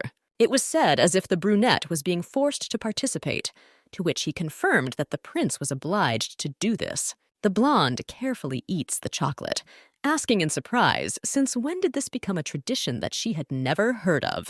This has been the rule since the Grey family took over from Empress Dante, because their symbol is the sword. Due to the fact that in a past life the girl stood out so much, a similar tradition arose. This was done to earn a living, but everything has changed. The competition didn't seem like a bad idea. With this, it was possible to learn more about the maid's capabilities. Looking decisively at the students, Helena says that all three of them can go out and sweep away their opponents as if it were nothing. It was evening outside. This only meant that it was time for Kaisar to go back to the Imperial palace. The man is about to leave, even if he is asked why he won't stay the night. Riding a carriage at night can be incredibly dangerous. The guy didn't think Helena would get up, since he was going to leave quietly. After accepting the title, his time actually decreased. Sadly, lowering her gaze to the floor, the girl nods. She asks if the student will stay in the duchy in the summer, although she knows the answer very well. By the time that came, the young man was usually already visiting the estate. But now, everything has changed. Memories from childhood have always been valuable, so a smile is shown on the gloomy face of the interlocutor. Approaching the stairs where the master is standing, the brunette quietly asks for forgiveness for how everything turned out. The virgin should not have asked such a thing. It seems as if she is clinging to her friend, because it is obvious that he is busy. Definitely, after that day 3 years ago, the relationship between the friends was no longer the same because there was an awkwardness in it. No one ever talked about what happened. Perhaps this was because both were afraid that the relationship would change. Virgo only regretted that, due to such reasons, they were constantly separated from each other, so such conversations would still be present. Everything was different before. The man pulled the blonde away from his strange thoughts in his head. The brunette remembered that the beauty had become friends with Brant at the reception. He wonders if she has ever invited the girl to a personal meeting. The lady asks why such information is needed, to which she receives a simple answer. The young man accidentally remembered this. Something definitely happened, so the master, who had lived 2 lives, understood that they were not telling her the truth. And all this was not just like that. I also remembered Lady Bronte, who for no apparent reason attacked the girl. I'll have to find out from Hamilton. There was no answer, so the young man just nods, planning to leave the estate as quickly as possible. This is how the crown prince is seen off, but there is silence all around. Only Helena stands on the steps in a nightdress. After the maiden heard about the true reason for the rush to the coronation, she wondered what should be done. The beauty was worried that the guy might not be taken seriously and not accepted as a new ruler who would soon take over. Realizing that this is the last chance to speak, the girl stops the prince. If he is bullied, he can tell everything to his master. The boy turns sharply, freezing. He didn't expect to hear something like that, knowing that they were taking care of him. The guy is a student, which means that Helena trained him so perfectly that no one can defeat him. The young man can still be a little childish, at least sometimes, so that's what he's going to do. Walking up the steps, the prince stops and then hugs the princess, holding him close. Trying to get out, the girl asks what he is doing, to which he just grins. She herself gave permission to be a child. In order to withstand difficulties, the guy needs to recharge. This is done specifically in the duchy. The guys sometimes behave strangely, but the master does not prevent this. The lady carefully lowers her hands, relaxing. The lady is always ready to help a friend. If this is the level of affection he desires, she can give it. The blonde is ready to do anything for everyone who loves her, so the man can come again to get it. The carriage is out of sight, so the girl turns around and goes back into the estate, where it is much warmer. A month later, a competition was appointed, for which 3 from the duchy went to the capital's estate. The father and mother were incredibly glad that the girl had a craving for at least something, so they advised her to try to take part in meetings of aristocrats. There was no talk about this. The laziness was too strong, but since the parents will be happy, it will be worth it. Another person who looked incredibly happy was Agathe, who was literally walking around with her mouth open. The girl couldn't believe this. She thought that she would not be able to get to the capital until she came of age, but everything was cancelled. Pointing her finger at the ground, the maiden notices that a lot of carriages pass there, but there are no cracks, and a very happy man lives in the castle. This makes me smile. The dragon statue in the square gave me goosebumps. It was erected in honor of the slaying of the evil dragon Crusay. The way Agate surprises everything around her. It is as if she was taken for a walk by the owners who kept her in the house. The girl was literally glowing, but Helena was a little worried about how restless she was right before the competition. Despite this, The brother noticed that the Duchess had been buying Agate a lot of things for quite some time. Leonard himself was no different from his sister. They both loved doing this to the girl. The couple loves how the girl's eyes are always ready to fall out of surprise and her joy. She is ready to try not to tarnish the name of her mistress. You can't talk about something like that, because the Duchess asked to return after they defeated everyone. Throwing away the boxes, the beauty changes position. She intends to win, so that's what she needs to think about. There is no determination, but there is courage. So this situation suits the heroine, even despite her laziness. Leonard promises to do his best as well. The blonde had not seen him so confident for a long time. All three are obliged to defeat their opponents, because they are Helena's students who can do everything in the world. For some reason, the beauty was sure that one of the three would be the winner, but time was pressing on them. The princess has agreed to meet someone, so she's about to leave the alley. Virgo is going to meet the Viscount, but don't be surprised. Usually the heroine is lazy, but this time everything is different. The girl needs to find out what connects Kaisar and Lady Bronte. Hamilton will arrive soon, so the heroine will be back soon.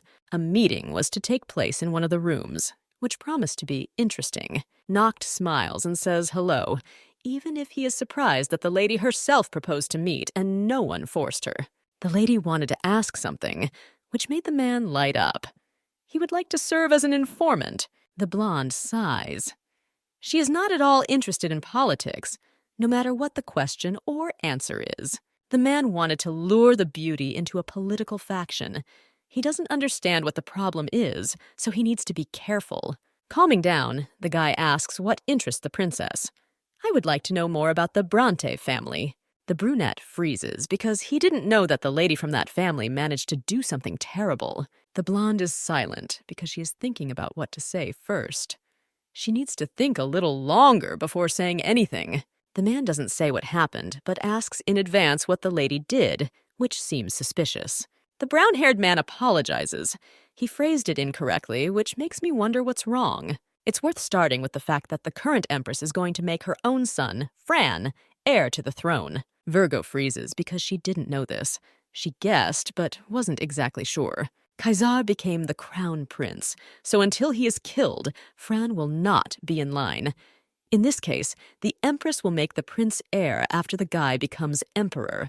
The only thing worse is that if the future emperor has a child, it will be difficult to do so. Most of the internal forces in the palace took the side of His Highness, so if this continues, it will become more difficult for the empress to make the prince heir. That is why the favorite wants to promote her people to the highest positions in order to replay everything. Everything became obvious from the first words. The woman wants to make Yulika the wife of the crown prince. The plan existed long before the maiden became empress. She knew exactly what to do. Now it is clear why Brant declared war at the meeting. No matter how trite, there is a political battle between them. Now is the time to discuss Kaisar's engagement. This has to happen. Hamilton blinks his eyes. The interlocutor is much calmer than he expected. There is nothing to be surprised about, because members of the Imperial family get married early, although in a previous life the lady was never married. The guy changes the subject, asking if the princess would like to become Kaisar's wife. They in the castle have a strong desire to push the beauty to take this step. Noct seems too caught up in his own thoughts, but he only hears one reason. Virgo does not want to participate in this. Freezing, the man almost screams. He does not understand why he should refuse the position of the emperor's wife in the future. You shouldn't do these things just to become someone who gets into the political game. Nothing is interesting anymore. The blonde was an empress, so she is not going to become the emperor's wife. The Viscount's face shows despair. He had completely forgotten that the princess was such a person. Virgo no longer listens to the indignation because she managed to immerse herself in thoughts about the future emperor. The friend knew very well that he would soon marry one of the candidates, but he kissed the master. The eyebrows frown a little. The girl realizes that the selection of candidates for the position will soon begin. The meeting ended after a long time, even if it did not bring much clarification. The couple says goodbye. Whoever becomes the prince's new wife will be strange, because it will be difficult for the princess to date the king. Time dragged on incredibly long, but the morning of the competition finally arrived. The servants ask you to take your places because the next tournament will begin very soon. Perhaps due to the lack of qualification restrictions, the spectator seats were completely filled. That is why one of the servants led the girl to the first floor, from where she had a better view than from the terrace. Sitting down on the offered chair, the beauty turns away and hears the rustling of her dress. It's weird that someone would wear a dress to a sword competition. Turning her head, the maiden notices Lady Branta. Yulika is about to leave, saying that she will take another place, but they grab her hand. There was no need for complications. Forcibly dragging the lady behind her, the lady sits the blonde on the chair next to her. It doesn't matter what she thinks now. Smiling, the Duchess is glad that they have finally met. Yulika tries not to stutter from fear, but nods. Laying her hand on the beauty's shoulder, the maiden asks her to relax a little, because thanks to her, everything was fine with the princess. Noticing a fearful expression on her face, the lady is asked to smile. I wouldn't want people around me to think that they have a bad relationship. If the lady is so weak, then it is unclear what she is going to do when she joins the Imperial family. Looking at the girl who does not move from her place, the lady smiles. The fact that even such stupid people seem nice is no longer normal. Branta obviously didn't want to start any more conversation. She turned away, pointedly looking to the side. The tournament begins, so the Emperor announces its start. She and the Empress are sitting in a separate place. The first are two unknown participants who enter the battlefield and begin the battle. The aristocrats' games were quite fast, but the attention was focused on Agoth, who fought too well. For the people around her, Virgo seems too young, but incredibly agile and capable. Once upon a time, the beauty only wanted to protect her mistress. It's a pity that the maid lost, but even so, she will probably be inundated with love letters after the competition is over. The master claps. The girl's eyes glow with joy. Noticing the mistress's smile, she realizes that she did not do it in vain.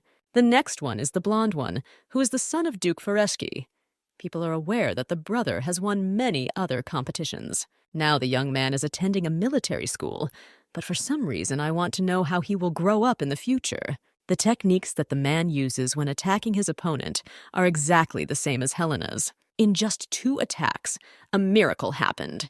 The opponent falls and admits in horror that he has lost in order to save himself. Leonard won, but still, talking about how wonderful the fight was, the guy smiles and extends his hand to his opponent. After this, even more letters from noble ladies will accumulate at home. There is the last person left who must enter the ring. Without waiting for an announcement, he attacks his opponent. After a few seconds, the battle is over, because victory becomes His Highness Prince Grey. Still, the man is a grey wolf from rumors.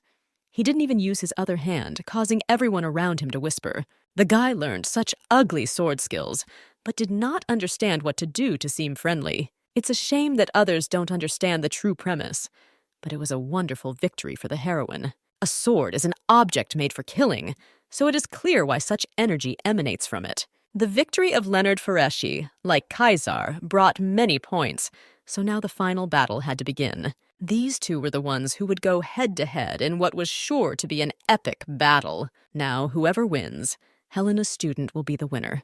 She couldn't help but be proud. His Highness's sword is incredibly smooth and beautiful. This phrase was addressed to Lady Branta, sitting next to her. Usually such abilities inspire horror, but in such a context it is better, although it frightens Yulika. What happens is the beauty of the battle. The beauty of the sword is in the precision with which it separates life and death. The movements seem too fast. The crowd does not have time to follow the swings that divide reality. The blonde tries not to lose sight of anything unnecessary, so she only briefly turns around and nods at her friend. Weak people need to know what sword they are facing.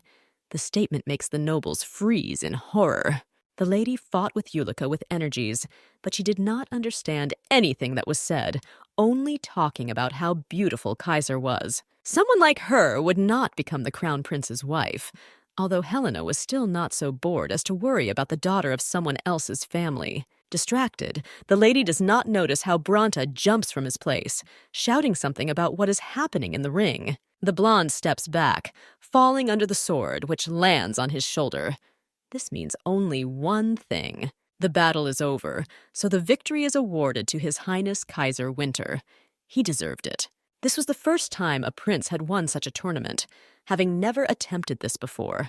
Obviously, this was due to the fact that all past crown princes took part by force. They showed satisfactory matches and exited the tournament. Fureshi's student is completely different, so he worked diligently to earn the victory.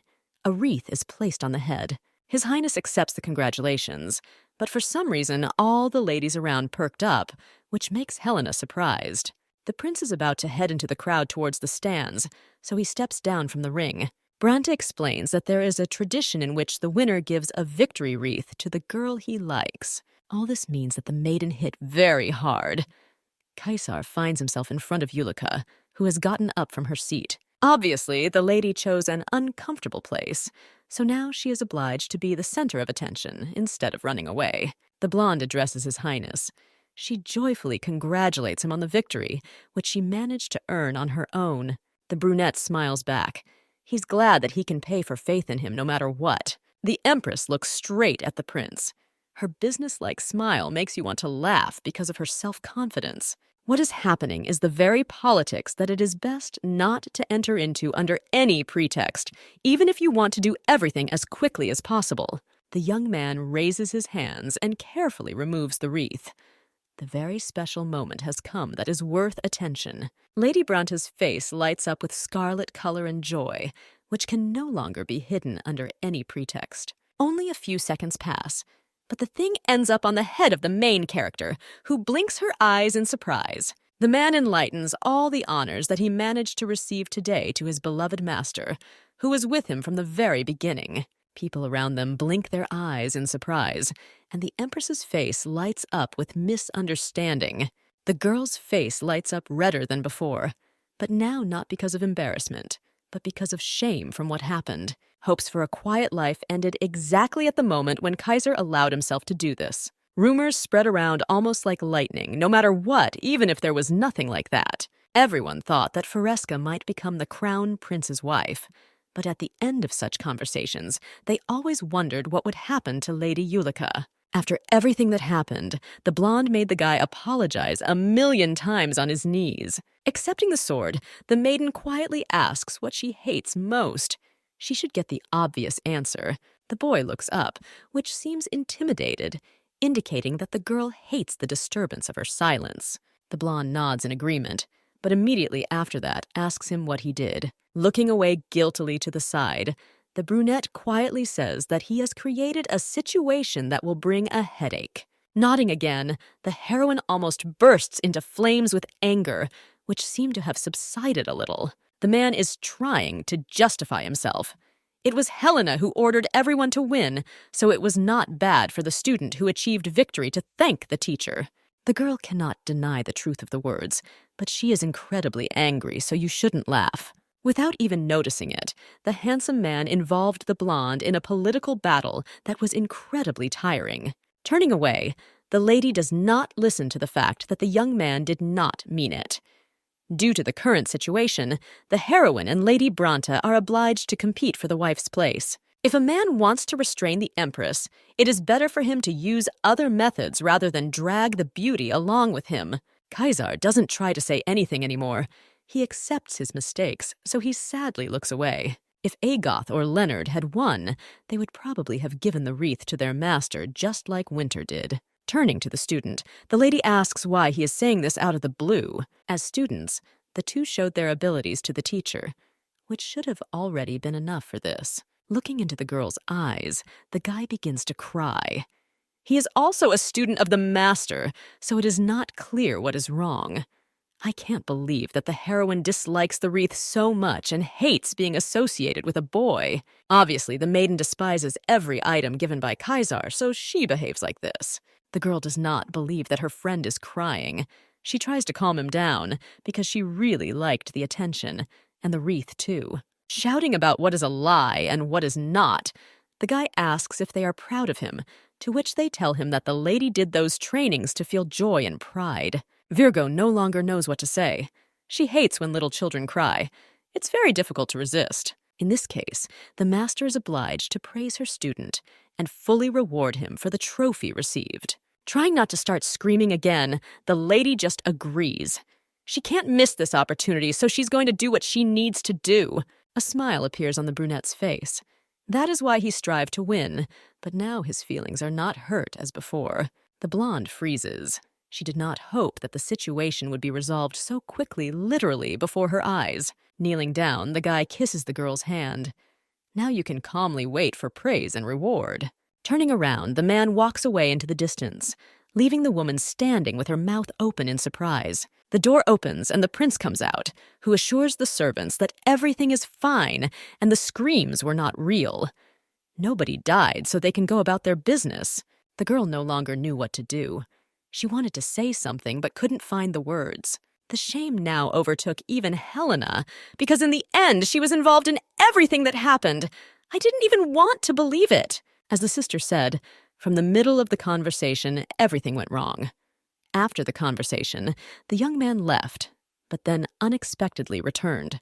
The guy said that Helena used to receive invitations that she didn't want to answer, but everything turned around because she no longer needed to do this. Bursting with laughter, the man ran away, saying that this matter should also be praised. Virgo mentioned this in passing 3 years ago, so it's strange that it stuck with her. The letters almost never came anymore. This is good, because the beauty was too lazy to write refusals, but at the same time, fear was present. If you think about it, it won't be possible to come out positive because Helena received a letter that Leonard accepted. Looking at the piece of paper, the beauty understands that it is the wax seal of the Imperial palace. It was sent by Kaisar. Expectations changed because the letter was sent by the Empress herself, who obviously very much wanted to meet on the chosen day.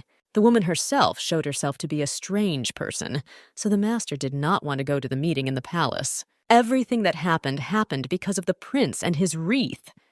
The offer could not be refused, so the lady went to the Empress. Walking along the corridor, the heroine draws attention to the painting. She would like to be filmed. The girl had to wait a relatively long time, but now the Empress was ready to invite the Duchess. The woman meets the maiden, smiling to hide her identity. She is glad that the invitation was accepted. Walking into the hall, the blonde sits down and curtsies. It is an honor for her to come to the palace on such an important matter. Lady Bronte was nearby. They seemed to be seeing each other a little too much, which seemed a little suspicious. The two seemed to know each other too closely, but this is not the case. Virgo says that they only met a few times. There was no point in taking the meeting too seriously, but this was no ordinary tea party. The Empress notices that the prince expressed his love to the master, but this seems like a joke. Here, everything was different than for others. This is not a joke, because at the competition it was Helena who became the owner of the wreath, and not someone else. Addressing Lady Branta, the heroine says that she needed to make a little more effort, which evaporated. The blonde freezes.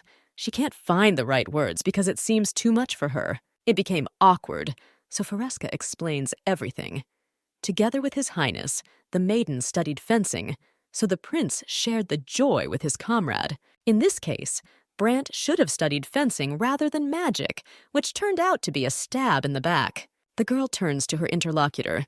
She didn't know that the lady was studying magic, even if she thought it was stupid. Magic is a very complex subject that cannot be used by everyone. There are no people left in the world who know how to use it. The lady next to her drooped, but aroused even more interest in Helena, who realized that she could benefit from this. It's sunny outside, so the Empress offers to go with her to the courtyard. She would like to show the two of them something. The smile seems false, but the blonde agrees to keep Her Highness company, even through force. What happened in the yard was something that could not have been predicted. The archer turned out to be the one who became a gift for the two young ladies. The girls sit down at the table. In the garden, there turned out to be a real shooting range, which the Empress wanted to show off. Apparently, Lady Bronte was also in such a situation for the first time. The man is the best archer in the lands, so the girl called him for pleasure. Turning to the princess, the lady remembers that she skillfully wields a sword. In that case, the maiden must know something about bows and arrows. While the heroine was working as a mercenary, a friend taught her how to shoot, but she was unable to master the bow as well as the sword, so she gave up quite quickly. Yulika, as usual, bursts into the conversation. The girl can rightly be called a tomboy, because a lady is obliged to use dancing and poetry, and not a sword and a bow. Of course, Helena did not agree with this statement, but she just nodded. Lady Bronte can do this sort of thing herself. There is no need to get into an argument. Lady Yulika had been trained since childhood as the wife of the crown prince, so of course she had completely different qualities. The Duchess, on the other hand, grew up quite freely because there would be no one trying to force her to do anything she didn't like. This is because the blonde was far from the battlefield for power, and this is a special right of aristocrats from the prefectures, which is not available to others.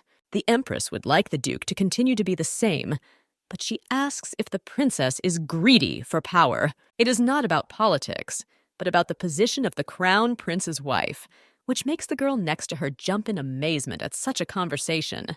Yulika doesn't have time to say anything because she clutches her ears with her hands. All around you can hear the crackle of arrows hitting the mark over and over again.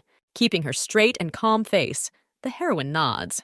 She is not at all interested in the Imperial family and politics in general. After what happened, the girl finally understood the Empress's intentions. The sound of piercing arrows was a silent threat that made itself felt. Smiling her nasty smile, the woman asks you to swear to the truthfulness of the interlocutor's answer so that it doesn't only get worse later. I just want to hear that Helena will not be eyeing the position of mistress of the Imperial estate as such. After the words have been spoken, a loud sound is heard again, which seems to deliberately put pressure on the consciousness so that the right person says, yes. The beauty is incredibly lazy to do this because she understands perfectly well that nothing good will come of it. It's worth showing your capabilities quickly. Before giving an answer, the heroine thanks her for showing her a wonderful sight.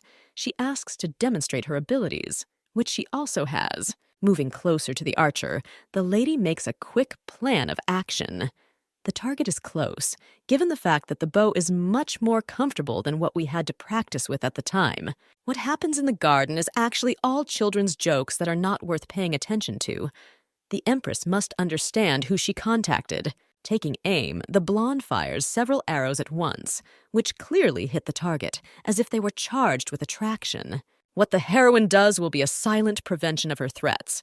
Only this will be the best way to make it clear that you should be much more careful. Turning back to the woman, the lady smiles. She can make a deal, but she won't swear to anything because it's not in her best interests. Bronte almost immediately jumps out of his seat, starting to stutter.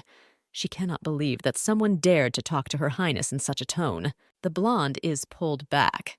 The Empress turns to her, asking her to bring earrings from the room just to get rid of unnecessary interference. After the lady disappears from sight, the Empress quietly speaks about all the talents and intelligence that Lady Foresca possesses. It's hard to believe that they are the same age. Looking into the princess's eyes, the woman blatantly lies, saying that she likes her. This is definitely a connection, so you can try to get closer. Without expressing any emotion, the blonde reminds him that she is a close friend of the crown prince to make it clear. The guy is a close friend for the girl, but also the son of the Empress, of whom she is incredibly proud, so there will be no problems. If a girl decides to take the offer and get closer to her, this will in no way harm either her image or her as a whole. Still, the Empress is not going to let Helena go just like that. The response to the threat worked, but it was too persistent. Kaisar appears out of nowhere and puts his hand on his friend's shoulder, saying that he has been looking for her for several hours, not even suspecting that she is here. Taking the girl aside, the guy lowers his head into his hands. He despaired because he did not want to add more worries. The Empress did not intend to make a move, but in the end, that is exactly what she did. Virgo looks with a skeptical look, as if something has happened. She would like to say that the young man was wrong from the very moment he handed her the wreath, but she cannot find the strength. The man protected the princess. He looked at Her Highness, saying that he would have come much faster if only he knew what kind of meeting was taking place here. The Virgin did not immediately understand what had happened, however, realizing that now she would not have to agree to getting closer to the hated woman. She was happy in her head. The Empress offered to drink tea, but they did not listen to her. The young man warned that he should not make fun of his friend, since she was not used to this. Trying to appear friendly, the heroine shakes her head. She wasn't going to do anything because she just wanted to make more friends. Plans for finding a companion had to be postponed because the brunette was going to take the princess with him. He wanted to be alone with her. The girl doesn't want to make her son angry, so, of course, she agrees to retreat before it's too late. She understands that she needs to do this. Saying goodbye to the Duchess, the heroine promises that they will see each other again. The time was spent usefully, so it only brought pleasant sensations. Watching the blonde leave, she sighs. Everyone disliked the red-haired one very much, and even more so with how cleverly she brought in son and mother. Looking at the person leaving the battlefield, it seems that she could easily pour poison into a cup and even smile. Kaisar does not share the feelings of the mother because he did not like the idea of becoming an empress from the very beginning, like everything else. Looking at the young man, the heroine realizes that she cannot refuse, so she asks if he wants his girlfriend to take his side. Winter does not immediately realize the reality of what is happening, so he only blinks his eyes in surprise, as if he had heard a fable. Helena can continue to do everything she did before, because the prince will not choose her. She's too lazy to do stuff like that, so there's no point anyway. Taking Kaisar's side and entering the war is indeed tiresome and boring, but it is not only he who chooses, but also the heroine herself. The fact that the lady took the guy as her student and promised that she would make him an emperor who would be protected had its beginning. Everything was done for a reason. A mentor will help you figure everything out so you don't have to worry. The young man says nothing, just looking into his eyes, trying to find sincerity, which is immediately visible. He puts his face in his hands. The boy seems to be delighted with the incredible decision of his friend, who thinks she did a great thing. It is enough that everything has become clear. Virgo decides to meet with the Viscount again. She decided to do this right before her departure, which seems like a great honor for a man. The only response was a nod. The blonde is going to return to the capital very soon, although she doesn't talk about business because there was no point in it. Jokes began, however, most importantly. The maiden called the man on an important issue. He promised to become an informant, so there's something to find out. The brunette raises his eyebrow a little. He did not hope that they would remember the words that he had spoken long before. Of course, the guy agrees. But if information is needed to clarify the relationship between the prince and the empress, the young man has nothing to say. The blonde nods. She didn't intend to find out something like that, but she still understood what the meaning was. Looking into the eyes, as if with a murderous gaze, the beauty asks if she seems to the Viscount to be such a person, to which she receives a negative shake of her head. The man apologizes. He said this out of excitement in front of the lady and out of a desire to protect his highness, so he asks you to try to understand. Nodding, the beauty takes another sip of tea. She believes him only for this reason.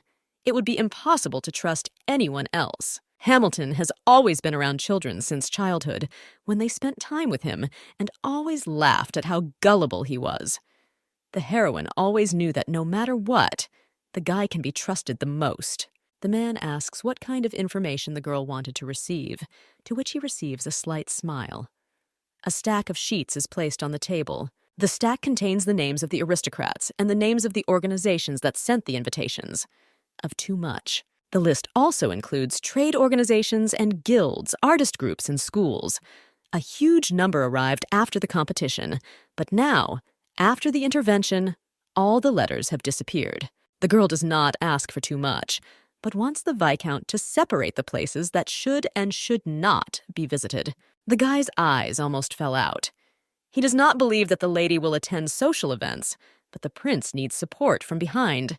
People cannot be trusted because they joined only by looking at the title, and if the situation turns out to be unfavorable, they can leave. I had to be surprised twice, because the Viscount could not understand that this would be done despite all his laziness. If the maiden speaks of her intention to step forward, His Highness will be against it. The decision is up to the princess, so she doesn't care. The man needs to justify himself to Kaisar by saying that he tried to dissuade his acquaintance. The job will be done within 2 days. If this continues, and the maiden becomes the prince's wife, Hamilton will have no more desires.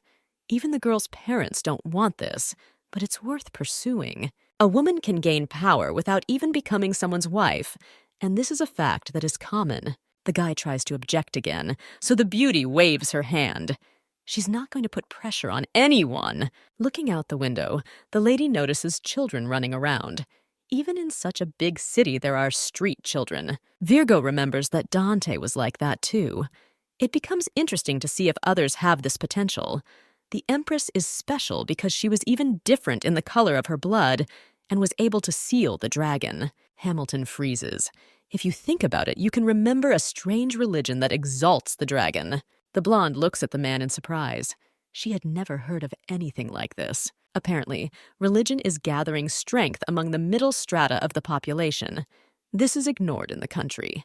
The Holy Assembly should not sit on the sidelines, but they unanimously say that they consider this a trifle. The heroine nods.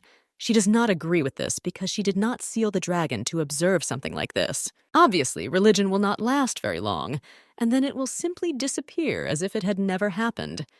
Empress Dante would be surprised. The guy talks about the heroine herself, however, living a different life. It already seems to her as if she is listening to a story about someone else. The Virgin moved away from Dante's life and became more attached to Helena, who lived in chocolate, doing what she liked. Foresky's life is not particularly stressful, but for some reason the beauty feels intense sadness.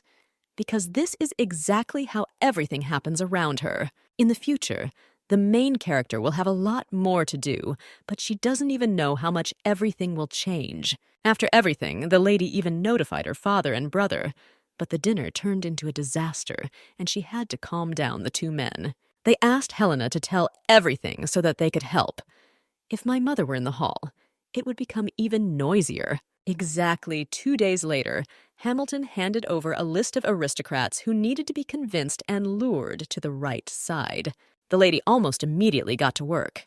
She invited them to receptions and did persuasion that was supposed to help. Little by little, the girl made connections. This was almost unnoticeable to others, and especially to the Imperial family. The summer of next year arrived, which came unnoticed. Agoth brought new invitations, which came from Lady Foresca. The heroine was quite tired, especially since she didn't have time to sleep, so she couldn't figure anything out. Finally, the most important letter that we have been waiting for has arrived. It was an invitation to Ulika's birthday, on which she would become an adult. I'll have to go because it's a great opportunity.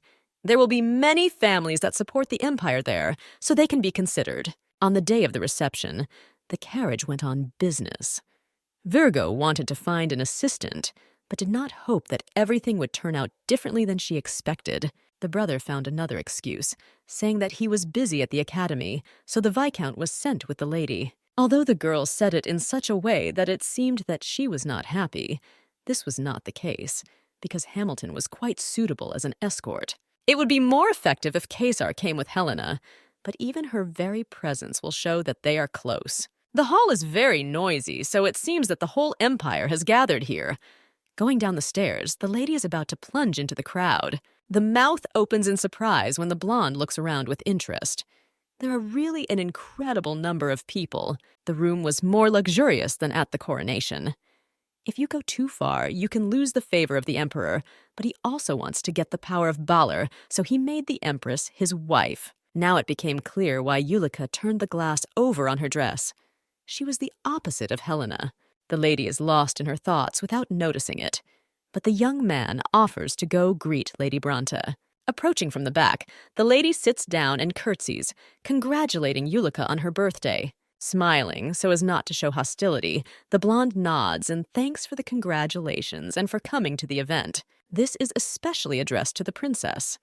It must have been difficult for her to drive along the village road because the Duke lives in God knows where. The path went to a distant margraviate, so the roads are not so important, which means that the lady's house is even further away than the head of the heroine. The girl brought something as a gift.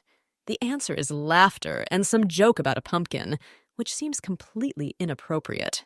The little ones are trying to kill the lady's mood, But she does not give up, reminding her that pumpkins are collected in winter. The heroine shudders. She gradually begins to realize that very soon she will lose the battle of words with the lady who opposes her. The princess says that this is a fact, but it is obvious that Bronte does not know this, so she asks for forgiveness. Hamilton, who came to the rescue, asks to apologize because it is impolite to emphasize someone's ignorance. In a verbal battle, the best option is to quickly run away, which is what the couple did, without even giving a chance to object. It's fun to watch Ullica rush from side to side. Hamilton helped in what he did, but he also believes that the lady does not have the best character. The lady's character was the reason why she managed to become friends with His Highness. This is also a well-known fact. The blonde decides to rest. The altercation hardly tired her, but it made her wonder what she was doing at such an event. Everyone communicates with Hamilton and does not approach the heroine, because communicating friendly with Helena in front of Ullica is not the best idea. Ignoring others turned out to be the best condition for reconnaissance. Thus, it immediately became clear who was loyal to the Empress and who was not. Virgo decides to take a short break. She didn't see Bronte, so she didn't intend to linger in the hall. One of the maids takes the lady to the ladies' room, saying that the Count is most likely in the smoking room, which is why he is not there. Nodding, the heroine thinks. She only hopes that she will still see the man, since he cannot sit in the room all day. Passing by one of the rooms, Helena cannot hold back and asks why the door is open. It's a kind of library. The servants ventilate the room so that all the books do not get spoiled, getting nothing out of it. All the books are of good quality, so it feels like someone deliberately opened the door in order to set a trap. The lady doesn't have time to go back out when Ullica's voice is heard from behind. She menacingly asks what her friend is doing here. The blonde raises her eyebrow in surprise. The meaning of the question is unclear because she only left briefly to wash her hands. The cabinet with books is full and majestic, so the Count probably loves to read since he made this place. The interlocutor mumbles something in response. She can't find the right words and speaks too quietly to be understood. Turning away, the girl finally shouts out that this is her office, not her father's. He is not so busy with such things that he fills the room with books. Memories came by themselves. Virgo previously said that she was studying magic, which did not go unnoticed. It's quite difficult to say something like that out loud. The lady still cannot use spells. She is interested in the theory of magic and scientific knowledge about it. This is what is important for a trained lady because it is for education. Compared to pumpkin picking time, this is more important. The princess is going to put the Duchess down, so she talks about the method of summoning Rabbi Ross and the theory of repetition magic. Virgo knows absolutely nothing about this. Clapping, the blonde notices how incredible the lady opposite is. This was said sincerely. Everyone says that magic is a useless science, but if you know better, it is a perfection that is not given to everyone. Magic is considered a lost technique. Even if you know the theory well, there is no point if nothing can be applied in practice. This was an obvious fact, but Ullica's gaze when she talks about her hobby shines brighter than the sun itself in the sky. Nodding, the lady agrees. There is no teaching that does not make sense, so Bronte can study what she wants. The blonde seems to be pleased with what was said. She looks on, giving the audience a smile that seems sweet. The lady is about to say something else, so she remarks that the lady does incredible things. Ullica blinks her eyes in surprise. Turning her back to her interlocutor, the beauty asks her to leave. Her mood changed very quickly. The princess must learn the silence and calmness of a well-bred lady because no one would look into all the open doors. The girl admits her guilt because she should not have behaved this way. They will definitely have mercy on her. Hurrying to take her leave, the beauty turns around and heads forward along the corridor next to the maid. What happened makes the heroine even blush a little. She didn't notice how she started praising her enemy. Ullica was an outstanding lady, but she remained a person of the Empress, who, just like her, was enemy number one for Kaisar. The woman turns around one last time, watching the door slam shut. She would like the young lady to be asked at least once what she wants to do. In the duchy, a conspiracy emerged between the maids. In the fall, The lady turned 20 years old, so they were obliged to surpass Branta, who tried to do it luxuriously. The lady didn't understand why everyone else was more worried about her birthday than she was. The servants have their own battle that must be won at all costs. When people were in the palace, Brant, the servants there, assured that when the maiden became Kaisar's wife, Helena would watch this in the front row, which angered Agat. The girl laughs. She doesn't know what to say because the whole world considers them rivals. The servants started some kind of war precisely because of this. Agat asks about the prince. He was not present at Eulika's reception, but there was a chance that everything would change.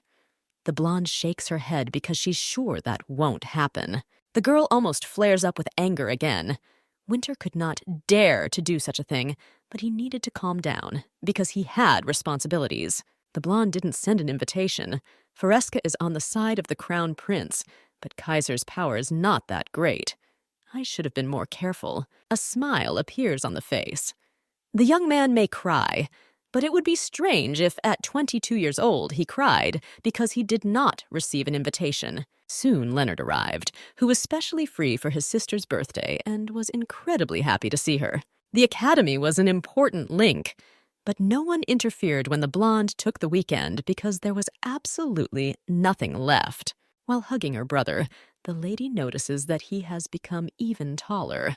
She would like the same, but in the case of the princess, she stopped growing. Helena no longer needs to become different, because what she already has will be enough. The girl did not want to think about such things. She will soon become an adult, but will remain below the students. A mountain of gifts attracts attention. There were more of them than there were at my brother's birthday, but they were sent for a different reason. Helena must try to do everything, even if there are indeed too many gifts. People from all over the area sent clothes, jewelry, shoes, and everything was prepared in the best possible way, so the beauty intended to prepare well. There was only one day left before the appointment, but nothing had changed. The schedule still included training with Agat. Despite being very busy, the girl did not shirk from her studies, which greatly pleased her friend. Virgo is about to leave the room, but she is stopped. The maid asks for just an hour of time. Blinking her eyes in surprise, the lady clarifies when she needs it, to which she receives a nod, because she wants it now. Due to the reception, the heroine has absolutely no time, but Agat is asking for something for the first time, so it is impossible to refuse. Almost jumping for joy, the girl asks to go somewhere with her, to which she receives a nod. Turning to Bash, the lady asks what happened, but the answer is no.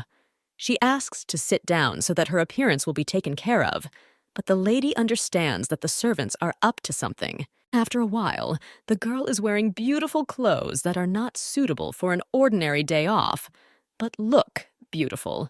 The clothes are perfect for the lady just for an ordinary day. She always tries to be beautiful. Everything was fine, despite the fact that all the servants around behaved somewhat suspiciously, so much so that I wanted to ask what happened that everything had changed so dramatically. The maid bursts into tears, saying that she remembers the girl being little and acting like an old baby. Even if the beauty is an adult, this does not mean that Bash will stop caring about her. This is true because the lady does not understand anything about everyday life. The conversation is interrupted by another maid who opens the door and reminds him that it is time to go out. The maiden had just time to get ready, so she followed straight after Agoth, whom she led to the servants' dormitory behind the palace. The door swings open, and almost all the servants from the castle are inside the room, congratulating the girl on her birthday. The blonde stands with her mouth open. They continue to congratulate her on what will happen tomorrow, which makes her touch. The beauty was too surprised, so she could not find the right words to speak out. No one had ever done anything like that to her. The man apologizes for the sudden surprise. They didn't want to scare the princess, even if they had never done anything like this before. The servants heard that the lady would soon leave for the capital, so they prepared a gift.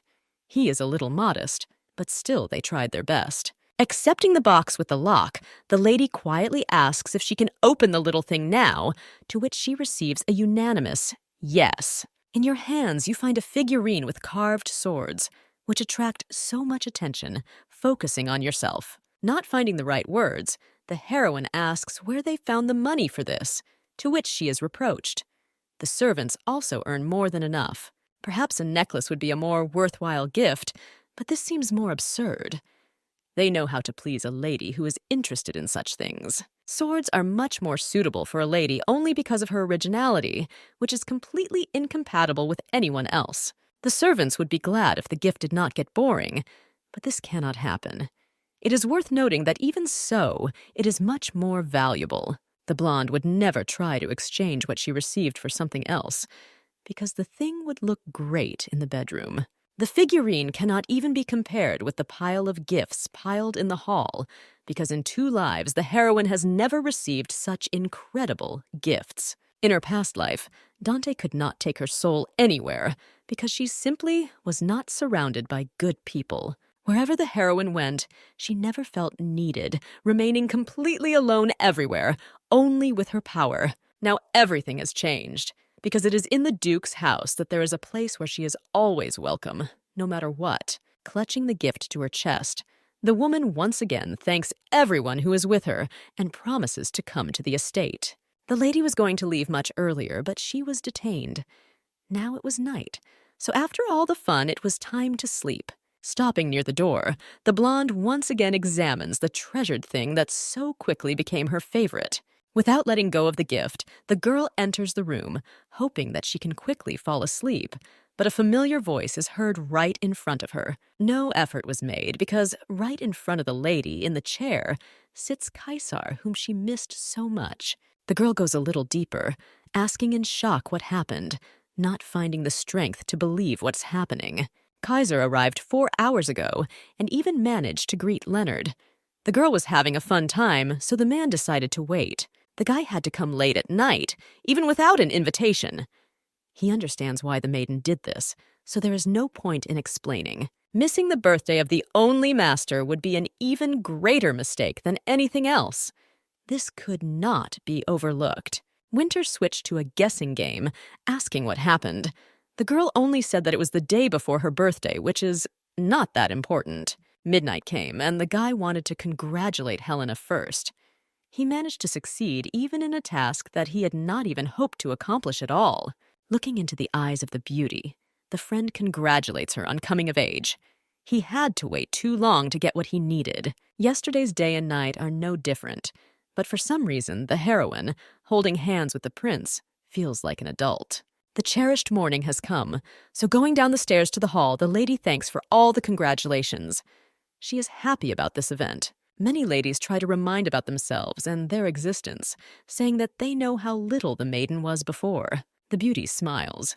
She is incredibly pleased to hear so many kind words addressed to her. A lot of important people came to greet you.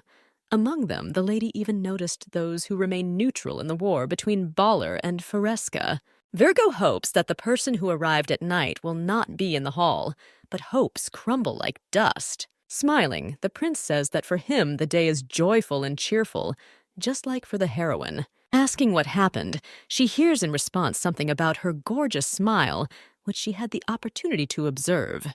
Trying not to express her anger, which would become unreasonable, the heroine asks if His Highness is upset because his birthday is only once a year. Gently kissing the princess's hand, the young man speaks of his love for every expression on the maiden's face. The man turned out to be a snake because he simply decided to quickly run away, leaving the girl alone with her anger, which had to be hidden in front of the guests. After the greeting, the interest of others disappeared.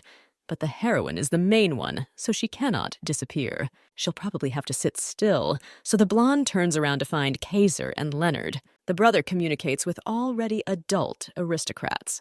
Surely they want to be remembered by the guy who will become a duke in the future. The ladies in the audience were interested in the blonde for a completely different reason. They flashed their eyes to attract attention. Kaisar could not be found, so the lady gave up. Her thoughts are interrupted by a young voice, which notices the fact that the princess is tired. A handsome young man appears before the lady.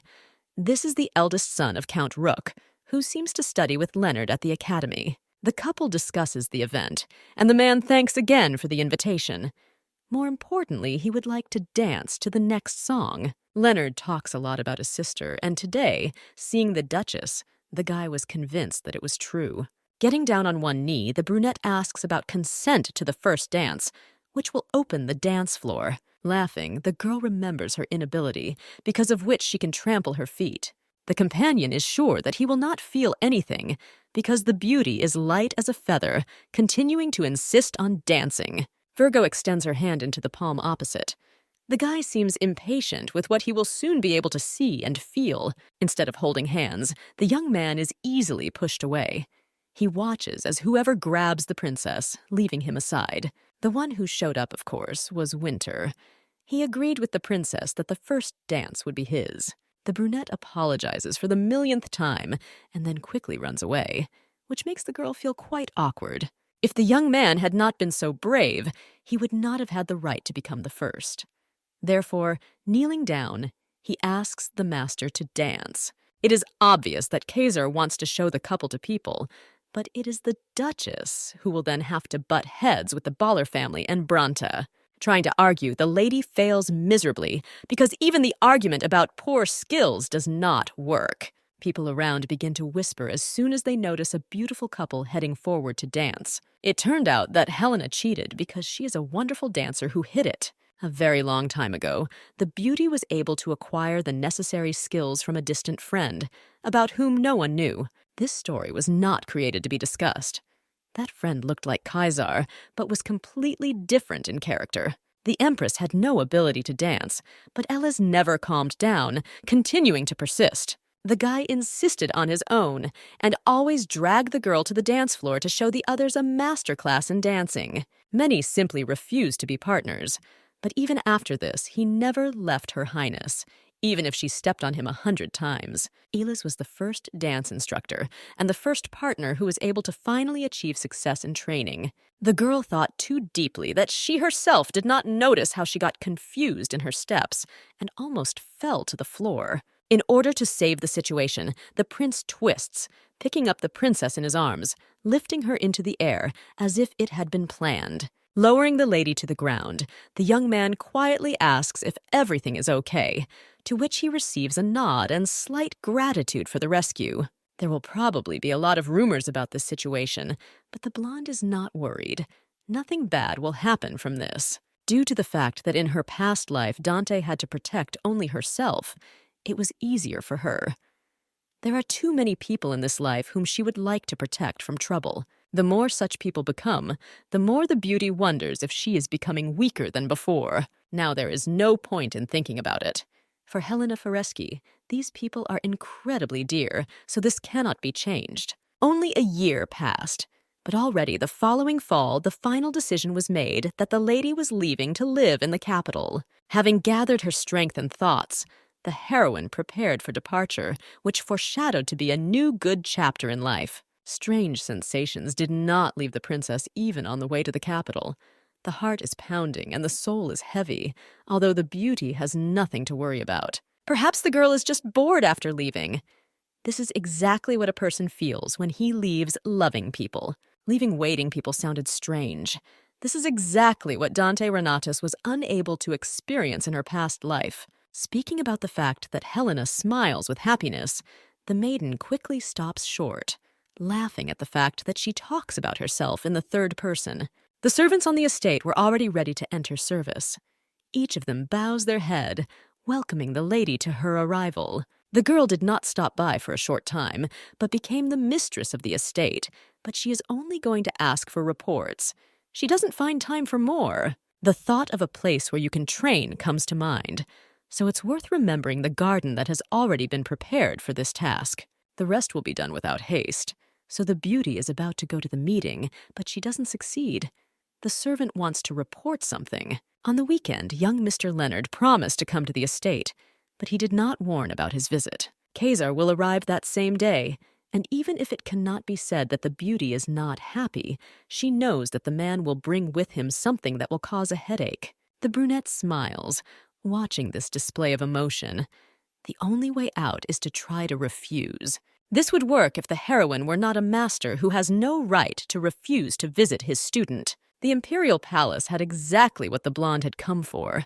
She decided to meet with those she already knew. Lady Evergreen and Hamilton were the ones who agreed to the meeting. They were already waiting for their guest, who was a little late. Skipping the greetings, the lady gets down to business. Using the list as a basis, the maiden visited societies and observed their trends. There are many aristocrats who can be won over to the side of the prince. Taking the sheets on which the list of names and houses was laid out, the servants begin a detailed study. Adjusting her glasses in surprise, Ravina is surprised that she managed to get quite confidential information. Shutting the mouth of even a servant is a difficult task, given that at meetings the ladies are followed by their servants, who know about everything. Agat is still young, so it was easy to lull the vigilance of her interlocutor. These are the places where people talk the most. In her past life, Dante had plenty of time to listen to stories and rumors. Almost all of them came from the servants around. It was difficult to think of it to such an extent, so it can no longer be denied that when a lady needs something, she leaves her comfort zone. Not understanding what proposal we are talking about, the lady asks again. Clearly the Viscount is offering something. Folding his hands in a pleading gesture, the brunette asks to become His Highness's official instructor in the art of swordsmanship. The blonde freezes. At this moment, it seems to her that she could have expected anything, of course, except for what she heard. It's more like a desire to tie the heroine to Kaisar so that she doesn't run away, and that's true. She does not want to become a wife, so she must stay close, at least in this status. This was not so bad for the heroine, but if Hamilton had suddenly seated the princess in this place, it could have aroused suspicion among the public. With everything that could happen, something like this would force the Viscount into a headwind that wouldn't help. Until now, the master existed only by standing behind his students. Most will not be happy with a girl with unproven abilities. An idea about what needed to be done immediately came to mind. Rowena remembered Marquis Ben. As was known, the man left the political arena, just like Fresca, closing himself on his lands and maintaining neutrality. Most recently, the brunette attended a reception at the estate, but the girl decided to simply turn a blind eye to him, which turned out to be a mistake. Somehow, the maid learned that the Marquis's territories had recently been infested with monsters, so he asked Fresca for reinforcements. It is strange that the young man asked for reinforcements. Aristocrats are usually given aid and military support from the state, so it is obvious that everything is too bad. In this situation, the man should have first asked for help not from the Duke, but from someone with a similar title. Evergreen remembers one interesting detail. Previously, the Marquis requested help from the Bronte family, but of course he was refused. It is clear that the Empress's supporters were in a bad mood, and one could only guess what happened to them. The Imperial Palace still does not intend to send an army, and there are also budget problems, because the local soldiers are not used to fighting monsters. What the maiden heard could be a chance for salvation. If everything is done correctly, the Marquis will side with the Crown Prince. The servants had already even managed to come up with a plan. The princess would gather a monster cleanup group and perform with it on the territory of the Marquis. Thus, the Duchess will kill two birds with one stone. She will show her capabilities, and at the same time lure the man to her side. Even if that was the case, the lady wanted to take a break from fighting monsters in this life. She's not sure if she can do it. Those who arrived have nothing to answer. Of course, believing in Helena's powers is what you need, but you need to come up with the right plan. Hamilton recalls what once happened to the mercenaries in one of the abandoned houses when they wanted to kill the prince. That day, Fresca showed her true capabilities, which made the guy believe what he saw almost instantly. The girl admits that the proposal sounds too boring, but if the Viscount proposed, it means that he views the girl as a knight. If you look at the situation from the other side, then this idea does not seem so hateful from the very beginning. Consent is not long in coming, but the heroine has one condition left, which the joyful Hamilton, of course, is ready to listen to. The girl herself is going to choose who will go with her. Of course, among them there will also be 3 students who do not have the right to refuse this venture. A few days later, Kaisar returned to the palace. He doesn't know what to do to make the process with Helena gain momentum. Rowena, standing to the side, asks if the couple were holding hands, to which she receives a nod.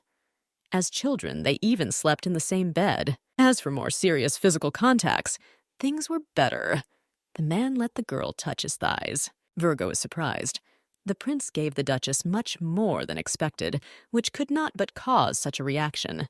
The guy is desperate because he doesn't know what else he needs to give, so that the lady sees him as a man and not a student. To do this, you need to go to a consultation. Of course, Winter agreed, so he granted an appointment to a famous charming person. Rowena has a distant relative in the knightly detachment, so she volunteered to introduce them, saying that the Black Knight Ash Garin is a real heartthrob. It was for this reason that His Highness summoned the knight. He started talking about how easy it was to do something like this. You just need to be beautiful, because a beautiful face is the best weapon for conquest at the first meeting. The guy sighs, because he and Helena have already met many times. The problem is that the relationship cannot develop into a relationship between a man and a woman. Grunting, Garin thinks about what can be said in the case that the prince proposed. Still, something special is found, so the man is asked about Kabidon. This is the name of the technique, with the help of which you can show strong charisma and sophistication with the help of a gentle look. Looking down at his companion, the young man will be able to emphasize his maturity. After this, you might even be able to kiss. After that day, thoughts about this technique were spinning in Kaisar's head. The blonde had to call his name more than 3 times. Smiling, the guy assures that everything is fine. Even during training, he was not entirely focused. The man couldn't believe that the heroine would have guessed something like that so quickly. She must have talent. Winter admits that he remains just one anxious person who seems strange to everyone else. The young man freezes. He realizes that they are in a deserted corridor next to each other. The perfect moment has arrived. Addressing Helena, the guy raises his hand, stopping it near the interlocutor's face. Not hearing the request to move away, the hero tries to remember exactly how to make a gentle look. It's strange that today the young man is embarrassed, because usually it's easy for him to do something like this, but he needs to pull himself together. The next step is for the prince to place his finger on his chin. The lady remembers bad days from her past life, so she menacingly asks when she will be released. Kaisar did not immediately understand what the problem was. He did not see what the heroine saw. Pushing the young man, the lady turns sharply, pinning him to the wall nearby. Obviously, this is exactly what I wanted to do, but next time the master has the right to scold the student for such jokes. The girl's hand ends up on the brunette's chin, who quietly asks for forgiveness for his pathetic attempts. Leonard arrived at the estate over the weekend. They haven't gathered like this for a long time. As children, they were always playing cards and things like that. Now the entertainment has changed, so the guy takes out a bottle of wine. They're all adults, so they have every right. No one is sure whether everything will be all right. However, no matter what, they will drink at home and not somewhere in the alley where no one will even have a chance. Realizing that everything is fine, the blonde lights up with an idea, asking to quickly pour her a glass of a drink that will warm her soul. As it turns out, Helena is not so simple. When she was a mercenary, she did this almost every night. The best thing is talking about monsters when everyone is already in condition. Finally, everything has been poured into glasses, so a toast is raised to the girl's arrival in the capital. We can only hope that this will last for a long time. Virgo can't believe that she can finally drink something like this. Now, life will not be so boring, which seems strange. Having drunk half the glass almost in one gulp, the beauty falls. Only after so much did my mind become clouded. Although Dante knew how to drink, this does not work with Helena. Opening her eyes, she laughingly asks why Elez is standing sideways, stroking the hair of the girl who is lying on her knees. The brunette says that he did not think that the heroine would be so weak, but did not think that she would drink so much at once. Kaisar has a cool hand, which makes him relax a little. The girl had not drunk so much for a long time that she herself did not notice how this happened. Laughing at the lady, the guy notices that she really took too many times and talks about such things as if she had already tried this before. Looking at the boy, the girl notices what a handsome face he has. He should be grateful to his ancestors. Helena doesn't stop talking about what she likes because the guy's face is exactly her type. She admits it. Calling the lady by name, the young man gives her a moment to understand what is happening, asking her to close her eyes, and then bends over her face. The next day, the girl felt better, so she came with the news. They go to help Marquis Ben on a monster hunt. Winter was more than against it. He was almost screaming about how unsafe this activity was. Virgo could not miss her chance. The prince was going to go there, so the princess shouldn't do it. You can't do this alone. The guy is also going to take over the role of Fresca, to which she categorically disagrees. Lowering his face into his hands, the handsome man sighs heavily. He had no strength left to argue, even if he tried to prove his abilities. The prince does not know what the reason is, but if it is for his sake, he is not going to do it, not under any pretext. The man forgets that the princess promised to make him an emperor. She had to finish the job she started. Finally, there is a chance to see the real abilities of the master, so it should not be missed. No one can defeat Fresca. No longer finding the strength to resist, the guy is no longer able to calm down. He does not want to participate in such a thing under any pretext. Giving up and agreeing, the hero still sets one condition. If it suddenly turns out to be dangerous there, he will immediately withdraw all the troops back. It was promised to finish the matter before the end of winter. After the conversation, the girl easily received permission from her parents. The couple did not interfere with their daughter's aspirations, together fulfilling their promise to support their daughter in all her endeavors. The next day, most of the work was ready. The squad was just waiting for the scout, who was supposed to bring more information. The first was the head of the Scarlet Knights, who requested permission to meet the girl. Dalton wants to send several knights as support. Inexperienced knights will not bring any benefit because they will have to be trained and sent back instead of fighting. Nothing can be done because the team is still needed. You need to make an appointment with people. Of course, Kaisar dragged himself to the meeting like a tail, who, according to him, could not leave his master completely alone. Without arguing, the brunette understands that Helena is determined, which shows that they will succeed. Virgo was really going to come in and win. She needed a lot more knights for her team, so she had no choice anyway. Kaisar would not have trusted the girl to come in a dress and lead the knights into battle.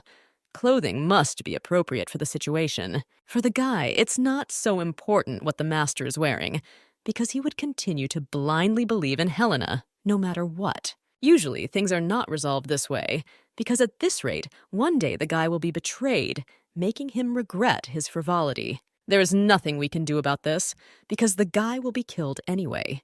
This answer does not suit the blonde. The lady does not believe that the boy grew up so reckless because of her, since she did not remember doing such a thing. A middle-aged man interrupts all the fun. He's glad they finally met, but asks if he should call her Master Leonard. Extending her hand, the lady shakes the hand of Nerp Dalton, who introduces himself as the head of the knightly detachment of the Red Knights. Carefully convening those who would be most suitable, the man prepared a place where it would be possible to carry out the selection that would happen. The guy suggests immediately going deeper into the hall, where you can look around, understanding what's what. Without letting go of Helena as quickly as she wanted to leave, the brunette grabs her hand, reminding her about disinfection. Virgo does not immediately understand what it is about, examining her hands. The prince is just worried whether they will listen to her. It is difficult to start following the orders of a lady who suddenly appears, who at first glance knows absolutely nothing about battles. Scarlet Knights focus on ability rather than knowledge. There is a long-standing mutual hostility between the White and Scarlet Knights. These two species continue to compete with each other, hoping that one day it will end. Turning to the blonde, Dalton advises to prepare a little before entering the battlefield, where they have almost already passed. Scarlet Knights grit their teeth at the sight of White Knights, so distrusting Fresca wouldn't even be rude per se. What happens next will be seen later.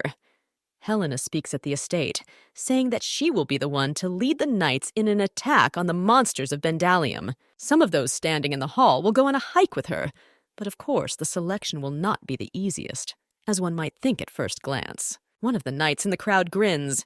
He seems to have something against what he hears, so he's not going to just back down. Raising his hand to the sky while the others laugh, the guy asks if it will be their duty to protect the noble lady from being hit by the monsters. Unfortunately, there will be no such chance, because the lady does not accept protection from weaker people than herself. Twitching from anger, which came as if out of nowhere, the guy tries to calm down, even if he manages to do it very difficult. Due to the fact that the general of the purge turned out to be a girl, there was too much mistrust.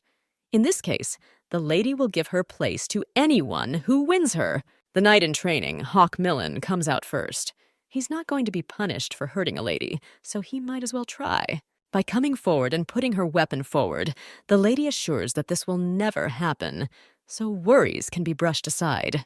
A second later, the battle begins, which with every moment only gains speed and danger.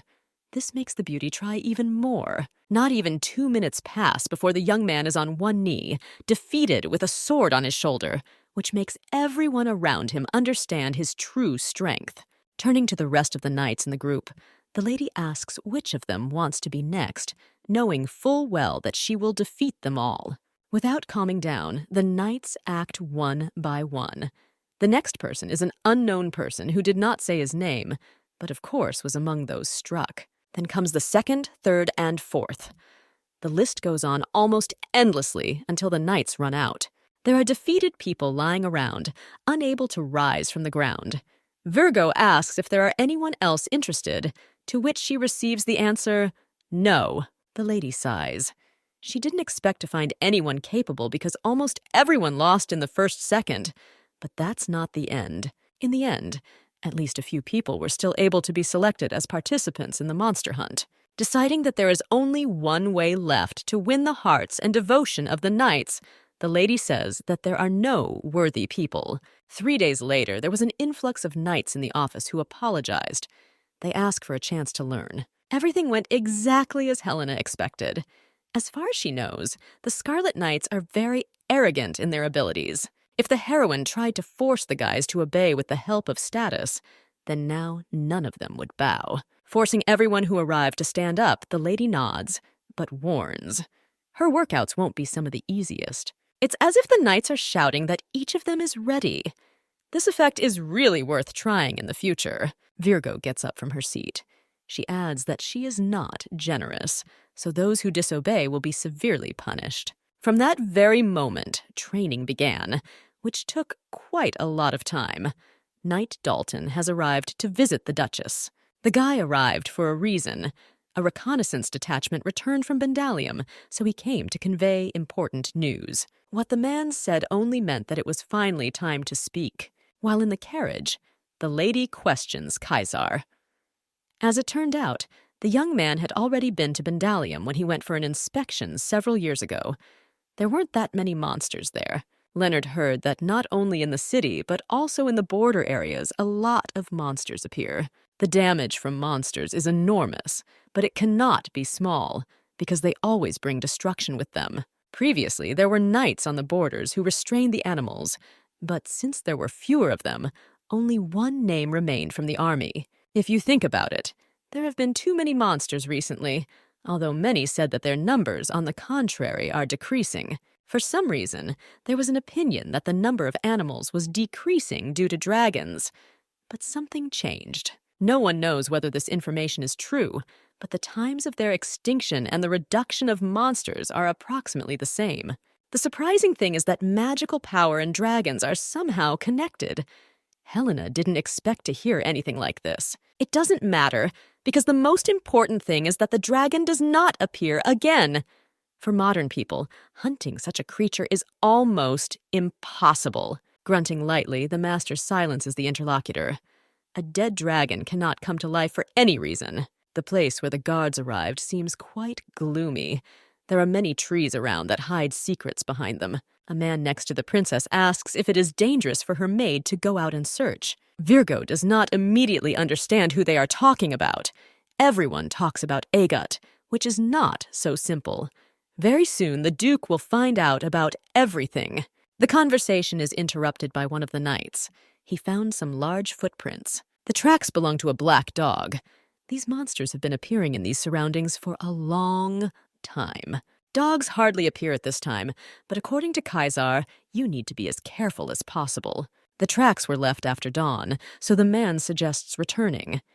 It doesn't make sense after they discovered the evidence. With such a lineup, it will be difficult to counter a large number of black dogs, given the large monster. The warnings were in vain.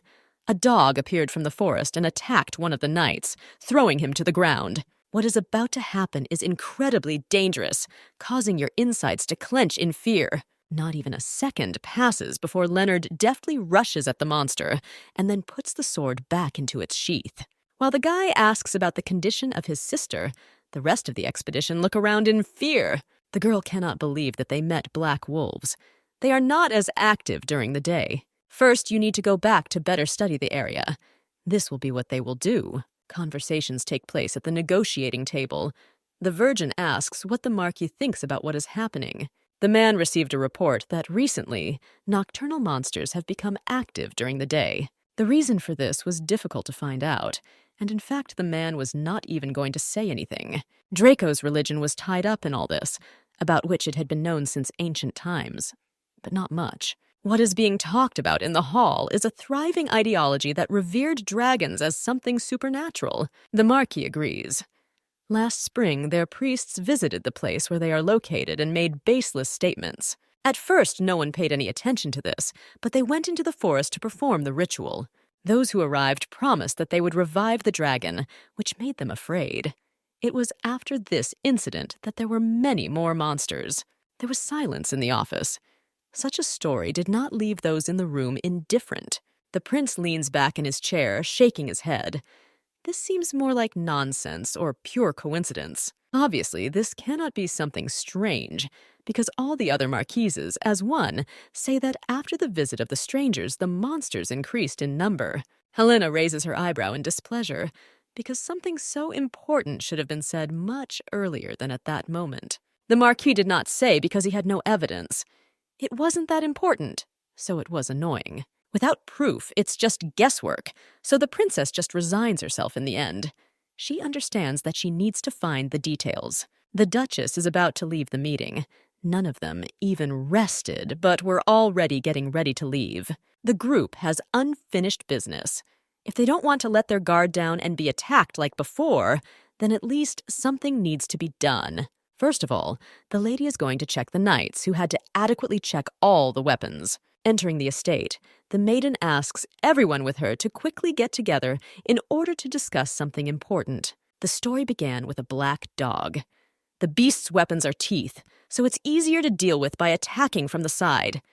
The Duchess forbids turning your back on them and not going out alone. Looking around her students, the beauty asks if everything is clear to them, to which she receives a positive answer. Virgo is an amazing master, so of course she wants to protect her students.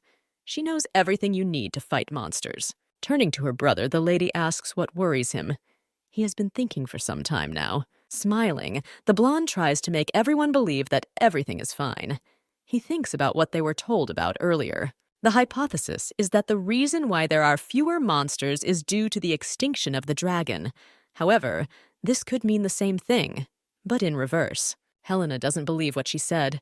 It is impossible to revive what is already dead, in the case of Crusac, who was killed by Dante. There's still something strange. Lady was born with memories of the past, and Draco's religion wants to revive the dragon. It may not be just a coincidence, but the thoughts are interrupted by a young man who apologizes. He didn't want Helena to worry. The man changes the subject.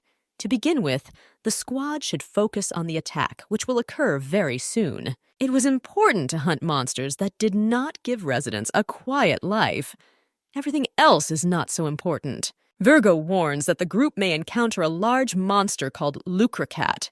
He is very agile and strong. In addition, the animal has good regeneration, so it constantly comes to life and does not die unless you deprive it of its head with one blow. Turning her gaze to Kaisar, the beauty orders him to start catching the animal. The lady is not going to be the one to do this because it will be difficult to cut off the head of such a large monster. This is not one of the main reasons, because it also lies in something else. The beauty is not going to reveal all her cards. It will be much better if all the credit goes to the crown prince who needs it. Everyone agreed with what the master said, except Agoth, who quietly clicked her tongue in irritation. After everything that was said, the active phase of action began. The fight is almost starting. An hour later, an alert was received that black dogs had been found in the northern part of the forest. The scout also mentioned the fact that most of the traps had been destroyed, meaning that Lucracota was also with them. People around remind the master that night has fallen, which means that the viewing area will be very limited. It is noticeable from Kaisar that he is worried because he is trying to show it almost imperceptibly. The man doesn't mean to seem like a weakling, but he's worried about one detail that doesn't add up. For some reason, the dogs that usually come out at night appeared during the day, as if someone had lured them out. Virgo jokingly talks about walking, to which she receives a remark from Winter. He's too excited to take jokes. That dog that jumped out of nowhere was definitely targeting Foresca, which made everything even more suspicious. The guy asks the girl to be more careful.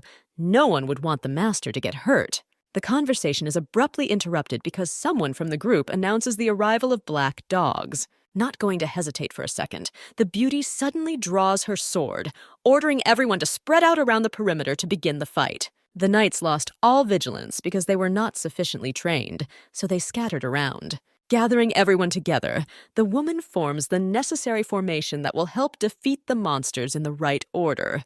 The attack phase is not long in coming. Leonard is the first to rush into battle, attacking one of the wolves that appeared.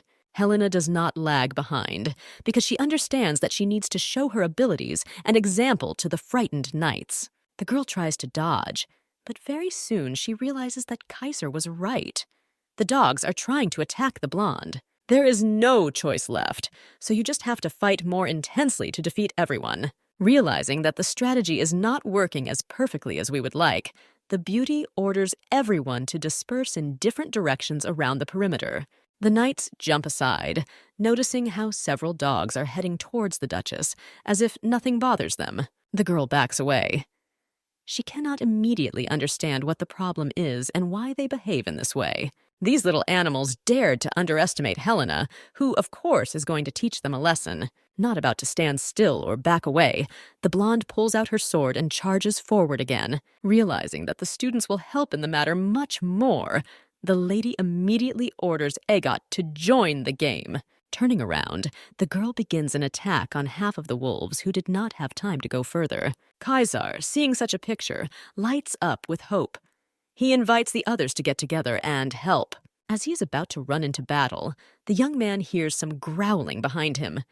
Raising his head, the guy notices that same beast. The bowcat attacks the man, knocking him to the ground, trying to pin him to it as tightly as possible. Helena understands that this seems scary, but she asks everyone to gather their thoughts in order to win. The knights, who have long lost their moral spirit, shout that they need to run away quickly so as not to die on the spot. In such a situation, the master can only trust his friend, because Kaisar will be the one who defeats the monster with the best speed. Handing the sword to the prince, the maiden orders him to go into battle, because this monster will be on him. The man very quickly accepts the rules of the game and rushes forward, making Helena smile because now everything will be easier. Leonard is the one who runs after Kaisar to help. The mentor cannot stay away. Virgo wants to show off her strength, just like Leonard is trying to defeat as many monsters as possible in order to clear the territory. Agoth attacks Lucracat. She remembers what she was told, but tries to distract the animal by stabbing her in the back. The eyes close, making it clear that the animal is wounded. He will no longer be able to terrorize the inhabitants because the end has come. Realizing that the right moment has come, the lady calls Kaisar, but for some reason she hears a growl behind her. Virgo doesn't understand what happened. The monster was definitely in front of her, but somehow ended up behind her. Salvation is not long in coming. The student rushes into battle in order to quickly finish off the monster. The end came very soon, but the shock is still visible on the bright face. The lady doesn't know how to explain something like that. Agot runs up first. She hugs her friend, glad that she remained completely fine. Kaisar was right when he said that the monsters were targeting the princess, but finding a logical explanation was almost impossible. One of the knights praises the Duchess. He can't believe that the lady made herself a bait to boost the confidence of others. Bowing, the girl asks not to thank her because of such a trifle. She was going to do exactly that. The captain is called to look at something, so the princess is left alone with Agoth. The girl is about to ask the lord how she is feeling again, but she's just trying to ask the girl to move on. The blonde hints that the others are busy, so she asks to go help the captain of soldiers. The girl is left alone with the animal. She studies his body, trying to understand why, of all people, she is the target.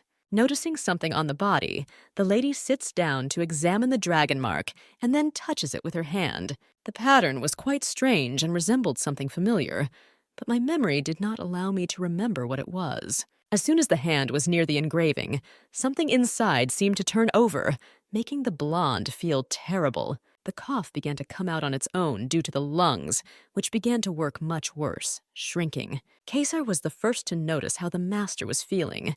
He did not immediately understand what was happening in that direction. A huge dragon or snake appeared from underground and grabbed Helena with its teeth, lifting her into the air. Everyone around saw what was happening, so they immediately realized that they needed to try to win, even if they knew nothing about him. Leonard lunges at the snake, causing it to growl.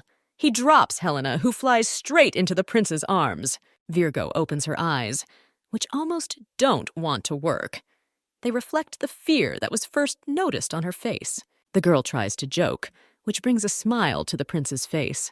The master will incredibly deceive himself in this way. Not intending to linger, the lady pushes Winter away. They quickly need to deal with the monster that has appeared. The boy doesn't even have time to say anything, but he understands perfectly well that the beauty cannot move after what happened. Standing on the ground, the maiden staggers a little. Everything floats before your eyes, preventing you from looking around. The worm that appeared is the one who is the most dangerous. His saliva contains poison that weakens all 5 senses, and especially vision. Feelings really do not obey, but the beauty cannot retreat, because if she runs away, everything will only become much worse. Grabbing her sword, the lady asks about the location of the worm, causing Kaisar to only ask in surprise. The other students also did not immediately understand what was being said, so they could not help as soon as they asked. Carefully standing behind Helena, the guy says that she only needs to walk 12 steps to overtake the monster. Lowering himself closer to his ear, the young man tries to help the master and calm her down a little. The target is right in front of her. The man knows the girl best, so she can trust him. If nothing works out and he has to fall again, the beauty asks him to catch him. The girl hopes for a friend who, of course, cannot let down the one who considers him the best. The master says what needs to be done, so of course they listen to him. Everyone steps aside to let the girl pass. Stepping forward a little, the lady orders you to follow her to help deal with the one who started this fight. The girl doesn't see anything, but she feels her students, who reliably cover her from behind, not letting her doubt it. It is for this reason that a virgin will never lose, because she has no right to do so. With just 2 blows, the beauty makes the monster make wild sounds that foreshadow its rapid fall. Due to the movements of such a large worm, the lady flies off to the side, like a piece of paper being carried by the wind. Kaisar promised that everything will be under control, so the heroine does not even open her eyes. You need to trust someone who promises something. The guy notices Faresca, who is rushing to the ground, so he is going to rush forward as quickly as possible to catch the body. Jumping, the man ends up on the ground, however. Having managed to do what was planned, he presses the beauty closer to him. Gently stroking his girlfriend's hair, the young man quietly says that everything will be all right. He is confident that it will happen. Lately, the lady has been having dreams about her only friend Gray, who was always with Renatus. Usually they did not do anything interesting, but each time these were different locations that the couple visited on missions. The guy always took care of the Empress, realizing that she needed support, at least from him. The man was incredibly reminiscent of Kaisar, which seemed to make the dream situation much worse. Another dream again made the lady wake up in a cold sweat. She doesn't understand where they started or how to stop everything. Trying to sit up on the bed, the heroine realizes that she cannot do it as quickly as she would like. A voice is heard from behind, talking about the strangeness of not being able to feel the body. The girl doesn't understand who it is. The voice becomes closer, so it is not difficult to determine the identity of the speaker. The young man comes to adjust the blanket, which has slipped a little, asking not to be called Prince in the absence of the others. The girl could not be left alone because she suffered a fracture of 2 ribs and a scapula and shoulder. In addition to all this, she does not see, and this will continue for some time. Memories from when they all went into the forest come back to mind. This was not what I wanted to think about. The doctor said that my vision would soon be restored. Leonard is also at the estate, but since the maiden has woken up, he can go to the academy. A smile lights up the bright face. There's no point in delaying things that need to be done quickly. The girl laughs. She was worried that Leonard would pretend to be a nurse all day to get inside. If the guy finds out that the beauty doesn't see anything, then everything will change, but Winter will do it instead of him. The beauty bursts into a new wave of laughter. She can't listen to how the crown prince will serve a lady like her. Silence hangs in the room, so the lady becomes quiet. She asks to say at least something, even if she doesn't care. Lowering his head, the young man sighs quietly. He needed to go there instead of a friend who was injured. Virgo didn't want to listen to anyone, so she decided to do everything alone, without listening to anyone at all. Only Helena knew how to fight the worm, especially since someone important could not be sent on the mission. The guy's fist clenches with all his might.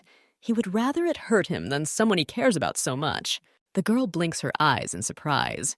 If she had found something to ask, she could have found out more about what it meant. The young man is ready to do absolutely anything for his master, so there is no need for her to try to do everything alone. The blonde does not believe what was said. She has a strong personality, so she believes that it is right to take all problems upon herself. This is exactly how every task should go. The only question that remains is why Kaisar suddenly said this. Instead of a quick answer, the brunette just smiles lightly. He knows that his face is not visible. Stretching out his hand, the young man carefully takes the beauty's palm, admitting that he really likes Helena. The prince is ready to give his life for the one who stands in front of him, because he loves Faresca more than anyone in this world. The girl backs away a little. She still had no idea that everything was so serious. Gray genuinely likes Helena. He cannot give up his feelings, which are so strong. Left alone, the blonde fell into a panic. She urgently needed advice because she had absolutely no experience in this area. The next day, the lady arrived at the hall for a meeting with an expert who was supposed to help with what had been tormenting her for the 2nd day. The brunette had already finished making all the reports, so he was free, but only a letter remained for Count Fareschi. Hamilton almost becomes hysterical because he doesn't know how to tell the Count that his daughter was hurt and won't come home. The man, as usual, remains overly dramatic. He's going to start right away with the will, even if there's no need to do so. What the conversation started about led him to an awkward dead end. That's not what the lady came for at all. The girl was talking about something important, but they both got confused. It's time to return to where it all began. The girl has become quite an adult, so she has the right to ask love advice from someone like Hamilton. Finding the right words is quite difficult. This is the first time the lady is talking about something like this, so it's worth thinking about. Immediately realizing that we are talking about Kaisar's love, the brunette laughs. He is surprised that the girl only found out now, which is too strange. There is no explanation for what the Viscount is so surprised at. The lady could not even imagine something like this before. The man asks to tell everything in detail, to which he receives a brief description of the morning on which it all happened. Of course, Helena didn't even think about this, so she didn't immediately find the right words that would somehow help. The Virgin is not sure of anything, but the prince's words struck her. If so, she may forget everything she was told. Smiling, the man wishes the princess a good rest, promising that he will also come tomorrow to visit. The words sounded lonely and filled the heart, but only until the morning. The young man said to forget about everything. Arriving at the estate, the guy acted as if nothing had happened, asking what kind of pie Helena wanted. Finally breaking out of her thoughts, the beauty points to the tart she chose to calm her nerves. It turns out that the couple has different tastes in desserts, but this phrase has no chance of offending the princess. The maiden did not break her fingers, so she could eat herself, but she was stopped by a young man who held out a spoon. Winter was quite the entertainer.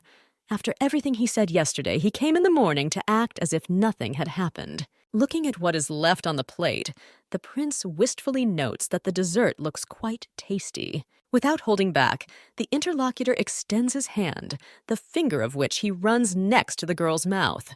The taste of chocolate remained on his lips, which the young man pours off his finger, leaving the blonde in shock at what is happening. What Winter tried turned out to be very sweet, but it was clear from his face that he had nothing to regret. The prince said that you can forget about the declaration of love, but then he began to do something that haunted his consciousness. The beauty couldn't afford to rush about, so she still told everything to the Viscount, who promises to help.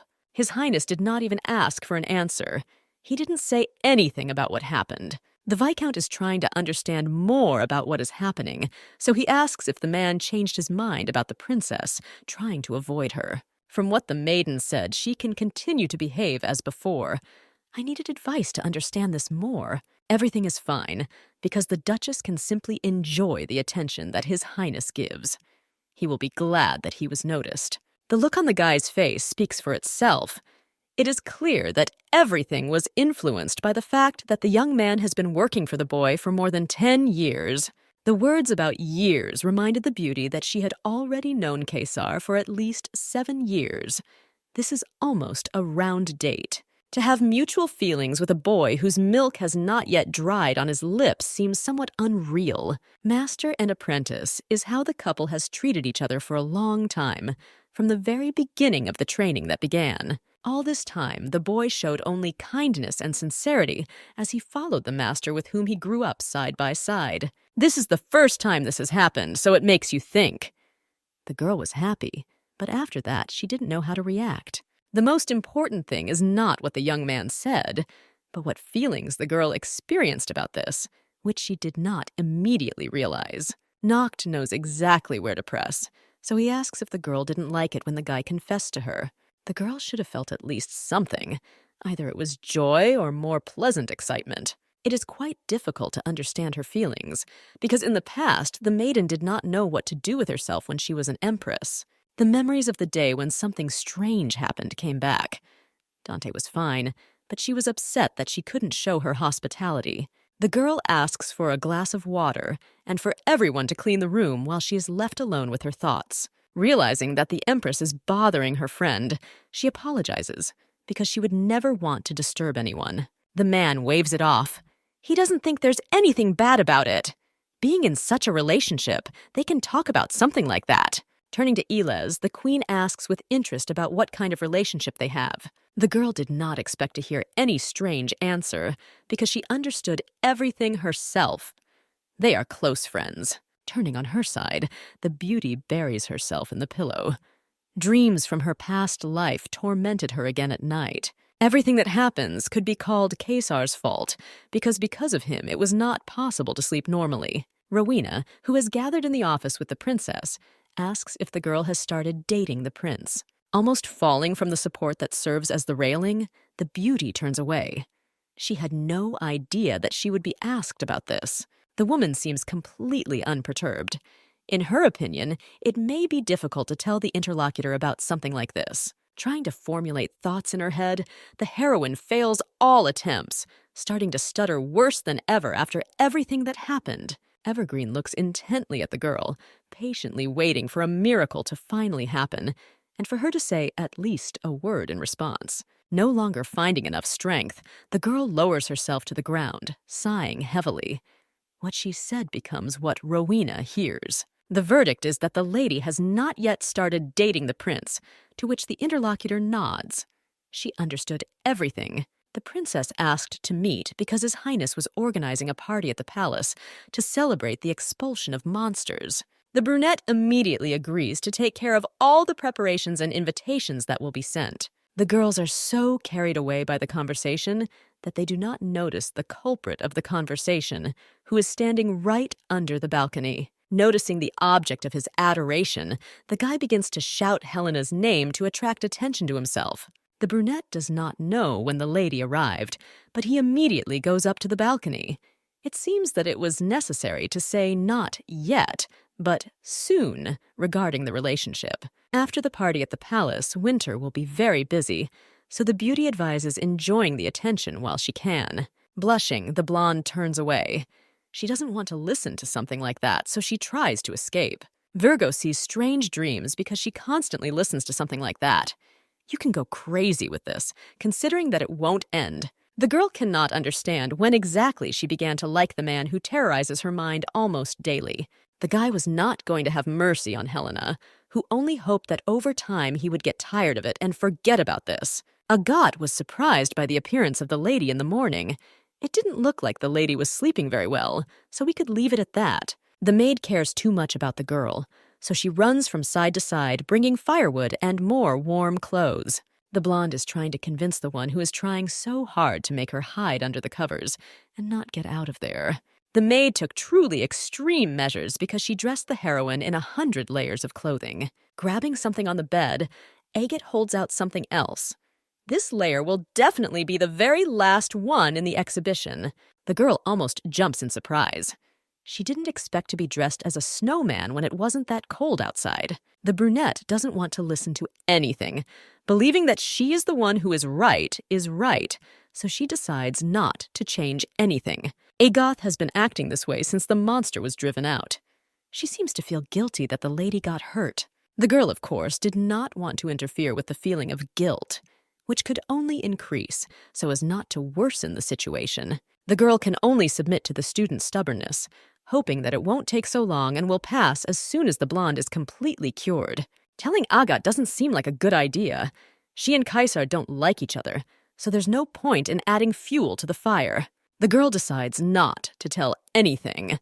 The life of the crown prince is too important to be so upset about it, hoping that everything will go too easily and simply. While the lady was in her thoughts, the maid managed to wrap her in another 100 layers of clothing, which only got in the way. The girl did not intend to lag behind the mistress. Along the way, she continued to talk about tea, as well as everything else. She will not be alone in the hall, so worries will also be swept aside. The heroine pulls the door handle. The blonde smiles, promising that they will be back soon. Marquis Ben urgently summoned the princess to his place, which definitely meant something. Noticing Helena's silhouette, the prince joyfully greets his beloved. She walked for too long, which made everyone bored. Only a few moments later, the guy noticed that the blonde was dressed in 100 layers of clothing, looking like a funny snowman. Apologizing for being late, Fresca notices a strange expression on the face of the Marquis, who is trying not to focus on his clothes. Ben gathered everyone to discuss the success of the task the group was completing. He heard that they were returning home the very next day. This is true because enough time has passed since they arrived at the castle to solve the problem. The couple is very grateful to Ben, but he thanks him in return. After their arrival, the influence of the monsters decreased much, which of course helped. Thanks to what happened, the residents finally exhaled and felt the calmness of a peaceful life that they had never known before. Rising from his seat, the man again thanks those defenders for showing the light that saved everyone around him. The prince smiles. He doesn't need gratitude, because he just didn't turn a blind eye to the suffering of his people. The Marquis understands that this is still too much, so he promises that he will do whatever he can to please His Highness. The man is devoted to the kingdom. It feels like the guy won 1,000 horses because of how many accolades he received. In fact, the brunette wanted to show something. He calls the butler to bring that very thing. Helena looks around in surprise. She can't wait to find out what's there, so she doesn't hold back. People don't keep themselves waiting, so the door opens with a creak, and guys appear there with some kind of glass object. The thing does not look quite heavy, but for some reason it is carried by knights and not servants, as is usually the case in noble estates. The thing turned out to be more than unique.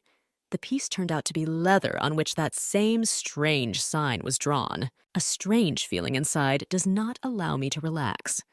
The girl clutches her chest because it has become more difficult to breathe, and Kaisar asks what happened. Smiling, the girl assures that everything is fine.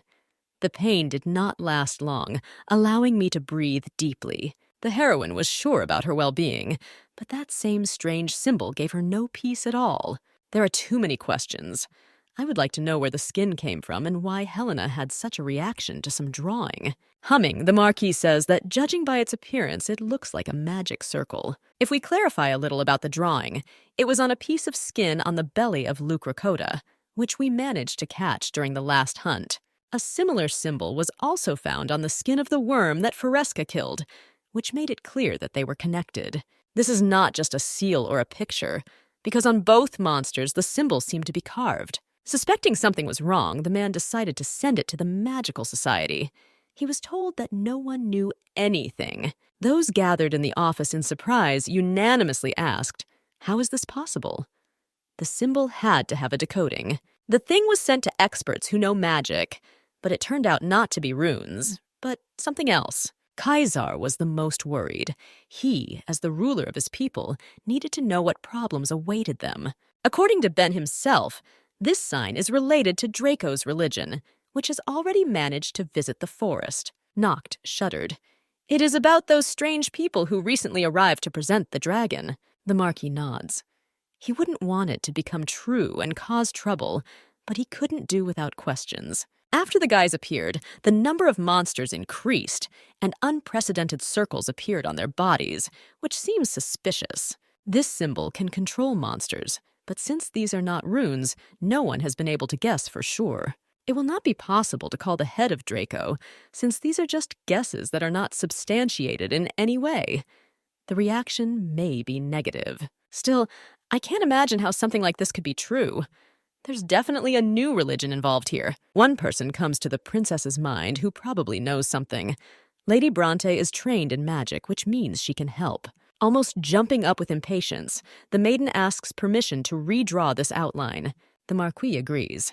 If the Duchess needed it, he had no reason to prevent it from being done. The brunette turns to her friend and quietly asks what she plans to do with the copy. Instead of giving a clear answer, the blonde smiles, announcing that everything will become known over time, but for now, it's a secret.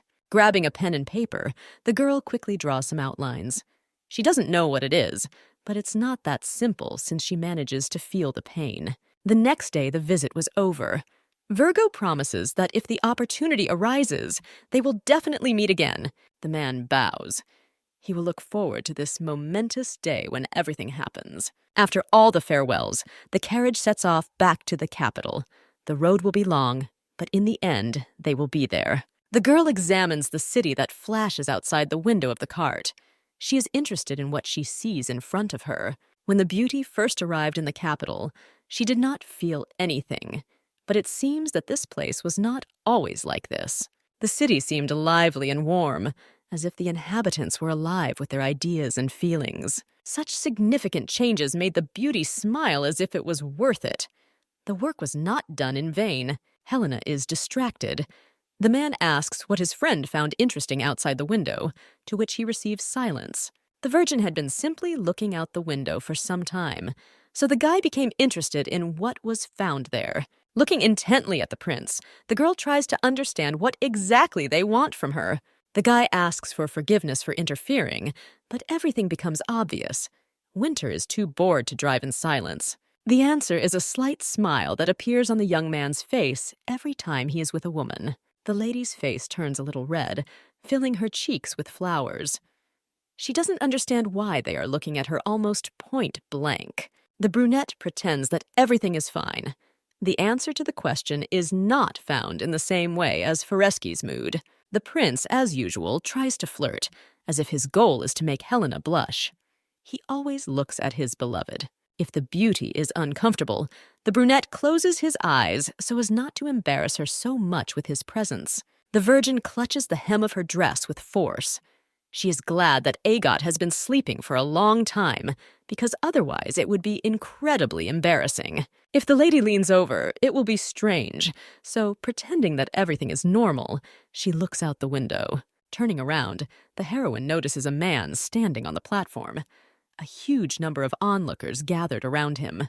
The man calls the dragon God and Savior, which sounds completely absurd, which makes you think. The girl had already heard similar words, but from No, who said something similar when she was little. The blonde understands that it would be illogical to miss the chance. It's Draco's religion that has done something fishy to the forest. The prince nods. He agrees with the master's guesses, so he almost immediately offers to go and check. Without answering, the lady only hits the window frame with force, making it clear that she is in a good mood. Ordering Agoth to guard the carriage, the girl asks her to be careful until they return to their place. The girl does not immediately understand what happened because she was just woken up, but she tries to nod. The maid tries to ask the mistress to go with her, but they are interrupted by Kaisar, who volunteers to go with Helena. Throwing on 2 snow-white capes, the couple jumps out of the carriage. They promise to be as careful as possible. The man in the stands won't let up. He talks about the savior dragon and that the animal brings joy with it. The girl tells how she suffered for a long time, but after she believed in the dragon, she unexpectedly recovered, which is not true. Even the doctors said that nothing would help and that it would be so. But in the end, it was faith that helped do the impossible. The founding dragon is most likely the founder of the religion, Draco, who is somewhere listening to all this right now. The founder of the religion turned out to be quite kind, so he was understanding, helping the maiden, who now served those who tell everyone else. It is strange that people seriously believed that the dragon brings joy and peace, when, like Crusay, he tried to destroy almost everyone around him. The animal did not listen, but instead carried grief, which spread to those residents who suffered from it.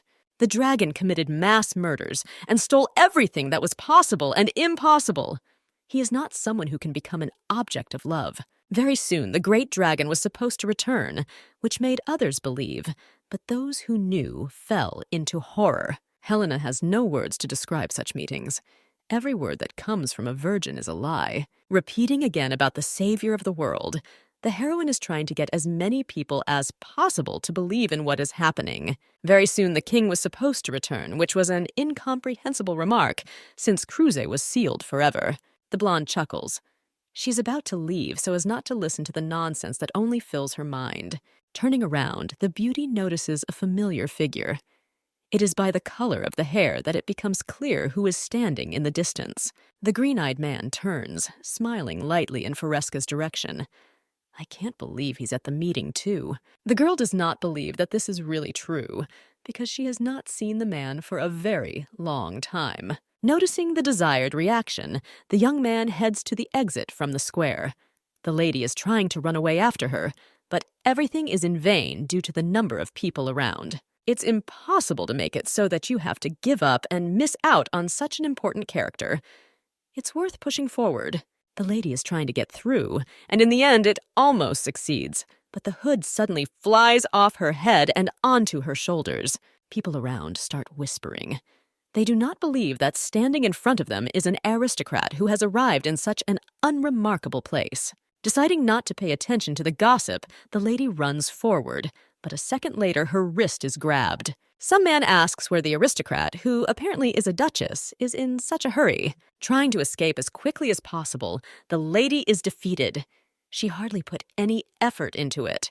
Looking out into the crowd, the blonde sighs in disappointment. No is no longer visible, which means hope has been lost. Perhaps the lady simply misspoke. But even if it was an acquaintance, she did not know what she was going to tell him. The brunette next to her does not let up, emphasizing that an aristocrat who grew up in love and care came to such dirty alleys.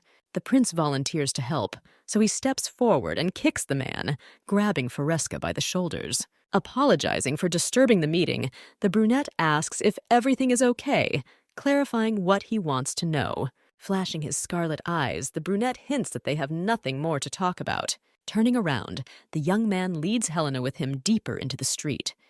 There's nothing more to do in the square since the meeting is over. Turning to his friend, the guy quietly asks about her well-being, hearing a positive hum in response. The girl scared the prince, who did not know who No was. Finding a way out, the beauty says that this is just an acquaintance. If you think like that, then what the maiden saw doesn't make any sense. A guy can't have the exact same face 10 years later. Now that it's all over so as not to admit defeat, the beauty is sure that she was mistaken. With the return to the capital, a lot has changed.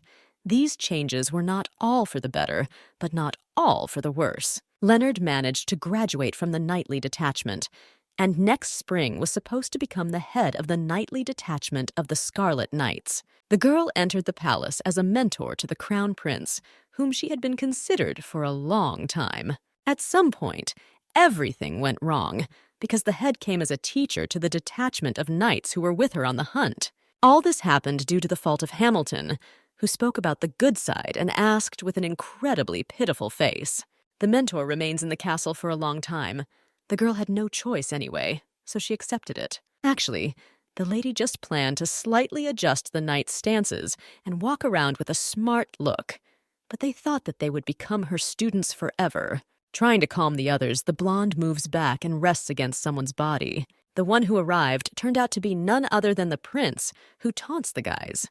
They do not have the worthy ability to become disciples. By challenging someone to a duel, the hero invites someone to face him so that the Duchess will take them under her wing. The smile seems too sinister, but the guy's words don't seem sweeter than what he said. The guys stick together into one lump, which moves back, asking for forgiveness. At this rate, the young man will scare everyone away. The lady turns to her student, who immediately changes his face and voice, looking with a loving gaze. The girl asks to stop trying, asking if the prince has warmed up. The young man looks like a dog that rejoices at its owner. Smiling to look friendlier, the heroine suggests running 30 laps around the parade ground. Silence hangs around the lady. Neither the knights nor the prince himself have the strength to object in response. The run will end. This warm-up was easy only for one Kaisar, who looks at those who fell to the ground halfway through. You can't get tired, because the next thing you need to do is cut upwards. 100 times becomes a good number. The master spares no one, asking if they want to do this 200 times and receives another denial with an angry shake of his head. Approaching Helena, the young man asks why she is called a master, even if there is no reason for this. A little earlier, the blonde should have refused this position. This should have happened even when they asked whether she could be called a master. There was no reason for this.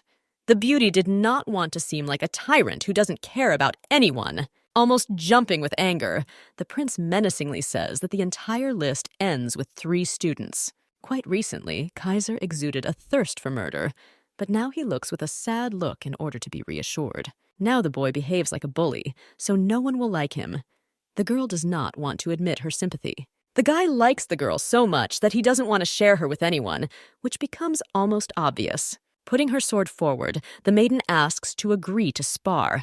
If the student wins only once out of 5, then it will belong only to him. Such a deal seems quite feasible to fulfill, which makes the guy agree almost immediately. The fight begins because the lady is not going to keep anyone waiting. She rushes forward with a sword in her hands. Exposing his weapon in defiance, the brunette promises that he can do it much more gracefully, leaving victory behind him. There will be no opportunity to take back your words, so you should remain silent before doing anything. For some reason, the hero is too confident in his victory, continuing to shower the girl with compliments about her beauty. The blonde cannot help but accept this, but also continues to dodge so that everything works out. The girl is trying to do what was intended. Well, we didn't win, but the battle is just beginning. Throwing herself at the guy from above, the girl laughs. He will have to repeat what was said while lying on the floor. The attack is repelled very quickly. Sometimes Helena regrets that she trained the prince so skillfully. In any case, nothing can be changed, because the student continues to make the heroine proud of herself. Kaisar's skills improve every time just because of how gifted and loyal he is. The girl is no longer sure of what she is doing, because perhaps the young man will really be able to defeat her at least once. The sword rushes forward towards the master's body to gently touch him, forcing him to kneel in defeat. Nothing works. as the blonde skillfully dodges, forcing the man to back away so as not to receive further blows. An unexpected trick becomes the end. The brunette puts his elbow forward to block himself, just like he used to do in the ring as a child. Virgo immediately stops to slow down the blow, but instead, the enemy abruptly hugs her. Tossing his sword aside, the young man scoops Helena into his arms, smiling as she scolds him. The jokes about distractions from sparring went too far. The blonde couldn't stand it and started yelling at the student. What Kaisar did can be considered almost unforgivable because he did not think about the consequences. Finally, letting go of the lady, the man jumps to the side, complaining that he was almost finished off. The young man says that he was almost killed, which incredibly hurts the heroine, who knows exactly what this means. The brunette doesn't want to run into the master's wrath once again, so he quietly asks Helena what happened. It was all over, so the heroine finally found peace and was able to relax in the bathroom. Virgo couldn't help but admit that she felt much better after the sparring, but thoughts still came into her head. Kaisar didn't think twice and dared to do terrible tricks. If this had not been a sparring match, he would have lost his arm long ago. A real fight should not be underestimated. As a rule, your opponents will not feel sorry for you, even if you do just that. Calling something like this a trick isn't the best thing because it's more of a skill. If the guy becomes stronger, the lady will feel upset. She finds herself thinking only about Gray almost all day. It becomes difficult to deny the hidden sympathy that begins to creep out over time. The girl is preparing for the reception, but hearing that the prince is looking for her, she asks him to let him into her chambers. Entering the room, the young man seems depressed. He remembers the knights who were waiting for Helena to enter. Trying to calm the student, the lady asks not to scare her subordinates so much that they are afraid to do anything. The young man sighs. He agrees, but still does not want to share his beloved with anyone else. Kaisar is careful, even when he shows dissatisfaction, thereby making the princess incredibly like him. Freezing, the brunette begins to ask about the feelings that may exist between lovers or a student and a master. Obviously, the young man wanted to have what was said repeated to him again. This makes the girl laugh. Extending her hand to Kaisar, the maiden again says that she really likes him, no matter what. The blonde used to be bored, but that's not the case anymore because things have changed too much lately. Smiling back, the hero leans down and gently kisses the princess. He waited for this moment to repeat itself. The Duke called his daughter to talk to her about something important. They need to make one important thing clear. Looking at her father, the lady asks what will be discussed because she sincerely does not understand what will happen. Looking him straight in the eye, the young man asks if the Duchess is going to become crown princess. Viscount Noct is interested in this. If the lady decides to become the prince's wife, the family will change its direction too. One can understand the father because it is impossible not to worry about this. Until now, the family has been far from politics. Becoming crown princess means becoming a political powerhouse. It is still difficult for Virgo to answer the questions posed by others. Not understanding what we are talking about, the blonde quietly asks why his daughter mentioned something incomprehensible. There is no point in talking about who the heroine will become because Kaisar has not made and is not going to propose. Instead of discussing the future, it is better to think about a more important matter in the present. Arriving in the capital, the beauty went with Agate to the central bookstore, along with the library, to finally learn more. The lady, for some reason, suddenly wanted to go to the bookstore, but never answered why she needed it. The lady is looking for a specific book.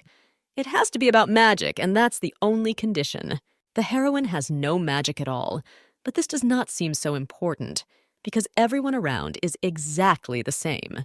Without leaving the lady alone, the lady asks why she needs such a book. It turned out that it was intended for someone as a gift. The problem was that it was difficult to understand what the book was about.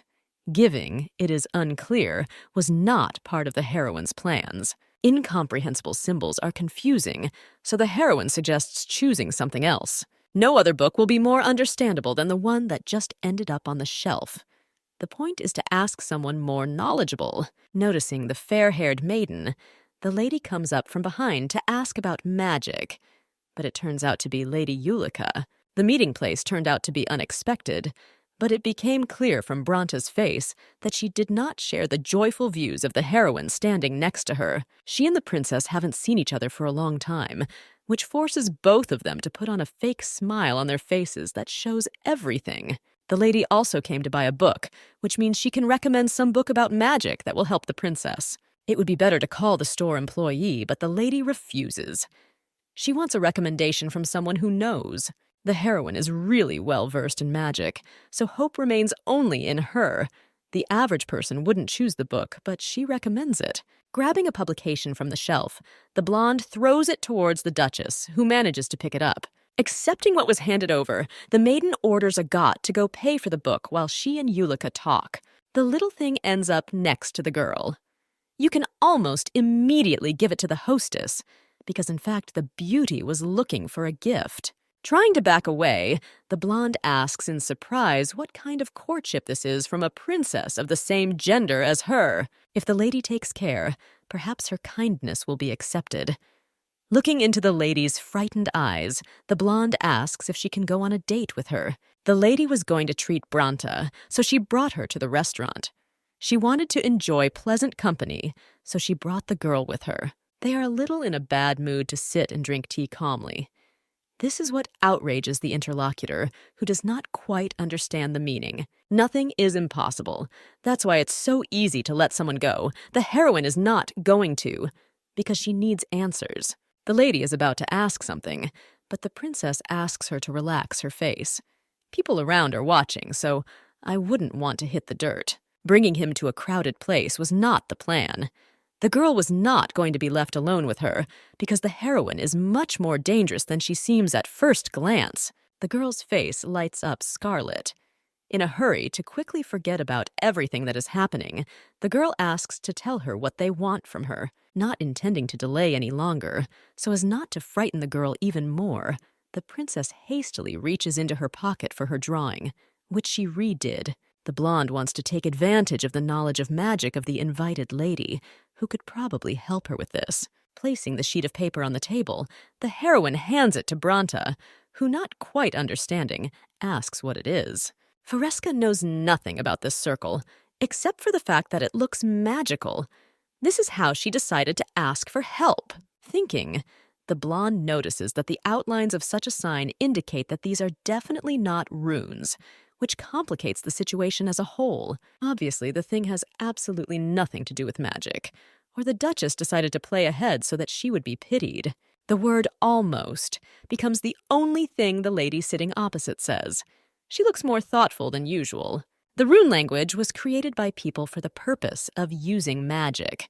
In other words, magic existed on its own, making it clear that it could be another language. The lady cannot say for sure because the records, of course, have not survived.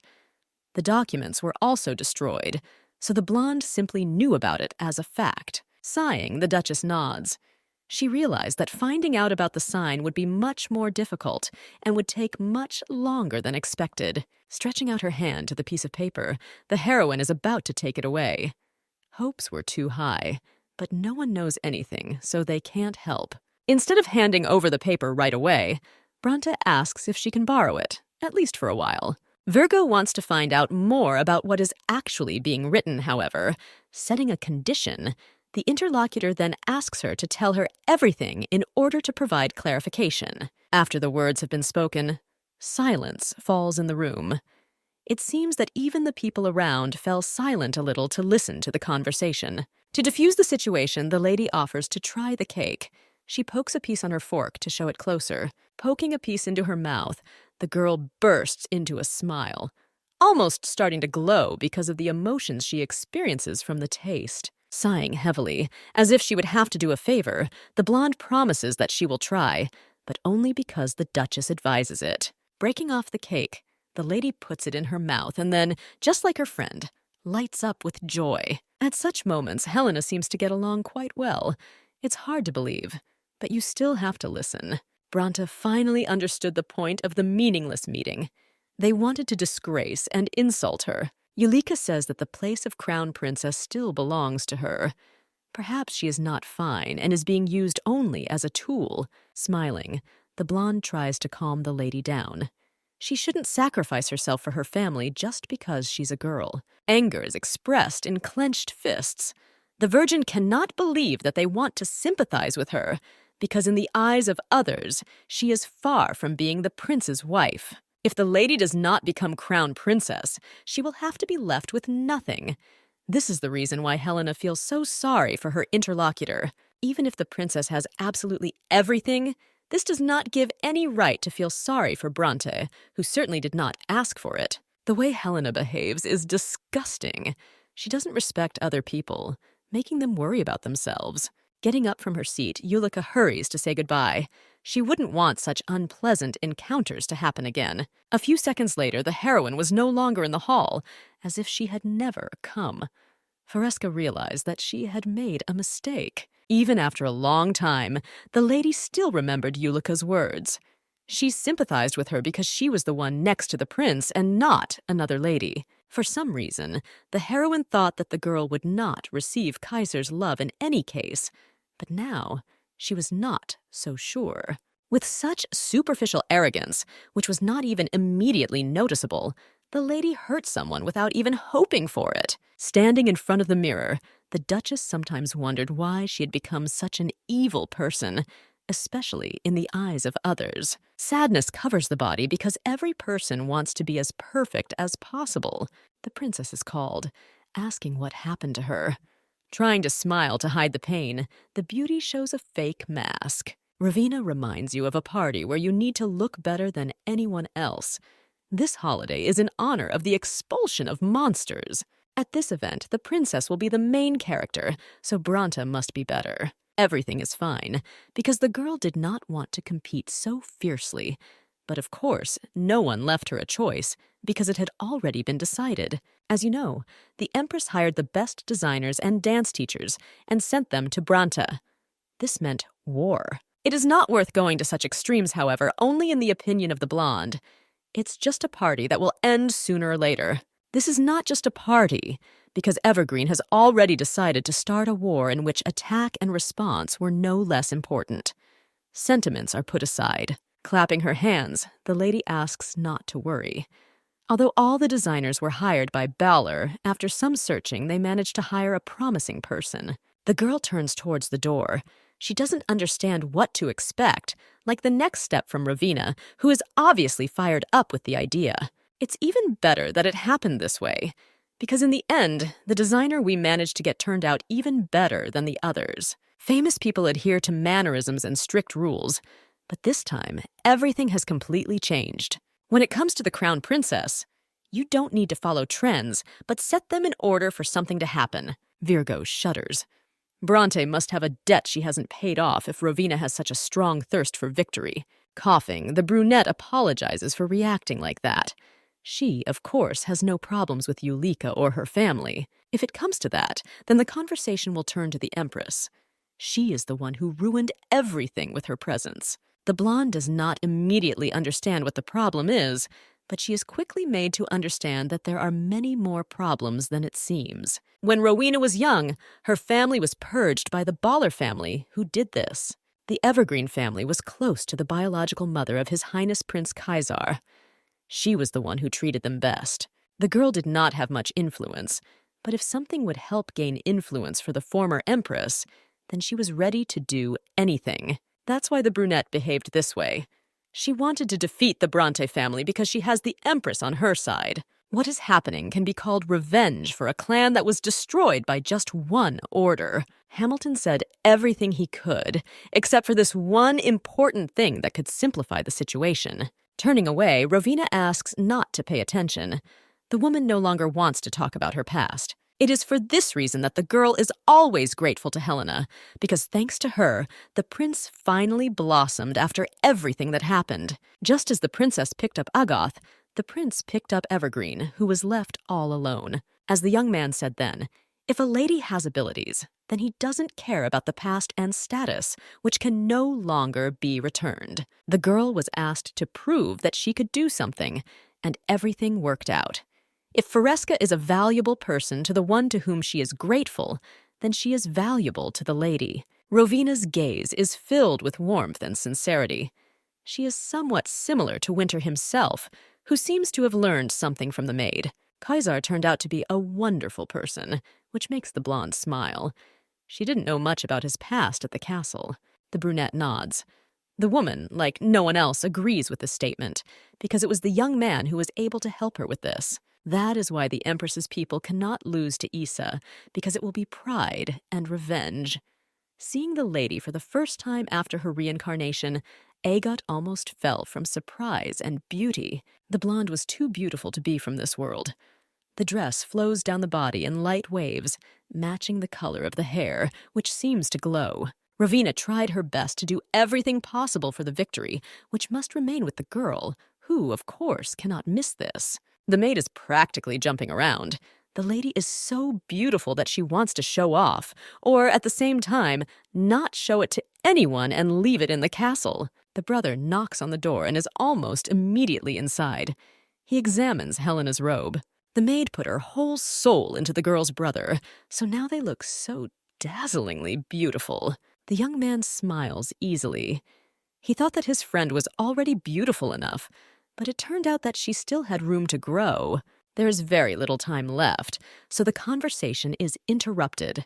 A lady is not allowed to eat a lot since she has a corset, and she is also not allowed to step on the hem of her skirt or rub her eyes, because these are all prohibitions. The only thing you can do is smudge the lipstick. Ravina's face reflects a full mood that seems to be calling her to fight for what happened. The Virgin did not understand what exactly they wanted from her, so the carriage simply went to the palace so as not to miss the beginning of the event. In the castle, of course, they pay too much attention to the princess, showering her with compliments, who looks like a person who defeated 2 monsters. Turning away to find at least one familiar face, the lady notices the Empress sitting on the sofa. Oddly enough, she is completely alone. The woman tries to smile when, as if everything inside her was probably clenched, so she must have realized that her strength had weakened. The Empress's power decreased, however. For some reason, Yuliki did not arrive. It's strange that the subject is nowhere to be seen. Bronta is nowhere to be seen, so the girls around her start whispering. She always followed Balor, but for some reason now she changed her mind. The girl knew that this sometimes happens to society, but she was not sure whether it was true or not. It's very difficult to tolerate something like this, so the blonde is not going to do this anymore. Just because she's not here doesn't mean anything. In the distance, a lady appeared, hiding behind her fan, asking if she could join the cheerful discussion that began not so long ago. The ladies around immediately cover their mouths, trying to restrain themselves and show that they would not want Lady Bronta to think about their ignorance. Almost all the ladies disappeared, turning to walk away and out of sight. They didn't want to suffer the wrath of the blonde who heard the gossip. Looking straight at Helena, the girl asks why she is spreading gossip. What happens is just like a princess who doesn't think. Misunderstandings have become what the conversation is about. Faresca, on the contrary, wanted to stop those who were throwing mud at the lady, but in the end, nothing really worked out for her. The lady goes against the grain. She doesn't believe what the princess has to say, which makes her feel absolutely terrible. In the past, it was Yulika who poured juice on the girl's dress, but there is no point in reminding about this, so as not to spoil the impressions of others. Before the misunderstanding grows, it needs to be resolved. She really wanted to stop the ladies, so she asks you to believe what she said. Without having time to apologize for last time, the lady realizes that something is wrong here. It seems that Yulika also noticed the catch hidden in the outfits. The dress of the princess standing opposite is very similar to the one Helena is wearing. If you think about it like that, it's like the couple has a set. What happened quickly ends, because Farescu is called by a familiar voice, the owner of which is the prince. Now it is clear what was said earlier. The girls' dresses match Kaisar's outfit, because Ravina and the Empress's designers worked hard on this. The man does not pay attention to how the lady freezes in surprise, asking how her evening is going today. Starting to say that this evening is only for Farescu, the guy bends down to kiss her hand. This is not worth grief, but only admiration. Looking around, the blonde notices how everyone around began to whisper. It becomes clear why they are in shock. It's a pity that people don't know the truth, because the man is actually very kind. Don't worry, because the blonde isn't going anywhere. The brunette smiles. He's not going to worry because he's well aware that everything will be okay. Someone's voice is heard from behind, apologizing for being a little late. This even gets Helena's attention. The one who has arrived is none other than Count Brandt. Yulica stands next to him, a little drooping because she's obviously uncomfortable. The man wants to say something, but the prince asks him to do it as quickly as possible and get out of here. He is a bit busy with other guests.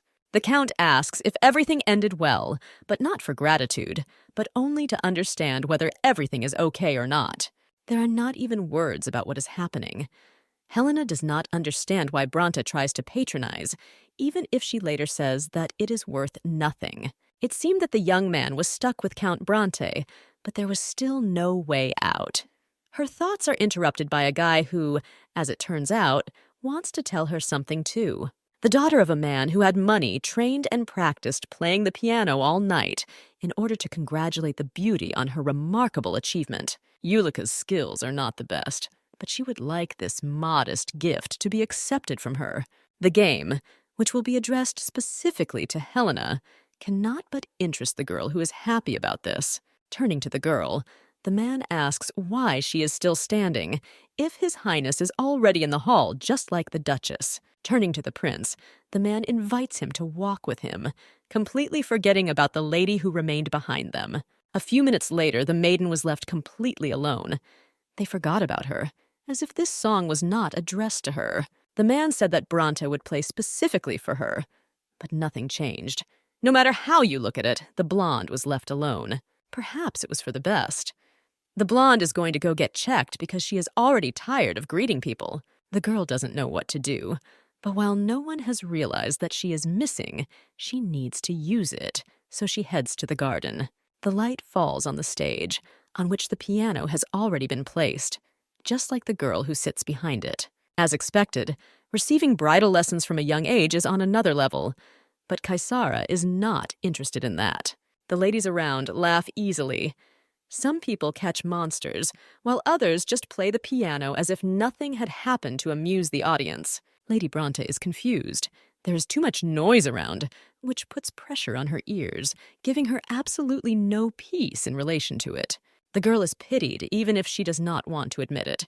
She will become the best and most important in the kingdom, and then everyone will be silent. Starting to pick up the tempo and the melody, the lady tells herself in her head that she is not pathetic and does not at all want to be consoled. Helena, who has finally managed to get outside, finally breathes in lungfuls of cold air to refresh herself.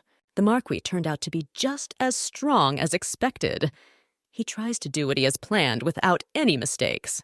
The man announced his existence to the prince himself.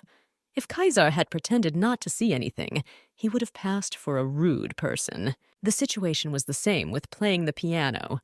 If the lady had refused, then a lot would have become more complicated. The girl understands that this had to be done, but nothing can be done about a bad mood, even if this is the case. Bad thoughts begin to creep into your head.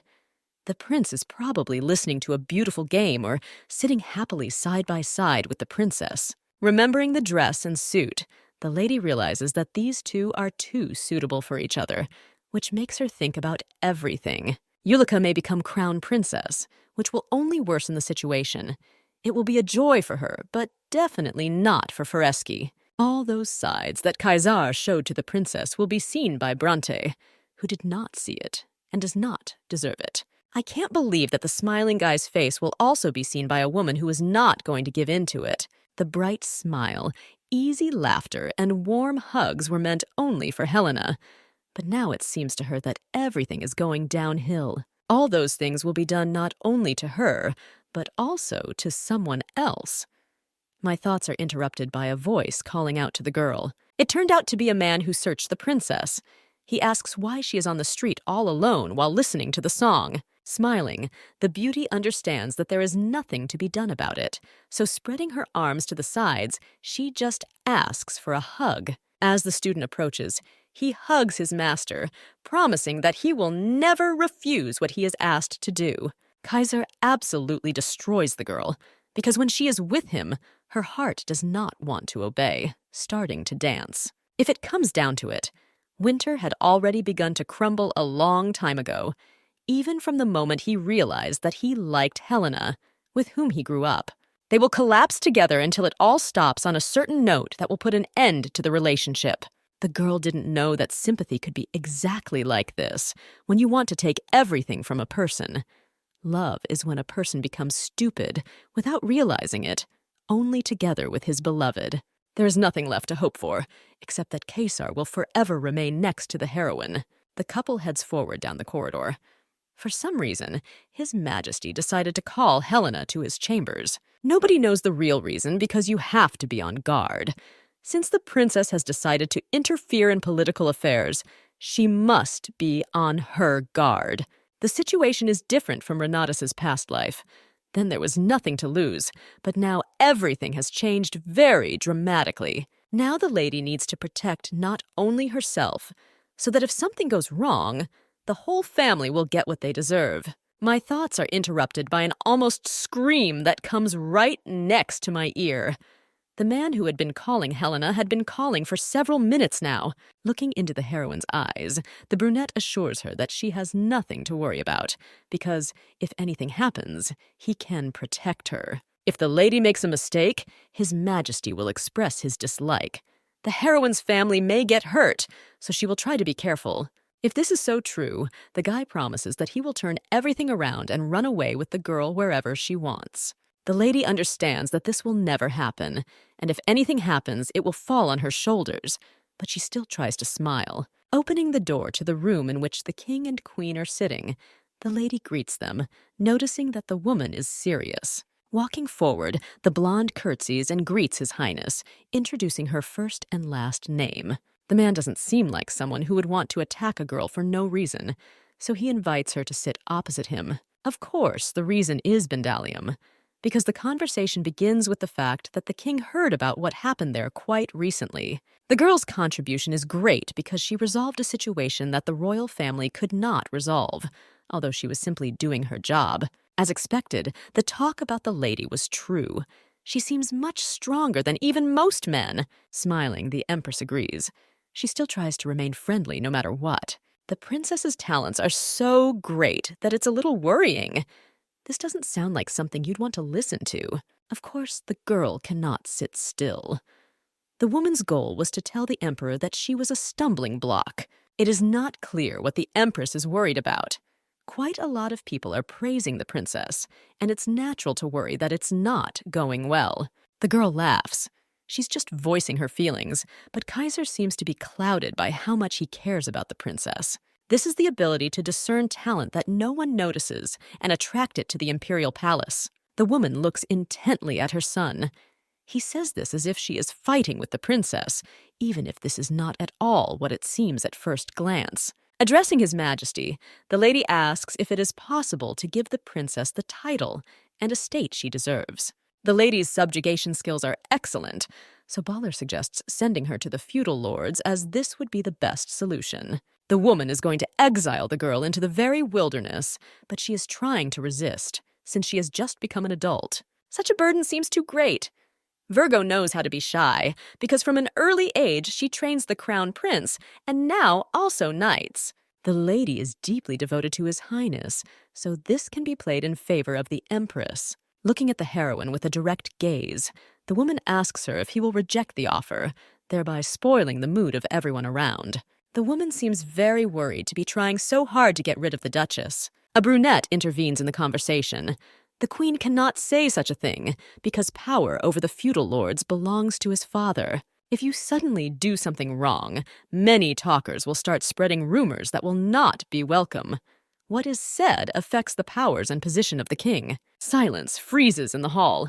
The two young men glare at each other as if they are about to finish everything. The guy is trying to protect the princess. She is his master, so she must be by his side. The father supports his son. Talking about feudal lords is inappropriate, so the empress becomes quiet, agreeing that she has gone too far. Now the blonde understood what the world of politics was. It is clear and measured, and also takes with it a lot of other details. The girl was no longer sure that she could survive there. She is doing something that is not typical for her, and now it has become hard labor. The male knight smiles. It's always like this at first. But over time, you usually manage to get used to it and relax. The girl doesn't want to get used to it, but the guy remembers that the crown prince might be upset. Refusal may mean that the lady does not want to get used to the relationship. They are talking about two different things, so you need to be much more careful. The blonde is trying to correct her train of thought. The knight was worried about the couple because as soon as they meet, they engage in sparring matches that continue on a daily basis. In fact, this is a little different from a normal relationship, but still not much worse than anything else. Virgo agrees with what is being said. From the outside, it really seems that they are just doing this, but this is not true. The problem is that the heroine does not know what it is to be in a relationship because she has no experience. She needed an expert, which was Ravina. The girl called a friend to give advice about dating and to make sure it was professional. A rough plan was already in place because after spending time chatting in a cafe, they go to the opera. Then the couple will go for a night walk around the neighborhood, and then everything will end with a joint dinner. This doesn't seem like a bad idea, considering that all the details as such have already been added there. Rowena nods.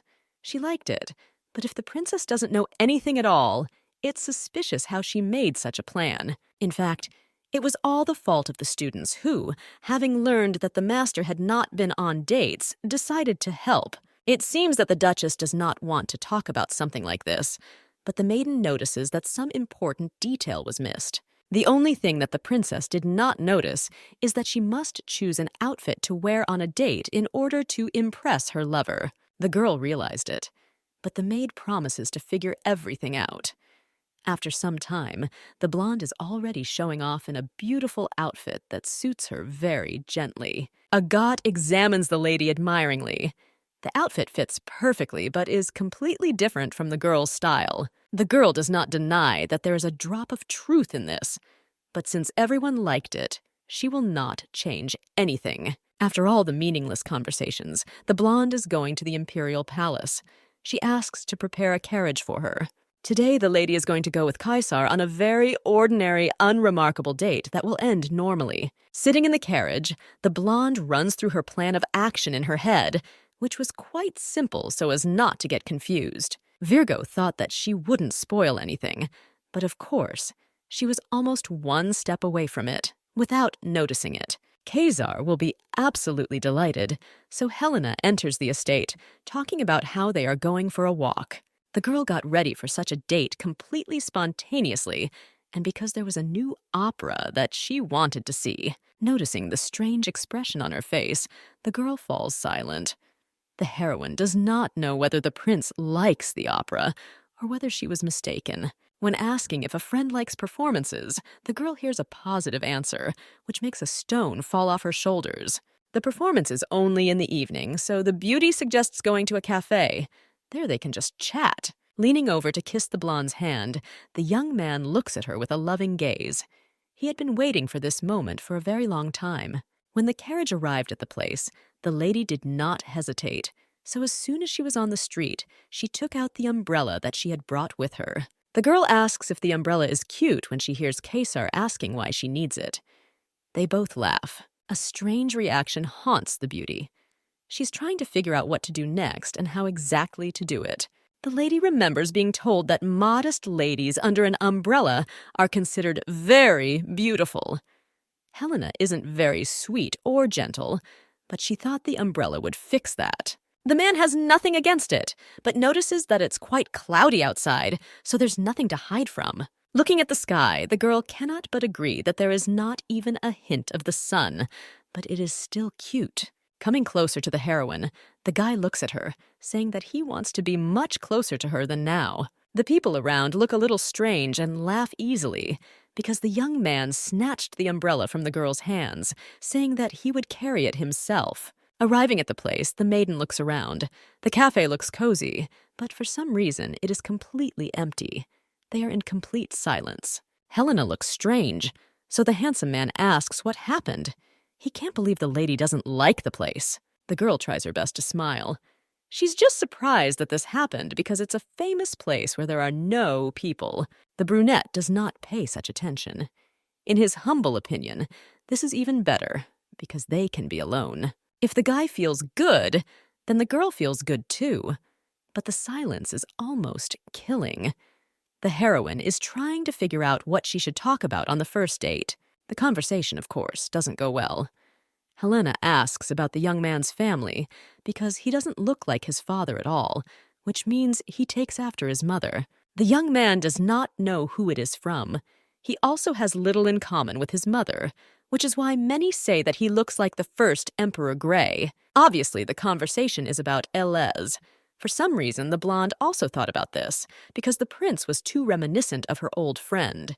The man agrees, but says that he does not like the ruler as a person, because there is something repulsive about him. For Elez, the empire was more important than the people themselves with whom he spoke or lived. The prince is different from him. If the young man had to choose between the empire and the man he loved, he would choose Fresca without hesitation. Noticing the surprise on his face, the guy begins to laugh. No matter what, he always finds the girl a sweet creature. Reaching out his hand, the man grabs the lady. They are completely alone, so all sorts of thoughts come into their heads, which the princess almost immediately suppresses. It's strange that Elez was only concerned about the empire. He was supposed to love his wife, but this did not happen because the couple communicated only on work matters. Grey was a fairly straightforward person, so it becomes clear what happened between him and his wife. There is no time left to think, because the servant places in front of the Duchess a cake that looks like a work of art. The girl couldn't stop, so she ate everything just because of the wonderful taste. Perhaps Kaisar doesn't like everything, but the girl can't ask that. He says something about the location of the opera house. Thoughts are interrupted by a cry asking for help. Reacting instantly, the brunette pulls Helena closer to him. Something strange is happening in the alley because a young girl is surrounded by two guys. Virgo is trying to fill her own price, and if she walks through dark alleys in this form, it means she is looking for a man. Crying and further cries are heard that the girl should not be touched. The blonde, approaching from the side, understands that things are bad. Because of what was said, one of the men thought it was directed at him, so he wanted to attack, but they tried to push him away. No longer holding back, the heroine realizes that the very moment has come, so she steps forward to try to resist those who attack. The guys are more aggressive than it seemed at first glance. They don't know what's going on, but even if the lady considers herself omnipotent, it would be better for her to move away. The menacing appearance is not the most frightening thing, because the princess is going to show what and how to teach these people manners. There is no point in running away, because the girl will pursue those who are here to the last in order to take proper revenge. Men are sure that no one will do anything to them, so they rush into battle with their fists at the ready. The girl easily dodges, making the enemy take pity and fly away after several hits. Next comes another attacker, who, even seeing the consequences, tries to do at least something to protect his comrade. The guy flies forward and smiles because he thinks that he succeeded. But on the contrary, he opened from below, so the heroine strikes in the groin. The pleasant sight makes the girl rejoice at how everything turned out. She didn't expect to be able to relax like this. While the lady was looking at the people who were quickly running away, she was interrupted by the girl whom she had saved and who quietly approached from behind. Hanging her head, she wipes her eyes from tears and asks how she can thank her savior. In fact, she was very scared of what could happen. Leaving the girl alone to calm down, the blonde assures that everything will be fine. Anyone would help in her place. It also helped the girl because she relieved stress. She had to worry too much lately. The Empress constantly got on my nerves, just like Branta and her daughter. There were too many students, so there was absolutely no time left for rest. There was a date that made me want to go crazy because of all the difficulties, but it all went away. The lady suggests they leave before the two on the ground have time to come to their senses. Turning around, the guys promise that they will meet again. Many people have already said similar things and then simply disappeared from the beauty's life forever. Thanks again. The girl is about to leave, since she was detained a little because of everything that happened. The girl was helped a little by what happened, especially since she saved an innocent person, which was a good deed. This is wonderful, but because of this, the couple was late for the theater. The blonde was so carried away that she completely forgot about the opera. There was no time for panic, but this also bore fruit, acting on what had happened. Grabbing Kaisar's hand, the master drags him along in order to make it in time. But even if they ran, nothing happened. Smiling lightly, the young man asks if everything will be okay. The doors were supposed to open during intermission, but he wasn't sure. There was no point anyway because the couple missed the start of the show. Virgo had heard that this play was for couples, which is why she wanted to go so badly. Not understanding what they are talking about, the guy asks who told Helena this. She's not going to talk, mentioning just one girl. Don't be upset. The prince says that the plot there was so-so, even if it's not about the plot, but about the music. Freezing, the lady almost jumps in place in surprise. She can't believe that the man has already seen the opera, but for some reason he didn't mention this detail. The young man smiles.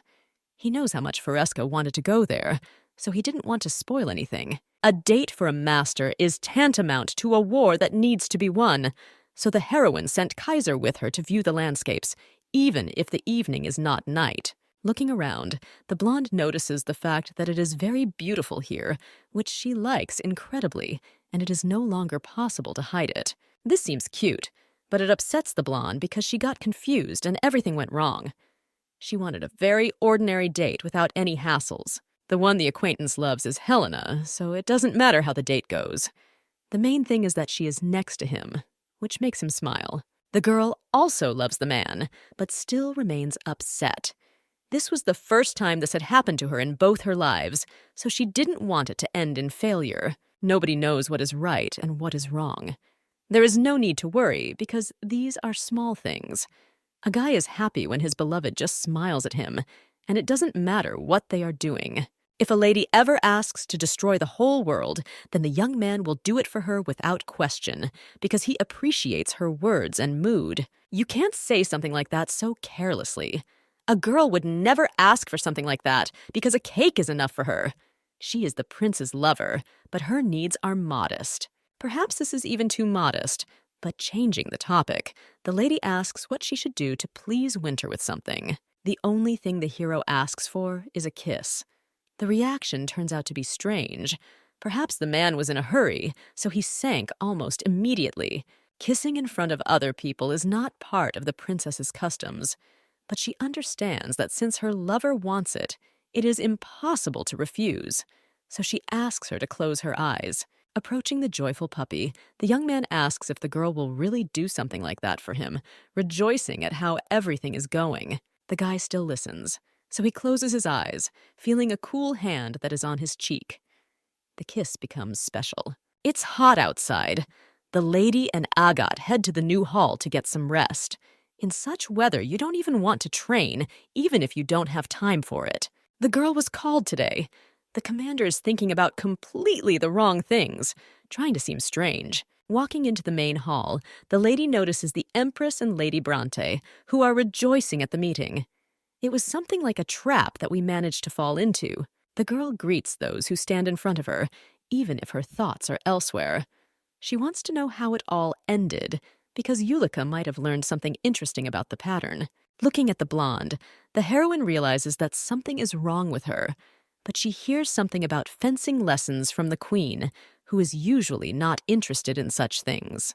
Today, the princess has a personal matter that has already been learned about. She wants to see the deputy commander who called her. The maiden thought that the lady would come to the bride. The proposal sounds strange and incomprehensible, given that the princess did not hope for anything. As you know, the prince proposed to the lady, or this is just speculation. The Empress is again trying to bring others into conflict. The woman did not want to offend anyone, just meaning that the lady was aiming for the place of Winter's wife. Virgo says nothing. The queen is a terrible person to talk about something like this right in front of Yulika, who so badly wanted to become the prince's wife. No one proposed, which makes the Empress smile. She was waiting for this answer to be told about this and finds this strange. The lady is rushing things, but when the prince proposes, the girl herself will decide to accept him or refuse. She is even considering this option too. The lady did not understand everything correctly, so they will do it for her. Love is not important because in this castle, only politics, which finds its place, is important. The lady considers this a political issue. Then it is better to ask about it not from her, but from the Duke, and also the girl's father. The girl is smart, so she uses what is beneficial to her. She understands why such a question was asked, but she must apologize, so she cannot understand the depth of thoughts due to her youth. Turning around to leave, the woman promises that they will resolve this issue a little later, but now it's time to leave.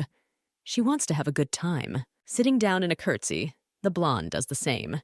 In her heart of hearts, she hopes that in the end she will no longer meet the queen who wears her out. Agathe, who was present during the entire conversation, begins to ask questions. She, just like the mistress, does not like this kind of treatment. There was no one in the hall, but after a few seconds the door opened, and a knight ran in, who reported that the commander had been put under house arrest. This only meant that the queen began to act. Gathering in the living room, people again discussed the strategy of their actions. The 3 knightly guilds were just finishing their meeting when suddenly the secret documents of the White Knights fell out from under Renault's clothes. The man tried to convince the others that it was a mistake, but Horio ruined everything. There wasn't even anything important there except the training schedule. Horio, on the contrary, always tried to annoy the Scarlet Knights more, so he tried to do this one more time. The door opens. Kaisar enters there and asks for forgiveness for being late. Hamilton told him everything, so he hurried here almost immediately. Things are not going well. Renaud was arrested, but it is not known to the public yet, which makes everything better. Bending over, the young man nervously says that it's all his fault. He always takes responsibility for everyone else's actions. This is not true, and nothing irreparable happened. This presents a problem, but not one that cannot be forgotten. The situation is already heating up. The aristocrats are not yet a threat, but they will not move to take advantage of the moment as soon as the queen orders them to do so. After this, the maiden may lose her brother. But what is important now is that Horio could have colluded with Balor, who simply promised him something. No matter how you look at it, it will be difficult for Leonard to get out of such a situation. Although these were unimportant documents, they were also important. The Empress pressed Horio. A reputation can be damaged in many ways, and if the accusations turn out to be false, Horio will be in trouble. They planned it after all. What is more important now is what exactly the Empress's plan is. For some reason, she caused such a commotion, which means she has her own goal. The Duke tries to remember what has caused Balor a lot of damage lately. She didn't tell anyone, but it becomes clear. What happened has already happened, but it's no secret to anyone to know that it all consisted of that same punitive operation. The Empress did not like what was happening because a new candidate for the prince's wife had appeared. She has already tuned in to Ulica. The woman did not like the man who resolved the demonic incident and received the approval of the emperor and the public. The woman is trying to intimidate the Duchess, so she will try to blackmail the blonde. She will order you to submit in exchange for your brother's life. The girl will do anything for Leonard, but the father seems to be quite serious. You cannot agree to the conditions that a person sets, whatever they may be. Not understanding what the man is getting at, the girl asks what the problem is. If the heroine gives in even once, she will continue to blackmail in the future, knowing exactly how to apply pressure. The situation is complicated, so it cannot be denied. But at the same time, it is not impossible, because the young man is confident that it will be possible to prove his son's innocence. One of the servants planted documents in the guy's things, but again this was done on someone's orders. If the culprit is found, everything can be fixed as quickly as possible. Everything will be fine, no matter what. Leonard will be the one who can handle everything because he knows that he has all his family and friends on the side of truth who will help. The meeting ended too late, so everyone should have gone to rest. Inviting everyone to go through their rooms, the Duke gets up from his seat. Going out into the corridor, Helena catches up with her father to talk about their family again, but this time with a narrower group. The man asks the girl not to worry and tells her to be careful until everything is over. He can't let the situation get worse. These words were empty because Knowing his daughter, the young man was sure that she would not listen, and, of course, would get into trouble. You need to do everything you can. But since the princess has already decided to be close to her lover, she must be prepared for such consequences of her actions. Helena has not forgotten the words that were spoken by her father, so she will never allow anyone to humiliate herself or her family. The Duke has strong and brave children, but that is why he asks what exactly the beauty is up to. Virgo is going to repay in kind. Early the next morning, as the heroine predicted, an invitation came from the Empress. The girl offered to enjoy a tea party with Yulika, even if everyone understood what exactly would be discussed. It would be possible not to go, but the heroine understands that she is obliged to help her brother at all costs. Hugging Agathe, the blonde assures her that nothing will happen to her. You need to be as careful as possible, and then everything will definitely work out without any mistakes. No one can harm the Foresca family with impunity, so this time the lady is going to teach the queen some manners. The lady arrived at the castle, only with the thought that she needed to protect all those whom she loved and cared about so much. The Empress turns a little, but does not stand up, greeting Helena. She hopes her cute expression will help the situation. The girl doesn't even want to stand on ceremony because she wants to quickly move on to drinking tea and discussing the details of what has already happened. At first we wanted to talk on the terrace, but it started to rain heavily, which ruined everything. The woman comes in trumps, asking if she knows why the lady was invited. Most likely, this is due to yesterday's events, because Foresca has already been told about the allegedly stolen documents. It wasn't that important information. According to the woman, the matter is quite serious, but everything will be decided by Horio, who had the honor of choosing what happens. Relations between knightly organizations are not that good, and to organize sabotage, it is extremely important to know such little things as training times, and to start a rebellion, to find out a military secret. This is a more serious matter, but it was now that the lady understood what the queen was up to. She's going to do it quickly. The girl accuses her brother of preparing a rebellion only in order to blackmail the princess. It is not true. If this happens, then the lady will get into trouble, and people will laugh at her position in society, not to mention her brother. Lady Yulika must bring something, so she quickly returns, holding out a piece of paper with some suspiciously familiar design. Opening the sheet, the woman asks the princess to remember what kind of drawing it is. When it was deciphered, it contained a very rebellious message. Not understanding what is being said, the blonde tries to object. There couldn't be anything like that because she found it on the monsters. It says that the new king needs to be welcomed, so this can be considered a sabotage that is being prepared. Trying to convince the queen, the Duchess assures that this does not apply to Foresca.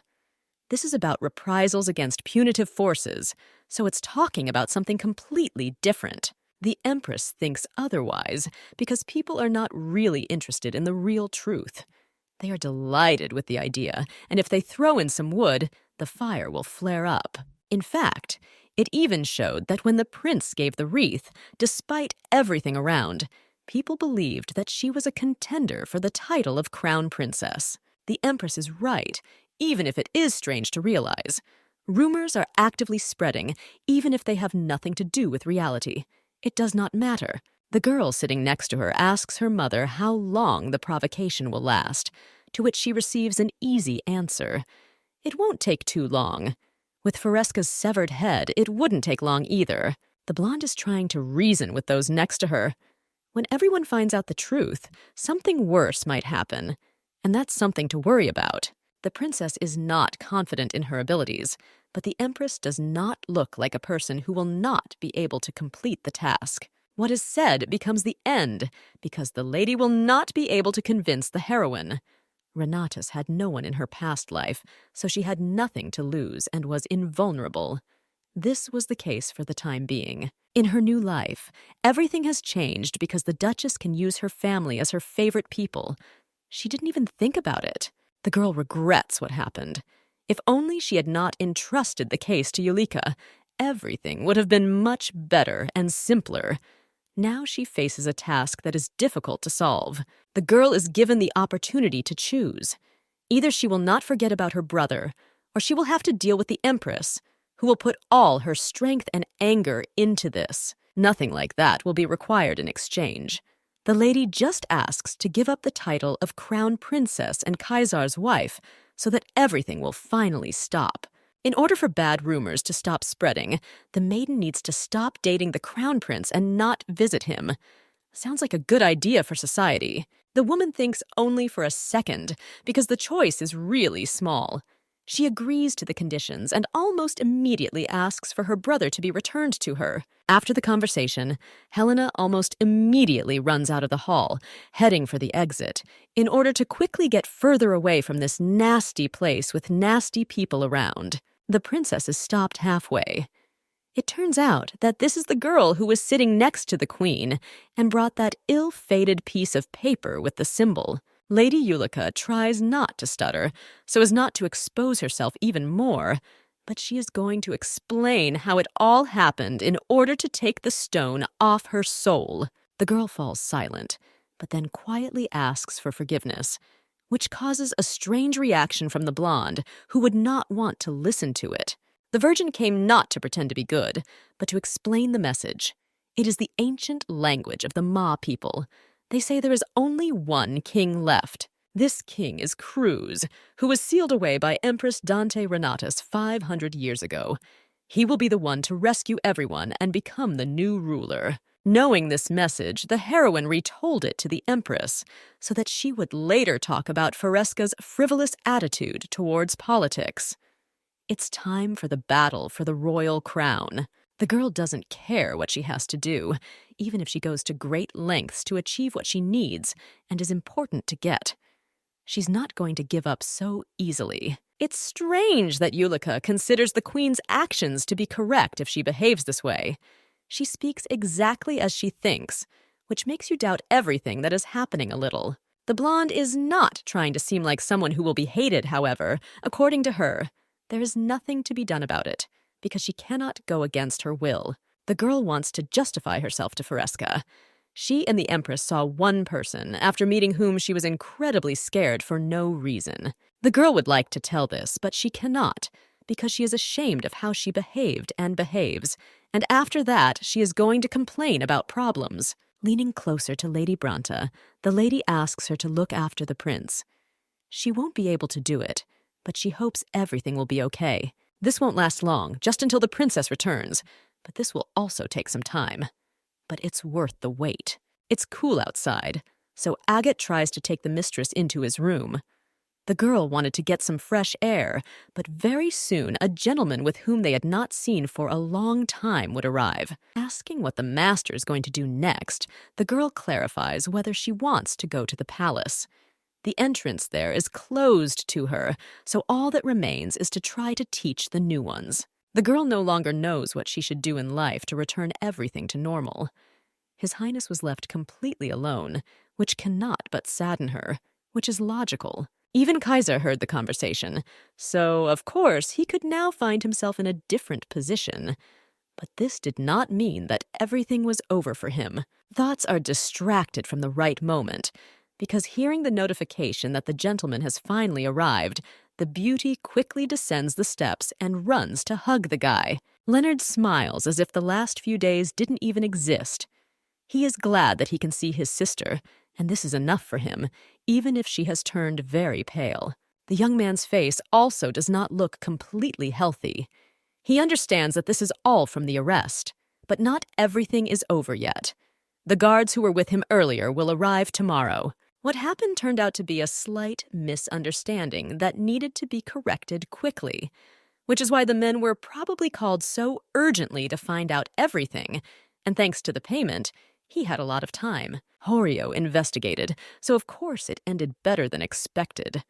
A piece of paper appeared in the young man's hands, which he held out. The girl looks in surprise at what caught her eye. She heard that the piece had disappeared, so she did not immediately understand where it came back from.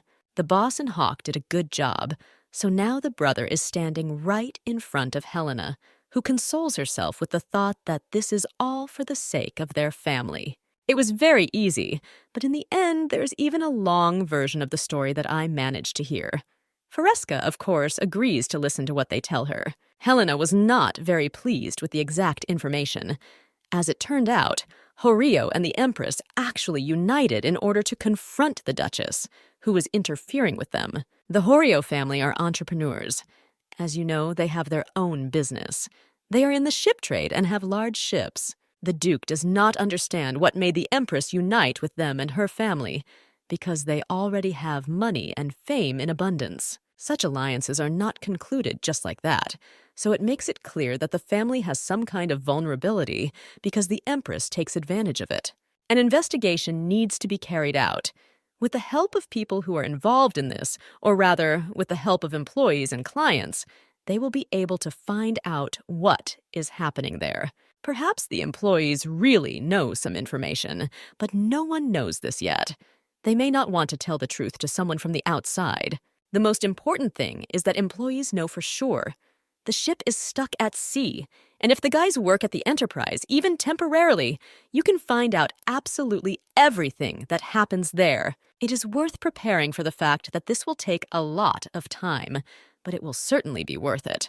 Fresca never gets angry, because the clan is just taking revenge on its enemies. Everyone will do their job until the investigation is over, and after that it will be possible to understand what should be done next with the Queen. Less than a month had passed after Helena's deal with the Empress, but the Emperor's family had already announced the engagement of Ulika and Kaisar, who were preparing for the wedding. The wedding invitation arrived at the Duke's estate.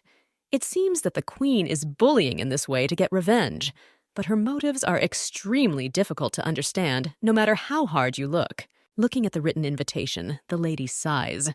She didn't want to go there because she didn't want to look at everything that was happening. The girl doesn't know if this is necessary, because she is already being dragged to a strange wedding. The only thing that infuriated me was that the family made it official, and preparations had long since begun. Putting Lady Fresca on display, the girl asked if she would like to change something. I wanted to run away, but gathering my thoughts, the beauty said that she had nothing to do with the Crown Prince's wedding and would not discuss it with anyone around. The blonde has the last word. She is not going to discuss such things because she will not become the Crown Princess. Kaisar wanted to disgrace Helena by sending an invitation to his wedding. It would be better to say that the gentlemen are not feeling well and will not go anywhere. The lady may have urgent matters to attend to. The Empress will not believe that the heroine is sick, so this will not even be possible to pull off. You need to find things to do, but creating them won't be easy either. One of these days there will be a meeting of Draco's religion. Agathe herself found out about this, so without forgetting, she conveyed everything to the mistress. Everett spoke about this. This is the girl who delivers food to the residents. She called for this meeting so they can go there. Such a matter could be passed off as important, so the beauty asks to prepare everything before they quickly go there. Pulling her hood over herself, the girl arrived at the house, which turned out to be closed. The voice of a man who was not even expecting them is heard from behind.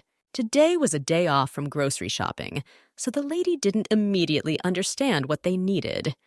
Helena takes off her hood, so they almost immediately recognize her, realizing who exactly is standing in front of them.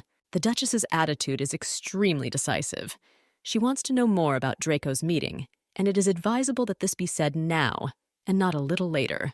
You shouldn't talk about something like this on the street, so the brunette invites the couple into her house, placing cups of tea on the table. Everett is a member of the cult, but as it turns out, she is scared there, so the lady rarely appears at meetings.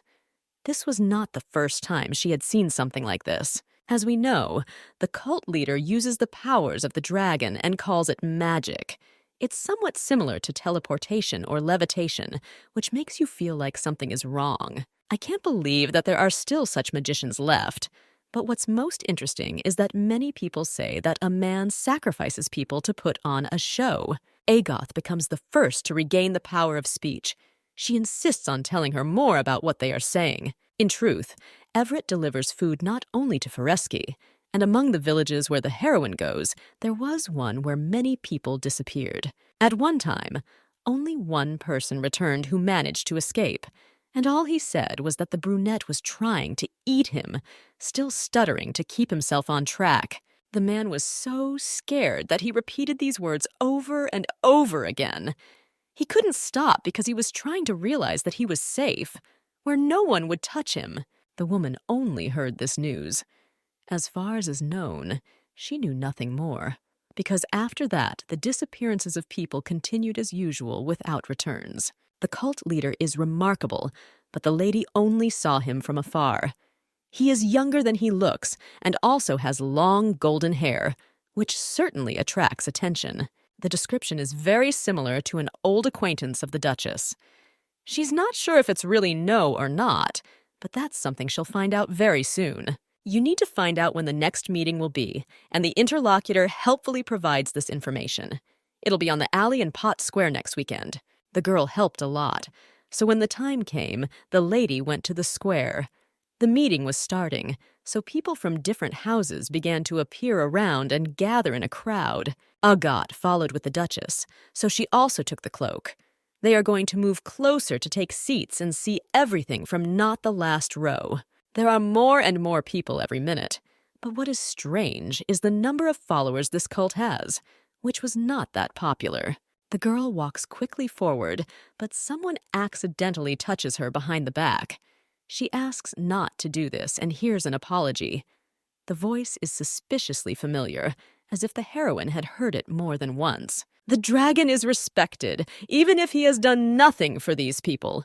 A man appears on the platform, literally floating, emitting golden energy. Looking at the crowd that had gathered, the young man sincerely thanks each and everyone who decided to come to the meeting on this hot day. This is how people show their devotion, because when the dragon comes, they will receive the greatest mercy. The man's voice is young, so according to Everett, he is no more than 30 years old. When the lady met No, he was about 20 years old, which meant that most likely this was the same acquaintance from the alley who now runs the Draco cult. Rising in the air a few more meters, the young man shouts that the dragon will arrive any minute in order to arouse the interest of the people around him. When the spirit is ready, it will finally return. If he returns, No said, nothing else will matter. Some people begin to float, as if it were a force that they managed to summon. Only a select few can harness the power of the dragon. This is not given to everyone, but everyone who goes to meetings will have at least one slim chance of trying. To become like this, you need to pray hard and continue in the same spirit, which makes Helena's insides clench. She can't believe everything that's being said, but she feels uneasy. Without magic, anyone will be fascinated by this, because for ordinary people, it is a mysterious phenomenon. Everything will unfold right before their eyes, and no one will remain indifferent. Even Agoth became one who began to admire. Something powerful happened, and it was this strange phenomenon that made everyone open their mouths and try to find out. Stretching out his hand, the young man asks those who believe to follow him, because they will go to where the dragon is. There are probably people here who would like to see a dragon. The girl stands with her mouth open. This is either a hoax or something involved. It is impossible to see someone who has long disappeared from the planet, even with the help of some kind of magic. A skirmish begins all around. People raise their hands in the air, begging to be taken with them to see the one who will soon save them. They couldn't believe it. Helena is pushed to the side, making her almost fall to the ground due to the excitement which does not stop, only gaining new waves. Again, noticing someone who is behind her, the lady asks not to touch her with your hands. She does not want to be involved because she arrived only to become a scout. Asking to leave, the lady hears the apology again and then sees the man's face. It turned out to be Viscount Noct, who, like the Duchess, was very surprised that he met someone familiar. People around heard the statuses that were said in a fit of surprise, so they began to whisper that nobles had attended the meeting. The couple quickly realized that it was the end for them. Trying to justify himself, the young man says that Viscount is his name, but Faresca, standing next to him, steps on his foot to keep him quiet. They came to disrupt the meeting, which people around do not like. No one knows how they got here, but everyone rushes forward to try to grab at least one.